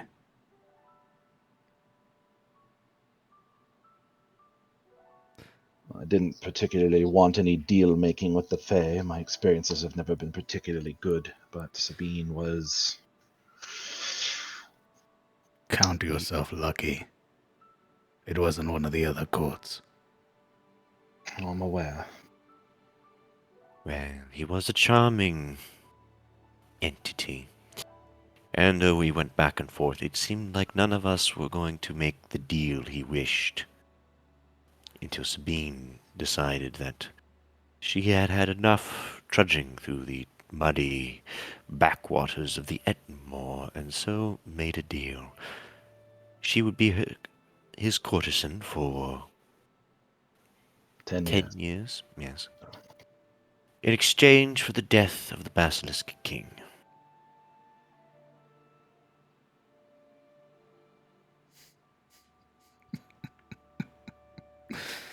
Right. Well, a lot of good that did. Yuria's face darkens. Indeed. There's much, much more. I take it this deal. You just said it, right? I believe so. At least that is. I don't believe Sabine signed anything. What'd you ask for specifically? Just to kill the king.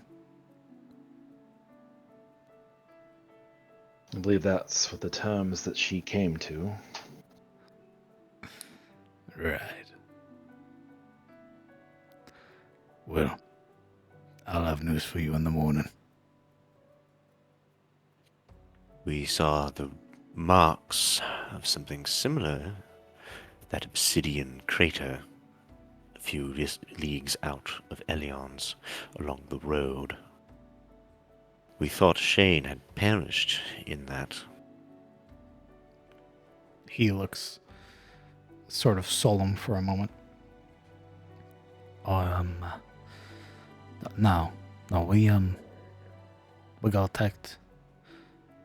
A couple arrows sort of hit one of the horses while we were coming along the road. Pulled off and came out of nowhere. These giant beasts attacked us, and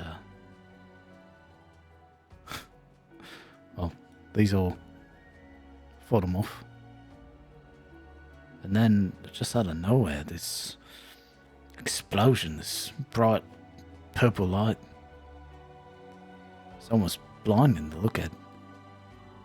And I remember clearing my eyes and hearing growling and screaming. And I saw this giant snake thing. It was crawling around on a bunch of legs. It's just horrifying, whatever it was. And we ran. The cart lost the wheel and we just bolted. I lost a horse.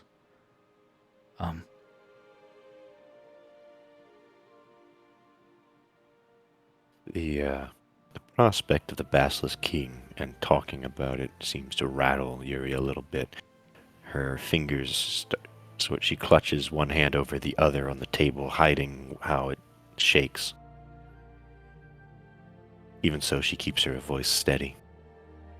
It is regrettable to hear that the deal was less than satisfactory, but she shrugs.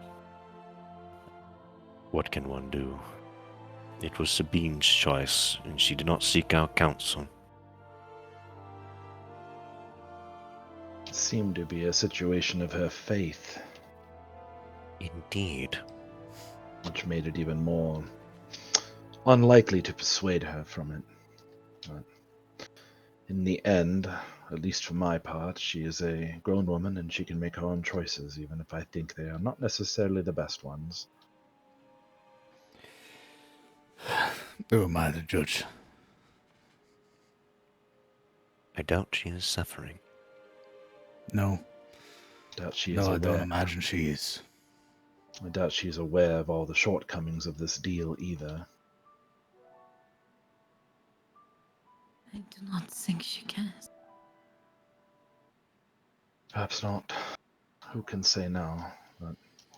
But Apparently, there's still a basilisk problem. There were the children. Right. Well, before we go down that... She sighs.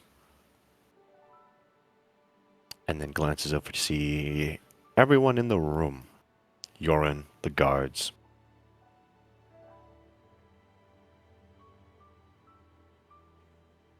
She lowers her voice. Geralt, Aye?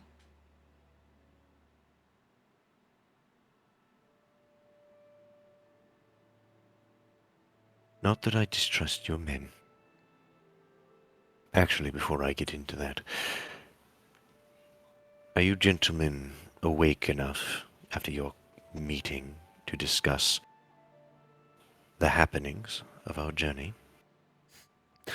Well, admittedly, these council meetings do go on for a while. We were wrapping up, as you saw with that last bit there. Usually it's everybody goes home, go to sleep, and just enjoy the evening.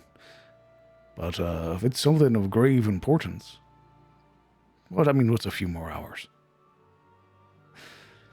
Although, I don't know when the women's circle will be finished.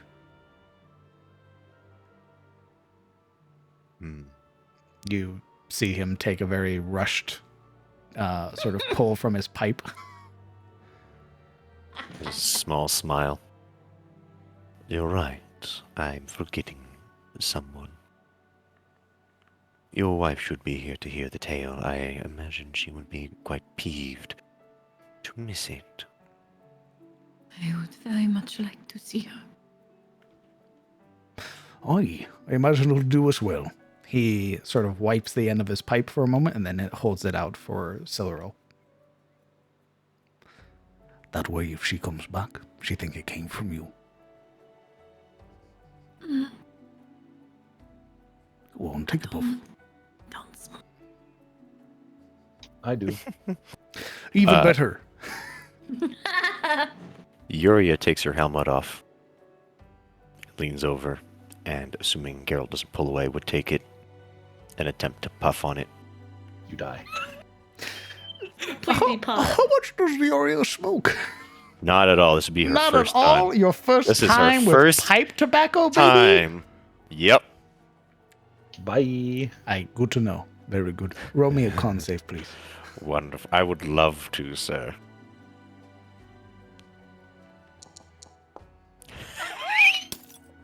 Oh my god, you're dead. You just died. Perfect. Just That's want to very know, fitting. is there anything you'd like to do, potentially? What does that mean? Obviously by that? nothing. Obviously, if you can't get it, it means nothing. You start dying. As you take probably a sharper and deeper inhale than is expected when smoking from a tobacco pipe. Yep. You immediately hits the back of your head and your head begins to swim. That rush of tobacco just sucker punching your your system, and you begin to hack and cough and sputter. And as you do, you feel that lightheadedness just rush through your body. And Gerald, laughs at first, and then you start sputtering more, and he goes, "Oh my god, are you all right?"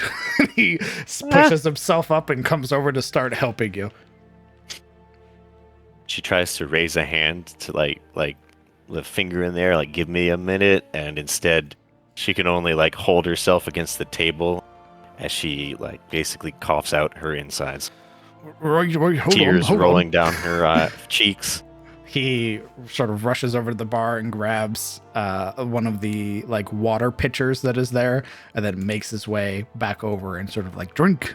It'll help you even just a little She bit. takes two shaky hands, grip it, starts to shake the picture as she tries to drink it. It spills everywhere. He has like a bottom, just a giant hand just assisting the bottom of the pitcher, and the other hand sort of patting your back. Silver's just watching. Like, Oh god. Should not have done that. Shouldn't have done it. I thought, See, I just, you were so eager. I thought you would have smoked in the past. she responds with, I know. Patting your back. Finn's over there just sort of kicking his legs. That looks like that hurt. You Don't alright, smoke, Miss Yuria? Liz. she responds with, Finn's nodding his entire upper torso. Just,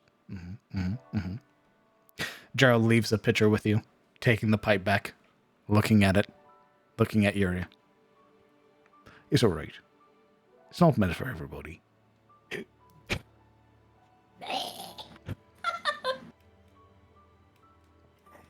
Stronger than I thought it would be. Oi!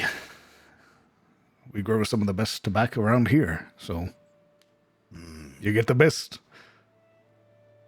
you see she steadies herself on the table, clutching at the ends, blinking away sort of the haze, the tears, the sweat. He holds the pipe out for Kellen. And he takes it and does the more gentle puff requirement for these things. Indeed. And of course, it is Elion tier tobacco. It is some of the best. It's rich. It has all of that flavor that's there and just fills you with that warmth. Oh yeah, brother. He gives a nod. And then moves to sit back down. Right. I didn't mean for you to hack it along, I'm sorry. But He whenever you're ready. Holds up a hand. He wipes the pipe off on his shirt and then takes another puff. Well, sorry. I thought it would help the nerves, but instead it... Well... When will Gwenevere be arriving? She tries to swallow. I, to be fair, I'm not very privy about the women's circles and how long their meetings go for. Sometimes the wisdom likes to keep them for longer. But, it shouldn't be too long, hopefully. It is well into the evening already, after all. Although, Miss Colvard is a bit of a stickler for making sure all the points get talked about. She nods. Well, gentlemen, give us, if it is not too much trouble, give us an hour to bathe, refresh, stretch your legs. And when she comes, I presume it will not last more than an hour. She gives Geralt a look of confirmation. He gives you a shrug. Oh. Well, hopefully, she returns within the hour. And when we are refreshed, and I have organized my thoughts and my lungs, we can begin our debriefment. All three of them nod, looking at each other. Gerald pushes himself up. Reinhold pushes himself up. And they slowly stretch. You hear like the grunts and groans of having been sitting the entire time during the council meeting. You would watch as Gerald sort of makes a fist and presses it to his back, and you would hear this audible just up his back as he... He's fucking dead. That boy got some crackly bones. I have osteoporosis. Silver looks like a corpse. Yeah, she's dying currently. A blue-eyed glowy corpse. Oh, got him a lich. Oh, seems one of your people have died. So, I assume there's baths being taken right now upstairs. No, she would just put her stuff in her room and come back down. Oh, okay. So you'd have probably been present for most of that then. Yeah, no, Marana stayed upstairs. Gotcha. Okay. Unless there's anything specifically, for the sake of brevity or anything like that, unless there's anything super specific, then we can just sort of hand wave the passing hour with people going upstairs, taking baths, unpacking their stuff, lightening their load, and just freshening up. Ashilda would introduce herself to Mr. Dustbrand prior to him leaving. Shadowell would be waiting here after her bath. Mr. Dustbrand doesn't leave. He remains seated the entire time. And as you approach, he sort of turns, pushes himself up to stand very slowly, and then sort of extends a hand out to you. I take it you're Miss Iron Hands. That would be me. Somebody told you I was coming. Indeed, they did. It's a pleasure to make your acquaintance. Pleasure to make yours. I imagine you have much and more to talk about.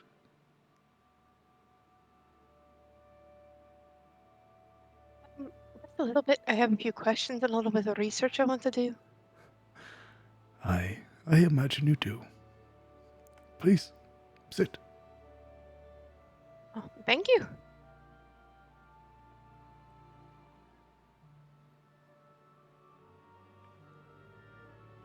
He sort of leans forward some. Before you ask me any of your questions, of course, may I see your tattoos? Of course. And she would show him.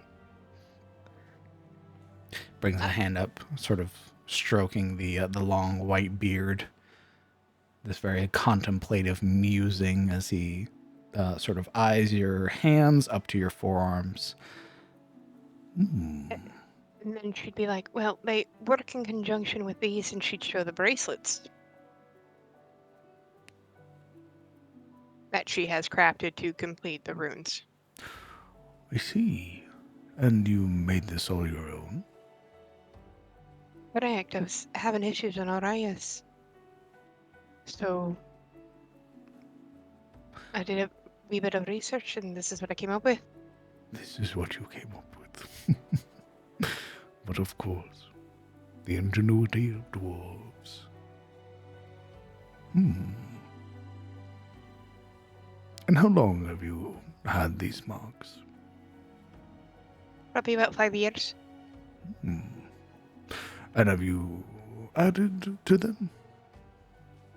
Well, and she'd point out, she'd be like, well, the marks are just the base. Every magic has a base that you have to go off of. The real trick is, and she'd show the runes on her bracelet, are these. This is what completes it out. It allows me to keep on adding.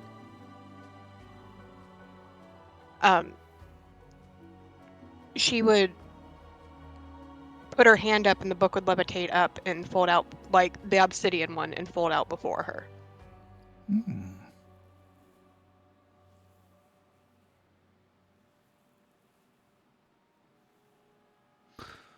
Curious. He reaches out to take it, beginning to inspect it. All on your own.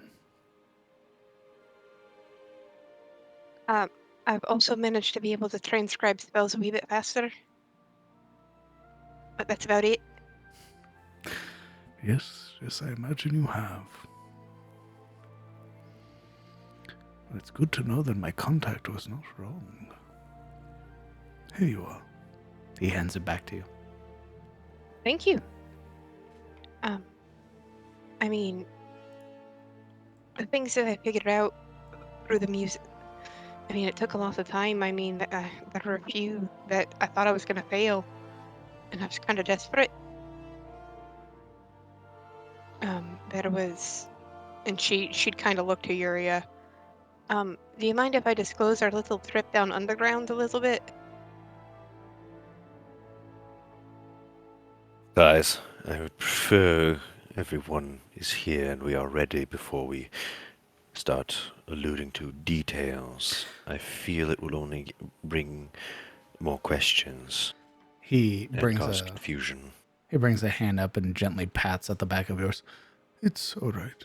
You needn't explain all of your details tonight. After all, you'll be welcome in my tower first thing in the morning. Wonderful. But like, I mean, the arcane's not the only thing that I'm adept in.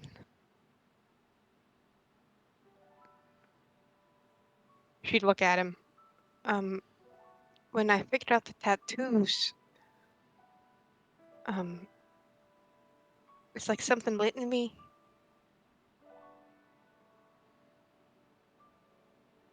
It's hard to read the expression of this individual with the giant hat covering the most of their face, but they are just listening intently.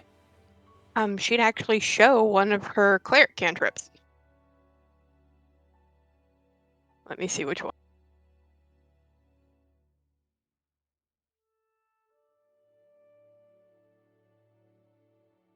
I'll go with thaumaturgy because it's the easiest.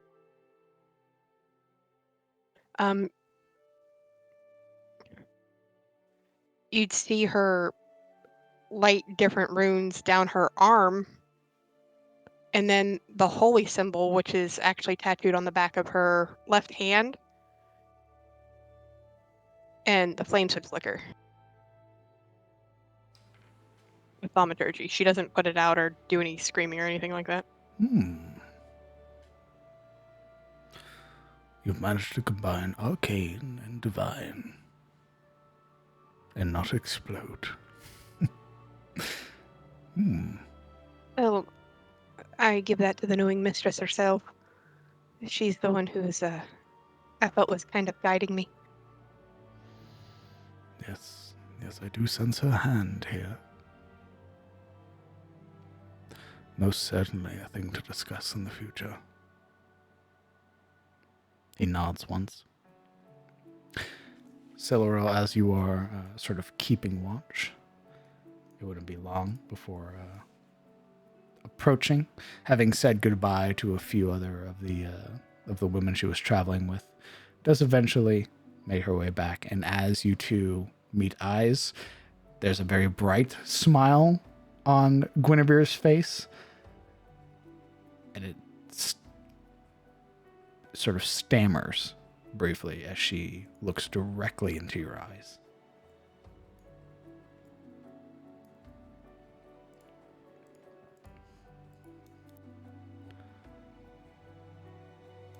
Oh, my dear.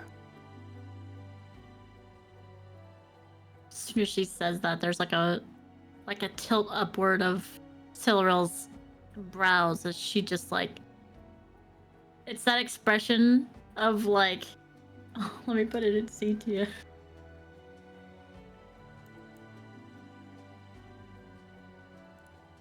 It's this. Where she's like, hi. Like, there's just this moment where like she like breathes in.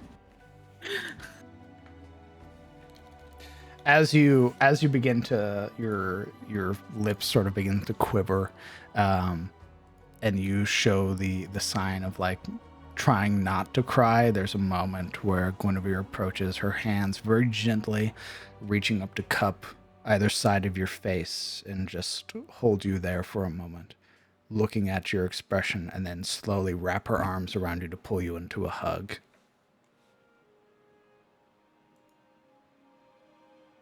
You would hear very softly against your ear, spoken in Elven, "You don't have to be strong. It's all right."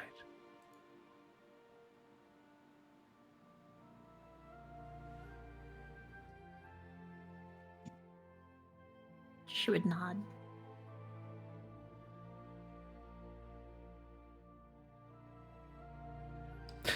And as she's holding you, there's a moment where, sort of holding you close, she immediately takes a step back very suddenly, and her brows knit together.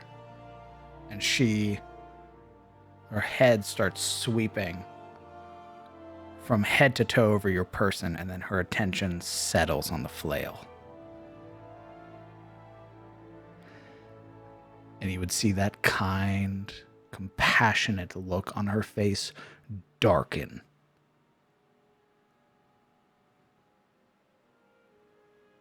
Yoren?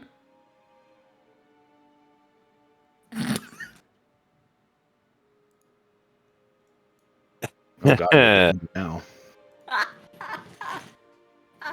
Dance, sizzle, dance.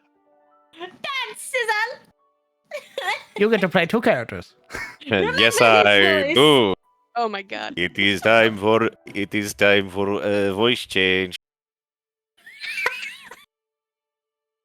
Urine so far has been sort of just milling over his brew. We're enjoying sort of the waves of the pleasures of the party meeting and the general merriment, even with the sort of hints of foreboding. And then the voice calls, and gold scales go white. Oh my god. And he obediently rises, glancing fervently to Geralt. Geralt sort of like happy, smiling, looking to everybody, and then hearing Guinevere shout for Yorn, immediately turns his head and like almost entire body looking at the doorway.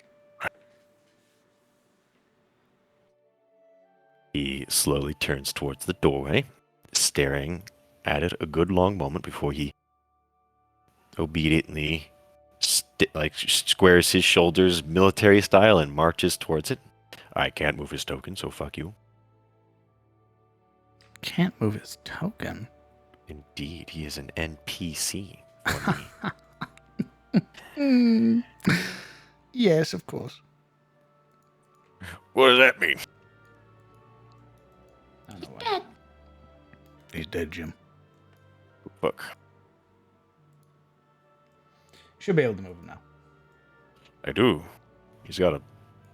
Oh, so this is what it's like without dark vision. My god. Oh, yes. Oh my goodness. It's so different. You don't have dark vision, do you, Dragonborn? I don't. I grew up Bahamut's kind of an asshole. Lumau. Fuck Hold on. you. That's hilarious. They don't canonically have dark vision, by the way. It's stupid. That is hilarious. I'm fucking dead. There you Oh, go. there I Just am. for now. Just for Thank now. you. He marches towards the darkness, the dark doors, takes a breath and opens them wide. Yes, Guinevere, what is the problem? She looks at you, this very intense look. Probably compared to before, where it's always sort of playing up the seriousness, sort of joking, there's a very sincere look of almost malice in her eyes. He almost stumbles from that. And seeing that this isn't sort of like playful, like orders, you can see that that squareness of his shoulders actually sinks into a military pose, like a prepared for battle. Like, this is serious shit. This is not fucking around. And he goes, "What is it?"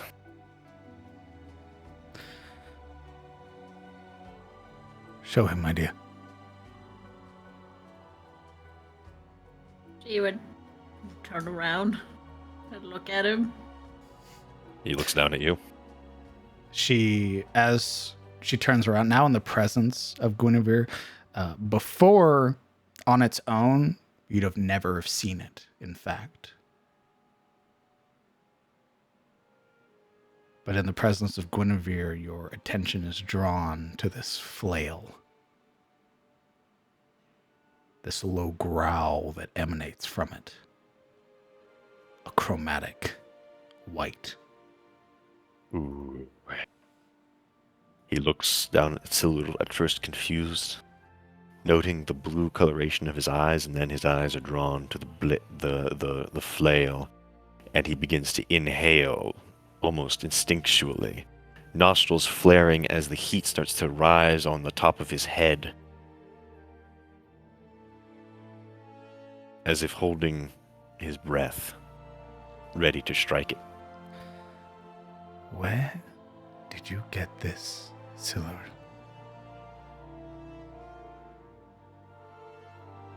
It was in Hade's keep. She slowly turns around and like looks down, and it's just in her hand. And she's like, "What the fuck?" When you have it in your hand, Urine has his mace in his hand. Yeah, Oh, she God. didn't even like know it was in her grasp at all. Sorry, Warhammer. And she's just like, "Ugh." He was hiding right under her own nose. The rat.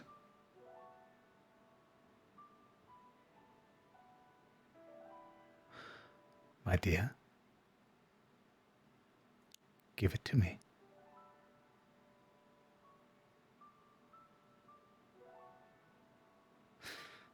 Every fiber in your body is telling you no.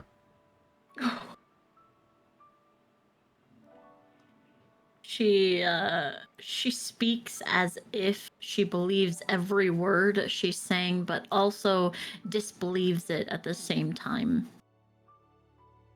I cannot. I have to keep it away from danger or anyone who could use it. A calming, placating look and open palms to sort of calm you. It's all right. She glances to Yorn. He's already taking control. He's been slowly pulling out his, fingering his holy symbol, this simple, very crude sort of depiction with this wooden effigy to Bahamut, preparing a spell or waiting to cast. Steam begins to leave his nostrils as he waits for Guinevere's word. He makes no noise. He only is prepared.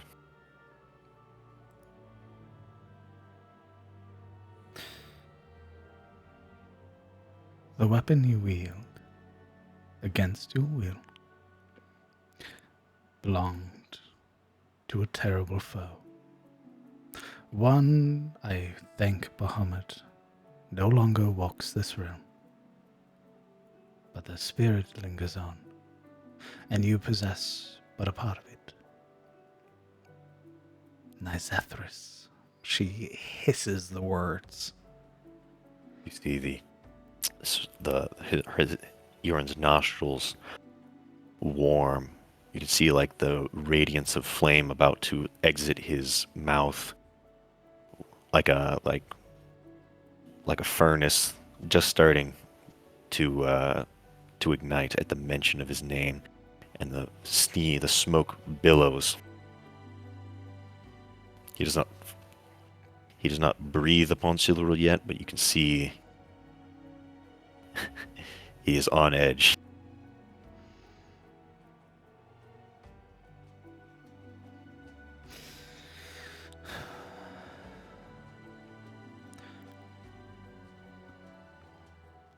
You can see her taking in this moment. You can see the gears turning in her head, contemplating if destruction is necessary or not. And she very gently places a hand on Silur's shoulder and sort of turns her to face her entirely, looking into your eyes. Silver, do you serve Nisathris?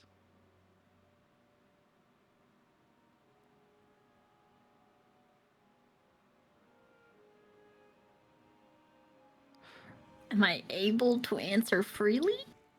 Roll me a charisma save. Oh, fuck my life.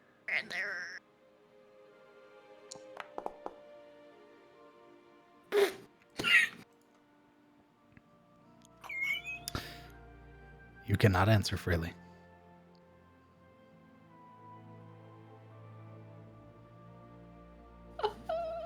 Isn't it a free day, a new day?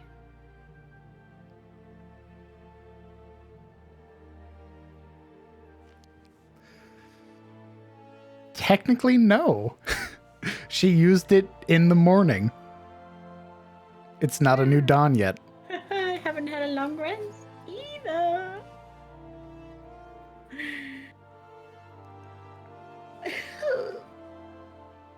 Mr. DM, Yes. it's been a very long while. Remind me, if you do remember, if Urine had inspiration or not at any point. I think he did, and I think you spent it. Okay.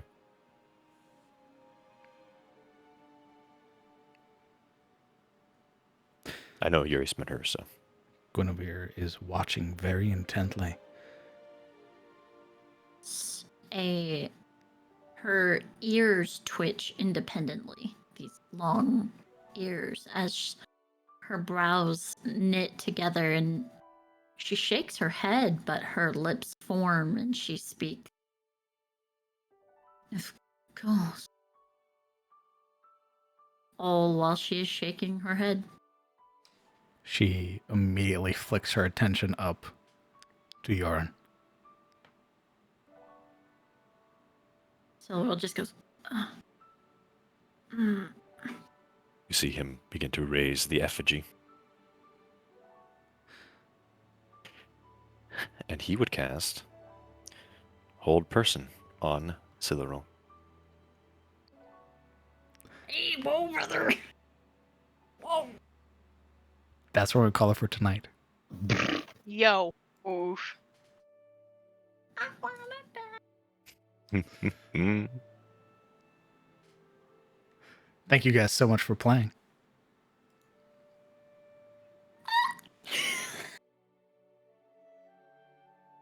Wait, so how does Hold Person work? You're going to roll a save. And if you fail, you become incapacitated. But we'll figure that out next week. We will meet up for episode 43 Wow. on the 11th of November.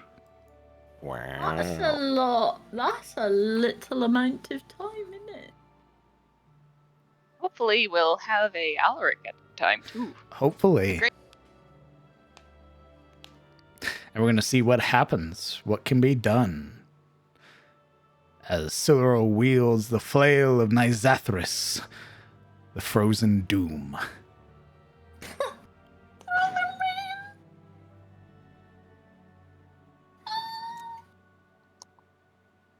The what? The frozen doom. Oh. So, is this the part where Yuria jumps in, trying to protect Silveril, and they go off and do like their own solo thing, where they both get corrupted by swords? What? Hell yeah! Hell Let's go. Yeah! Well, No. I'll save you. Smile. Let's both jump into chaos together! Woo! Perfect. Is We my will. alignment still the same? You're gonna find out next week. We'll pick this up on the 11th for as long as the players wish to stay around. And for as long as I wish to answer questions. Chat, you may use your channel points to highlight any questions you may have pertaining to the game, the players, and so on and so forth. And we'll do our best to answer them. I do want to take a moment and thank everybody who came out for all the new follows, all the subs, all of the raids. My God, I want to thank you all for coming out and supporting the players and myself. You guys allow me to do this, play D&D with my friends, and it's a lot of fun. We're going to go down the line. Hey, Kellen, what's your greatest fear?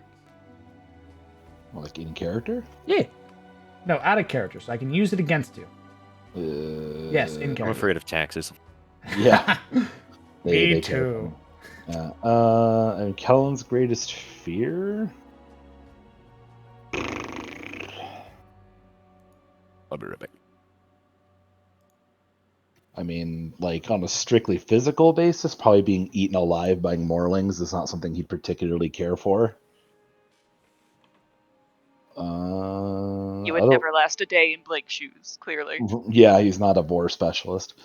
But otherwise, I mean, you know, like he's kind of, now that he's got that whole realization of his heritage, is probably like not figuring that out, or like maybe having a realization that it's, you know, basically pointless or useless. Not seeing, you know, his family again, anything like that. Or, you know, getting his friends killed somehow or turned to stone. That's not very fun. Stuff like that. You know, real casual things. Yeah, Hey, just, you Miranda. know, just light stuff. See? Hey, Miranda, what's Miranda's biggest fear? Yes, that's totally not going to come back to bite me in the ass. Never. Not never. at all. Probably actually being a monster. Nice. So when I mind control you and you go sicko mode, you start ghost riding the taxi. More so kind of that, like... It's ghost riding the More so doing it of your own free will. Ooh, so her willingly going down the evil path. Yeah. Nice. Willingly kind of accepting and just stepping into being an absolute monster. Maybe I'd be better off being a monster. That kind of whole thing, yeah. Anything else? I think that's the greatest fear. I think you got your candy. Fine. Ashilde. Hey, Ashilde. What's your greatest fear? Smile.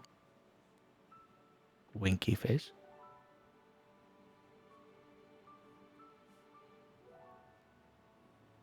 Her greatest fear is, I can't think of the name of the spell. The one that pretty much makes you stupid. Feeble mind. Oh, Yeah. gets hit with feeble mind? Nice. I take your intelligence away? Holy shit, you would hate intellect devourers.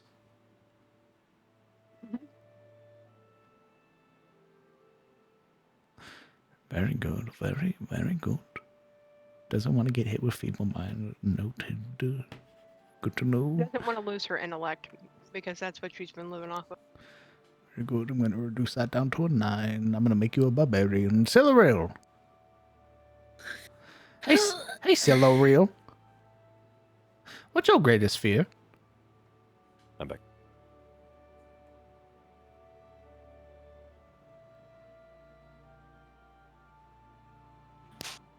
You slap the shit out of yourself? I heard that from the other room. Oh. Stop it.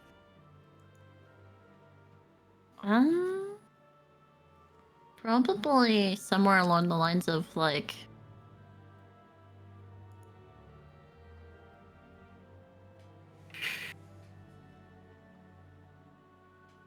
Fuck, that's hard.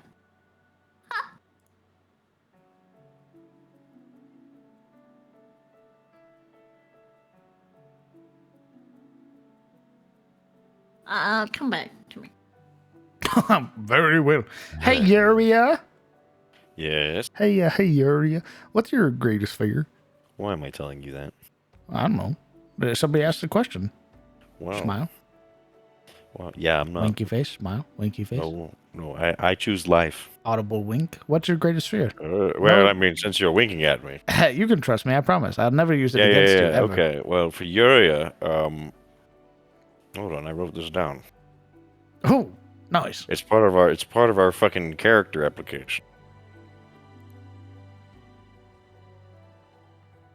I didn't make one of those. Sucks to suck.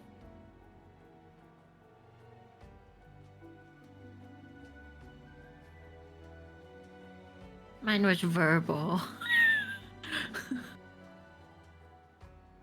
Well, I suppose the one currently that is your biggest fear is, honestly, and I know this sounds like a bit of a cop-out, death. Because, goddamn, have they kissed death, many a time in this fucking campaign. Open mouth with tongue. And I know it's like, Picking of teeth. no shit, everyone's afraid of dying to some degree, but for Yuria, like, Yoren's afraid of dying, but there's things that he'll die for. Yuria has a lot riding on her shoulders as heir, and right now she's very exposed. So sort of the eminence, the idea, the imagination of dying is very close to heart at the moment. She's fucking scared out of her gourd that some giant toad or a rock is gonna fucking murk her at any minute. Bro, imagine that. Imagine you guys doing hexploration, and I just go, a giant rock comes down, stomp, You stomp, did that. stomp, flies away. You did that. You And did you that. didn't die. You didn't die, you big baby. But you did that. Imagine if I had nonetheless. killed The you. rock did show up. Well, I would say, I guess Tyros wasn't the DM's greatest pleasure in life, because he clearly didn't love us. Stomp, stomp, stomp, stomp, stomp. I'm like, damn, that's a hell of an RNG system, brother. Beyond that, because I know, again, that's a bit of a cop-out, I would say she came to Tyros with the fear of being a disappointment to her father. But that's sort of taken a back seat for the fear of losing herself. Especially with the blade, which she both relies on and has to deal with. Becoming that vessel, becoming a slave to one who has been promised heirship, bundled up with death, right? Having been imprisoned, having been promised to become a vessel. Those two things are probably tied at the moment for Yuria. Neat. And then there's also the fear of abandonment by the party, the fear of discovery by outside forces of her abilities, and then death. The fear of shame of her family, of being the one responsible for exposing her family's secrets and getting them into trouble. Would you like more? Nope, that works. All right, but wait, no, I'm just kidding. There's Yoren as well. His fear is disappointing Bahamut again. Disappointing the Platinum Father. A second time. Woo! He doesn't fear death. Not that much. I'm honestly curious how Alaric would have interacted in this session. Good question. That is the risk. We gave him some dominoes and he played them in the corner. Indeed. He was very quiet, very pensive. He was contemplating everything, taking in everything. Thankfully, there was no combat, because that would have been hilarious. Man always leaves before I can ask you anything. He wasn't here today, Major Starlord. He got his teeth removed. I don't know if anyone in the party rewatches the VOD, but wishing the best of luck, bud. Nice. I'll pass on your well wishes. I watched the VOD. What the fuck? Crown, boss. I know you like cliffhangers, but why now? Because it was past game time, and it was the perfect time to hit you with that. Improv, baby. The new / budding Yuria and Siluro dichotomy is interesting to watch. They both give off a fed the fuck up of with all this shit vibes. In a lot of this session. Also, Shitsuro and Siluro gives up her greatest love, sleep.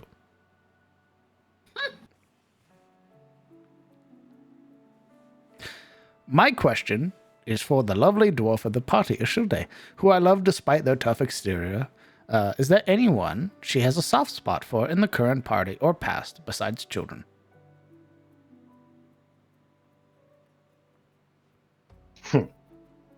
Precedence of that.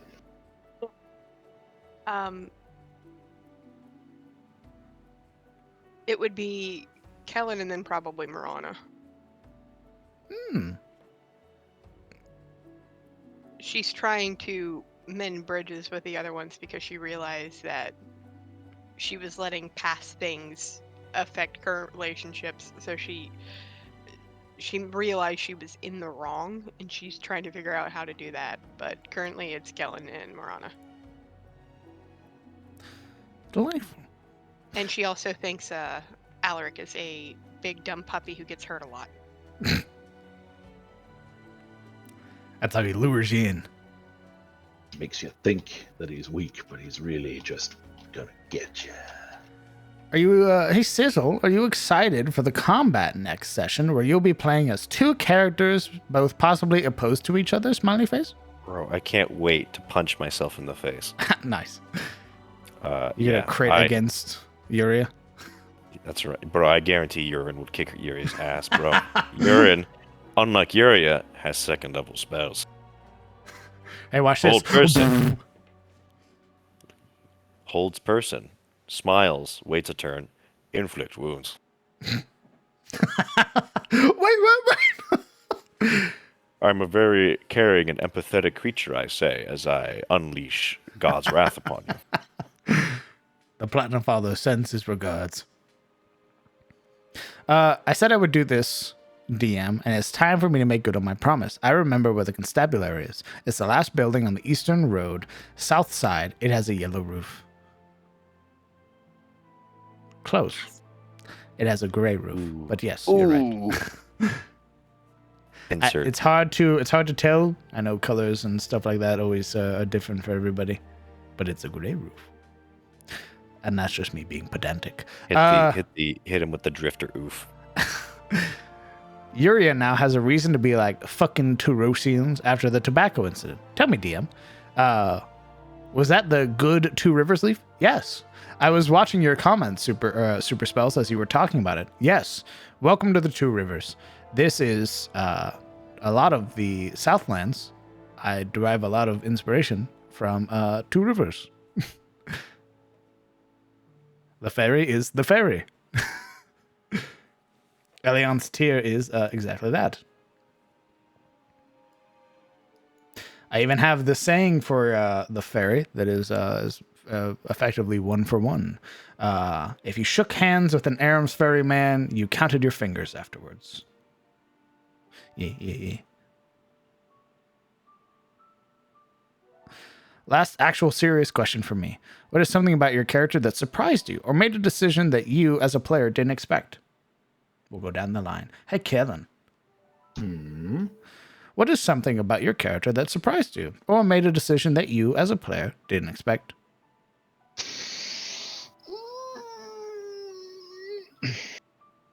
Apologizing to Alaric about being shitty to nobles, I think, was something that surprised me because I kind of thought he would hold fast to that, and then when he came back around, I was like, yeah, that kind of fits, though. He's not really a D-bag.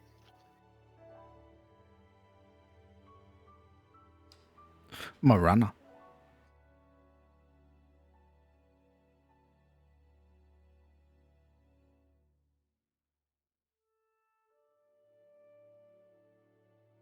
Marana. Sorry. Did you hear the Listen, question? let me see. Something about my character that surprised me? Correct. Or made a decision that you, as a player, didn't expect.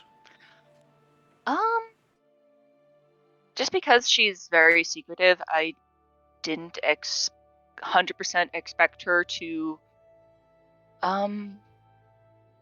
essentially reach out to the dwarf priestess and use her new and strange power to briefly commune with her past father. I didn't expect her to kind of take that risk. That was some great roleplay. Just so someone can kind of have that closure, and it kind of, upon examining it, kind of reaches back to her own strained relationship with her dad. So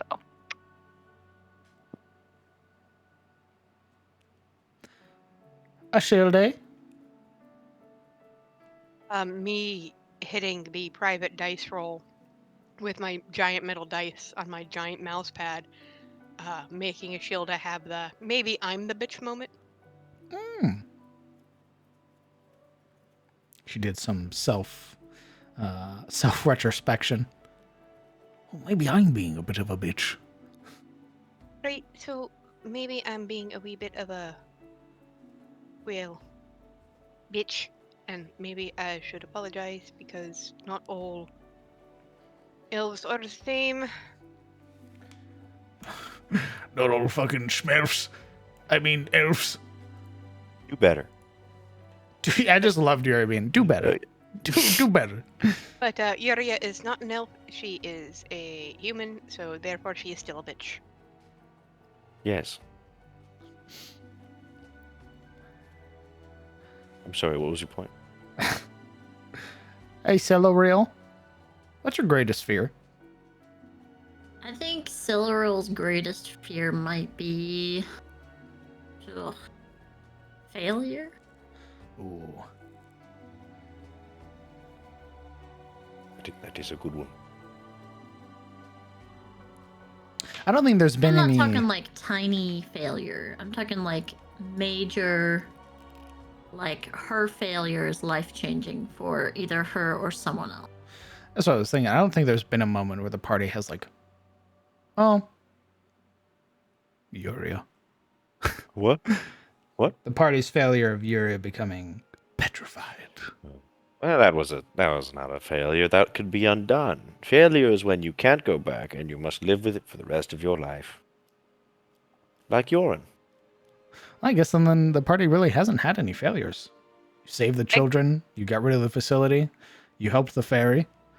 You. I mean, I guess there was the time when she tried to call on Olwen's tear for Marana, and that was just not happening. We killed a lot of people in Haineskeep.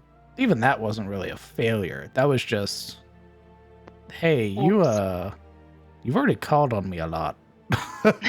You haven't really done anything for me. I can't just keep giving you stuff. I like you, but like I am a person. Haven't But done. I mean, this thing recently, thinking that we got Shane killed.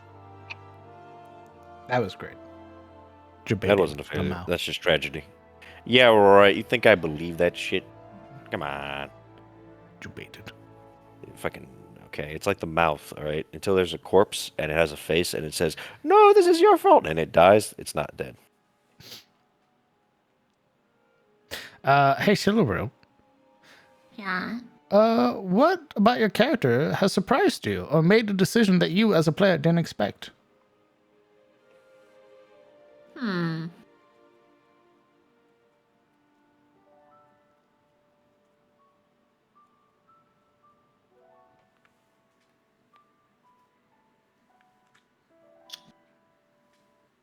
don't know.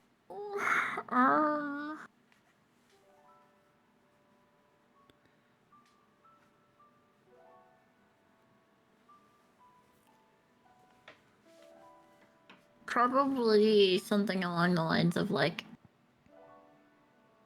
I didn't think I would lean so far towards her like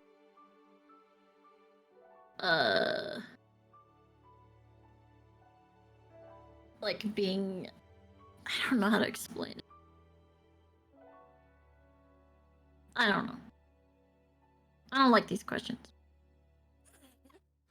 They're super personal character questions meant to offer you a little insight into your own character. I just don't know. It's like, ugh. I'm playing her how I would want to play her. I guess.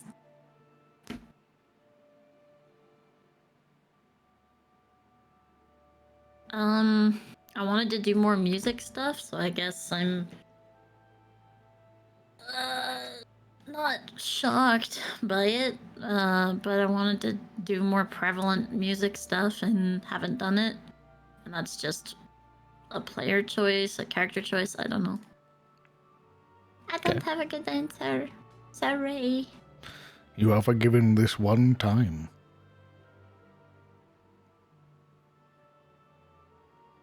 Yuria,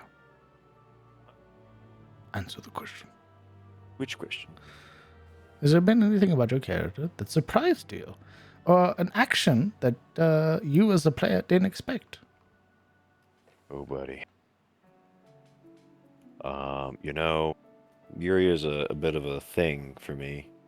I'm honestly not sure what I'm going to do with Yuri until the D&D session comes along. But I will say, one major thing, a recent thing, was being in a position where it made sense for Yuria to reveal her hex bladiness in a way that wasn't like I was waiting for that to basically be something that exploded in the party's face, like surprise, much like Marana. So being in a position where Yuria was like, "Hey, this is my big secret," very casually, quote unquote. That was very surprising for me. Very surprising for that turn of events to occur. And the Basilisk King, sort of surprising for Yuria to be as perhaps committed to the party as a whole. I was not predicting her to be quite as loyal as I've been pushing her, at least loyal in her own way, than before. For Yurin, I'm very surprised that I'll be beating the shit out of Silveril next session. That's very surprising to me. I'm very surprised I'll get the opportunity to use inflict wounds on another player. That's I'm not. going to fight back. I'm sorry. I'm sure you will, and I'm sure the mace will explode and kill everyone. It'll be wonderful. I'm going to grow scales that are blue this I'm- time. I'm going to morb, she says, as she fucking annihilates Guinevere and Yoren. Can't wait for the frogs to become a reoccurring encounter. Now to think of it, what are those Kenku adventurers up to at this point? They're probably vibing somewhere, or have died horribly. Oh, Kenkus never die. They're actually druids and they're the frogs. I think they're an elite spy organization sent by Suna to investigate the Atmore before invasion. Wow, that's a deep conspiracy, brother. Thank you. I know. like it. Thank you. Or they're tourists. I don't know what tourists will be doing with a patch of unicorn Yo, this place is space. crazy. Let's go home. You know. But if any race was going to have a group of them that were just tourists and they ended up in a unicorn pad, it would be fucking a group of Kenku who are just like neat, snap, and then they leave. They're posing next to Olwen's body as he's regenerating in the pool, taking pictures. It's like that dude doing like deuces by the gravesite. Yeah, He's fucking in the pool, poisoned his head. High five each other. All right, goodbye. And to your left, you will see a recent massacre of Morlings by a quirky, quirked up set of adventurers. What stories will they unfold? We'll probably hear about it when they fuck up. Anyway, onward with the adventure. So who's good with food spice here? Who likes spicy food? In character, out of character. I assume it's in character. Oh, also me. Oh, fuck. You know, I can't imagine Yuria, even being a noble, I can't imagine Shademore food to be Spicy? amazing. Gives me very British vibes. Although, then again, they get a lot of imports from the Witchlight Coast, so... Is your dad splurging on spices, or is he splurging on silver? Probably silver. I imagine silver. there's... You know what, actually? Cajun food can That's get why I was pretty like, fucking wild. So that's why I was like, I came out of a swamp that had some bussin' food, so, maybe. But see, the reason Cajun food is fucking lit is because it's a mix of like French and Jamaican and Spanish foods. So there's like a lot of intermixing of cultures for that food to be pretty good. Yuri is probably like, spicy food, and then get some spicy food here in Tyros, and it's like, this ain't spicy. Oh, man, what the heck? Oh, yeah, probably. Bro, I imagine Tyros food is fucking bland as fuck, Holmes. I'm not gonna lie. Ashilda loves spice. They probably burnt out all their taste buds on tobacco, and they're just like, it's bread. It's that You dwarven, want taste? Smoke this. that dwarven constitution. Now, I will say... Oh, go on. Oh, I was just gonna say, I imagine the food in Malgrove is quote unquote interesting. Edible at best, maybe if you're lucky. No, it's Bro. well, for outsiders, edible is questionable. It's definitely an acquired taste. Bro, I bet Shademore food is gonna be like that really freaky shit where it's like, yeah, we made like if it explains why Yuria was the only one who knew how to cook basilisk, bro. That's they fucking eat monsters over there, homies. Their hunters are like, yeah, we make. Same. You're gonna touch your harpy First fingers. Put potato chips on a sandwich. That's what it is. Sandwich. Put that on a We crackadoo. put tater chips in casseroles, brother. They're like That's eating money, dude. gallons, like fucking chicken's feet. Yeah. Hey, you gonna finish your harpy toes? Yes. Nah, you can go ahead, you can nail. Oh, I love that shit. Fucking crunch, like tooth-breaking crunch noises. That's good shit. You gotta suck out the marrow. Use the Ooh. fucking claws like a toothpick. God damn. Yuria fighting the other character he plays would just basically be the Spider-Man pointing meme. Yes. Yes, I can't wait to clap my own character, because goddamn Yuri's gonna fuck Yuri's shit up. I promise you. Yuri's got a 19 armor class, Yurin's got an 18, and a lot of funny spells. You're blind, Lamau. You can't cast anything, XD. Lol, I say. I'll be sure to ask Alaric his greatest fear next week. Good. I think we saw that fear of failure when Solero said we failed him in reference to Shane when she thought he was dead. I bet William's still fucking dead. No one gives a shit. I'm going to tell you right now, you didn't see William and the three guards that are here. The Iron Duke has forced a party battle royale. Who's winning? Ooh, she says.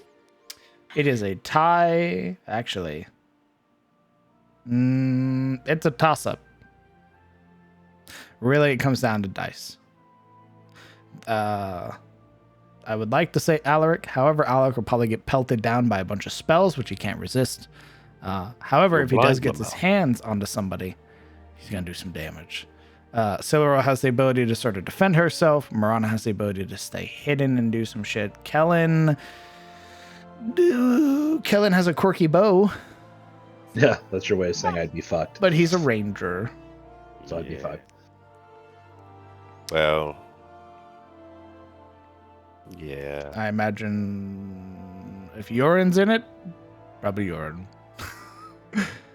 He holds person and then proceeds to bludgeon Beat you the over the head.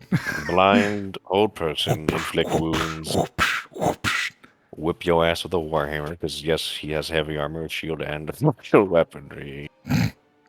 And he breathes fire, so, you know. I'm still plugging away at the previous sessions to get caught up, and it's been a great journey so far. I also want to shoot another thank you to Rancor D for the gifted sub. Indeed. Thank you, Rancor, for the 10 gifted subs you gave the community. That's incredibly kind of you. And don't worry, Cyril. I think that when that moment happens, you'll know. What moment? The moment of your own character surprising you. Death. I mean, I have a good example, but I don't want to disclose it because it hasn't been talked about in character.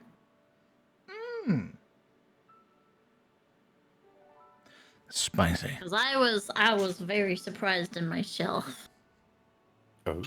in my character, but I don't want to talk about it because it hasn't been talked about in character yet, and I don't want to reveal it. Okay, hear me out. The rats return, riding frogs. I die. Finally. If only Malgro- that was the worst thing we had to face. it will be. I'll just seppuku. Make it that way. By the way, the rats, they're Giselles. They have sniper rifles. What? Look. I turn the rats into morlings. Oh, Wait. wait. I thought you turned. Yeah, you pretty much did do that, actually. Smile. Magro food be like, y'all ever tried spiced crickets? Also, we have Vegemite. Maybe not so much Ew. the spiced crickets. Maybe more like you get a plate and there's like tendrils of something still moving, and you're expected to eat it that way. And also Vegemite. Ooh, I bet they have some fucking bussin' calamari in Malgrove. Oh yeah, it's great. Ooh. Deep fry that shit with some lemon and marinara. You got me. Mm. I mean, if you want to be a pussy about it, sure. Excuse me? Jesus Christ. Oh my God. How do you Nice. take While it still moves. Well, Oh, okay, well, that's not being pussy. That's just being a degenerate. wow. Harsh words. I'm trying to think of that. It looks like an octopus. It's that thing. It's a creature that like drops onto people's heads and stuff. Like Ooh, a that's the cloaker. calamari. Yeah, that's Oh. the calamari. Cloaker calamari. It's a cloaker. It's a dark mantle. Dark mantle. Yes. God damn it. Yeah, right. dark mantle's a squid. Yeah, dark Yeah, mantle. yeah, Right. Ooh, they're ripping shit out of the Underdark. Nice. You're coming Okay. with me, they say. Hunter, I don't know what any of that is, but I hate it. fucking Hunter's looking at them like Devour's licking their lips. Here's the legs. Here you go, Kellen. This is what a dark mantle looks like. A dark mantle clings to cavern ceilings, remaining perfectly still as it waits for creatures to pass beneath it. From a distance, it can pass itself off as a stalactite or a lump of stone. Then it drops from the ceiling and unfurls, surrounding itself with magical darkness and engulfs and crushes its prey. Dark mantles are found throughout the Underdark, but they are equally common on the Shadowfell. Thriving in that dark realm, they fill an ecological niche similar to bats on the material plane. Intelligent creatures of the Shadowfell sometimes train dark mantles as guardians or companions. How big are these things? Big. Like how big? Hard. Like, size? Well, they're small, but they can get pretty big. Oh, okay. I imagine there's like dudes, like people who hunt this stuff. They just have like the fucking like the German like World War One helmet where there's just a spike on the top. They walk around baiting the fucking cloaker to land on top of them. They do have a crush ability. Oh. So they wrap around your head, Yeah. and then they make you go blind, and then they start Yeah. crushing your face, and eventually you Oh. become unable to breathe. And what else does it does? What else it do? What else it do? Yeah, it basically blinds you and takes away your ability to breathe, and then crushes your face in, and then eats your remains. Oh, is that all? Yep, it's pretty cool. It also can cast darkness, for free, as But monsters the, do. But the Yeah. But I have devil's sight. Yeah, it crushes your face. Oh. You are blinded. Oh. But Roll a DM. strength save. But DM. Roll a strength save to get it off. All right. It starts I will. eating your eyeballs. Oh, okay. Well, it didn't. The devil's sight doesn't say I need eyeballs to use it. So fuck you. I rely on the power of Satan to see. Smile. Live squid. It's only acceptable Malgrove cuisine if it wriggles on the way down. Yeah, it tries to fight you as you're eating it. I don't know. I kind of always thought that the way Marana always talked about Malgrove, that it was like Monster Hunter, where you're just like, oh yes, we butcher fucking dinosaurs, and then we have these little cat people that cook up massive meals that look Yeah. positively delicious. Tabaxi cooks only. Yeah. What's that giant covered pit, Bill? Oh, that's the Dark Mantle Farm. Spits in it. The entire fucking pit starts wriggling. Oh, Oh my god. Kind of like throwing Lovely a this pizza to the heel. It's mating season. Oh my god! ew! Early morning brain makes me forget his name. Oh, you remembered. Yeah, Gerald. Gonna be in for a wild ride next session. That with the combat between his wife and Siluro, followed by an explanation of the ancient Illithid base nearby. Oof. Lol W. I just imagine yours like, so there we were, and then fucking Cyril just goes through the window. And here we are. Everyone looks hard look. My God, what's that? Aurora Borealis? Aurora Borealis. Right now. Right here. This time of year. In the front of your tavern? Yes. Can I see it? No. What's really happening is the inflict wounds cast at second level. Yes. This is for your own good, I say, as I rack her with unimaginable necrotic pain. Only just 3d10, Lamau. a little bit of necrotic pain, no big deal. So this was the man's meeting discussing crops and security. What is discussed at the women's circle? Men. What? They discuss Say men? men. Yes. Yeah, being those fucking men, goddamn boys being stupid. It's generally they sort of air grievances about like men, how they're running things, how they both are in disagreement on who can run the place better. Irene Calvert, the wisdom, believes that she can run Elion's tier much better, and the women's circle should be much more prominent than the village council, and the village council thinks that the women's circle should stay in their own lane. And they complain about each other, which is great. It's very fun. But mostly it has to deal with sort of women coming of age. They're sort of picking new individuals to start working towards becoming other wisdoms, and sort of picking out those who are the most mature, things like that. It's not wholly uncommon for to be able to sort of tell who's a part of the village or the women's circle, because they all have a sort of braided, a very long braid in their hair that sort of rests over one of their shoulders. Miss Irene Calvert hasn't been seen that much, because the party has sort of stuck around with Gerald, sort of stuck around with the mayor. But she's a very interesting character. I like her. Too bad she's a bitch. She was just very untrusting of outsiders. Yeah. I say she's a bitch, but she's probably the only sane person in this entire fucking town when 6 random schmuckos, all equipped with weird-ass weapons and weird-ass armor, roll up. Yes, we mean well, don't worry about us.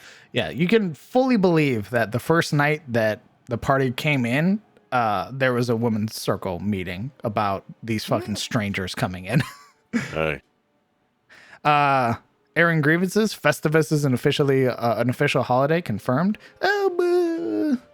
They already had some holidays. There will be some holidays coming up in Dawn, but they've sort of limited on their ability to celebrate them because they don't have any caravans. There are other places in Tyros that will be celebrating the holidays that are coming up.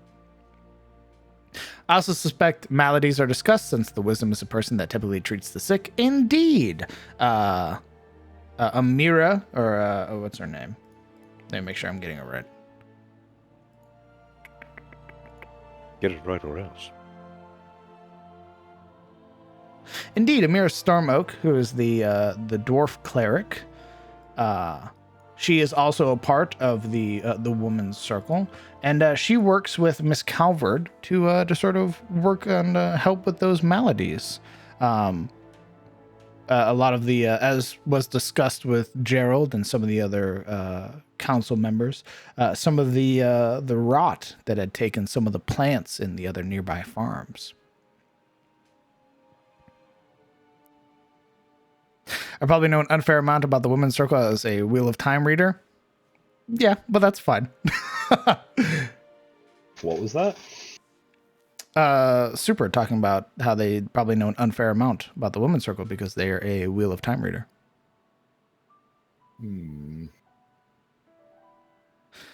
Before going off to be to bed, what's everybody's favorite in-game holiday? To be fair, I haven't really fleshed out the holidays. They generally just happen spontaneously.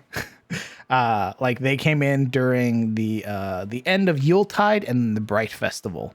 So they got to see the Bright Festival, which is the only holiday they've got to experience thus far. What do you guys think of the Bright Festival? It was fun. It was nice. I went to a festival. It's the best one I've ever been to. It's the only one I've ever been to.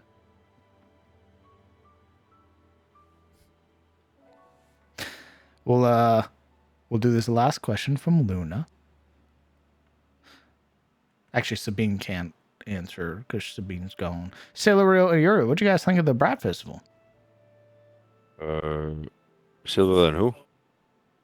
Yuri. Oh. The Bright Festival? Yeah.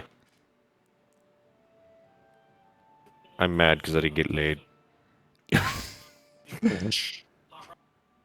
Silver's in the kitchen, let me ask.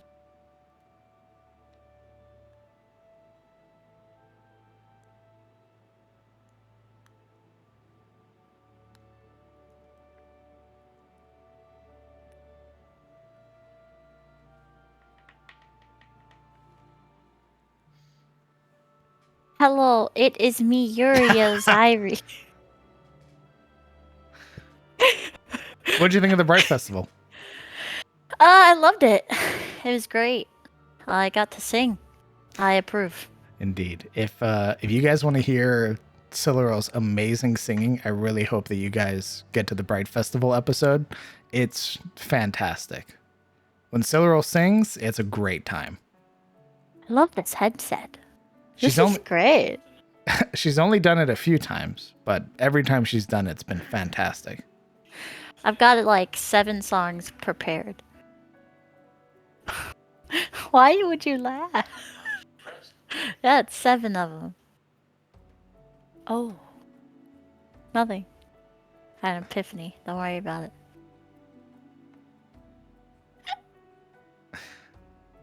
Uriel. Yes? No, the Uriel, please. No, I'm right here. Give me Uriel. They need to answer Answer what?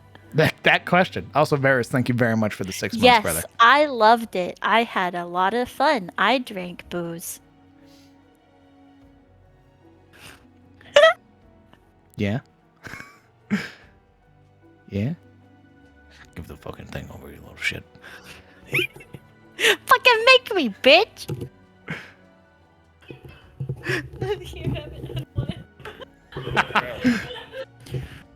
Did you like my voice acting? It was That was very great. good. Fantastic, brother. Thank You've only you. been getting Thank better. you. Thank you. I think I've grown as sounding like a woman. What do you think of the Bright Festival? I already answered. Oh, I didn't know if that was serious or not. What? I You're already- upset you didn't get laid? Brother, you could have taken Yeah, the farmer. That's too easy. He wanted you. No, I don't care. He's like, oh my I god, don't a remember. goth I don't woman. remember his name. Please. I took his name. I wrote it down in my notes. I scratched it out and then I erased it. Forgotten. That's almost like, God, that's so petty. That's so. It felt good. Ashilde, are you still here? They said she Aye. oh, shit. This last question's for you, Ashilde. How surprised was it to find out that Duskbrand was expecting you? A little shocking. It's kind of you like shook? the wait, you know me?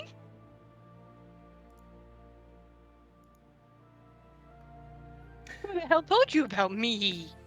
I look forward to that interaction next session. Well, you see, my spies cover all of Orias. We see everything. I know your social security number. And the quirky numbers on the back of your credit card. You're already broke. I'd have taken more, but it would almost be like kicking a man while he's down. And You know, I'm surprised for a dwarf. I figured you'd have more gold. Your shield starts swinging. Fuck you, old man. fantastic. Be happy sitting here enjoying all the references and be like, I understand that reference. Nice. I'm I good. understood that reference. Well, I'm almost done with the first book, so Oh, brother. it's been very good. I liked Rand meeting with royalty. It's been very pog. He's a fucking doofus, a moron, a dumb boy, Youngest. a dumb boy. Yep. Not as dumb as Matt. Matt's a fucking doofus, a moron, an idiot, a nincompoop. He's a failure. He'll always be a failure. Jesus Christ. I'm sensing Incorrect. Incorrect. But it's Perrin's okay. sick. I like Perrin. Perrin's really dope. He dies. No, he don't. What do you mean? Not in this book, at least. Oh. If he does any other time, I don't know it. Right now, he's a cool wolf brother, and that's really sick. Everything else, irrelevant. Egwene Wolfman. and Nynaeve and all the others are pretty sick. But Rand's pretty pog. If not a doofus sometimes. I did actually like the Bright Festival, by the way. It was just funny because Yuria mostly sulked and also got getting funny ass visions about quirky rangers getting fucking obliterated. Very funny, haha. And then getting drunk about it. It was a good year, a good way to start out the year. Woo! My New Year's resolution is Roll's thing. Kellen dies horribly. Nope, wait, that's not mine. Wait. Perfect. Well, this is a great time to call it. Why don't you guys go ahead and say goodbye to chat? Momo, get over. Chat. Say goodbye to chat. Good night. Hold on. Jesus Christ.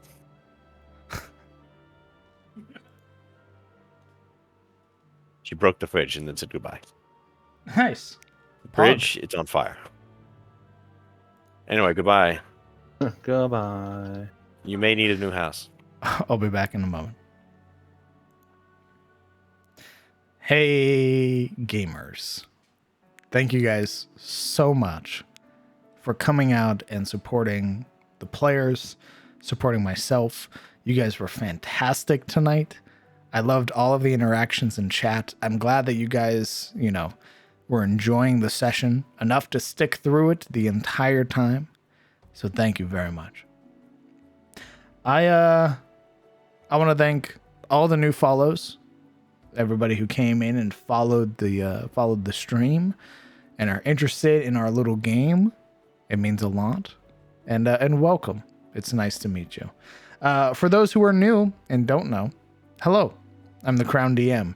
I am a aspiring Twitch DM who runs his own homebrew world, the world of Atis, which is where our campaigns take place. If you're interested in more D&D, well, feel free to tune into the Discord, as well as you'll know when we are playing both this game, Cometh the Fall, and playing our other game, Dawn of Anor, which takes place over on Momo's channel, who is the player Siluril.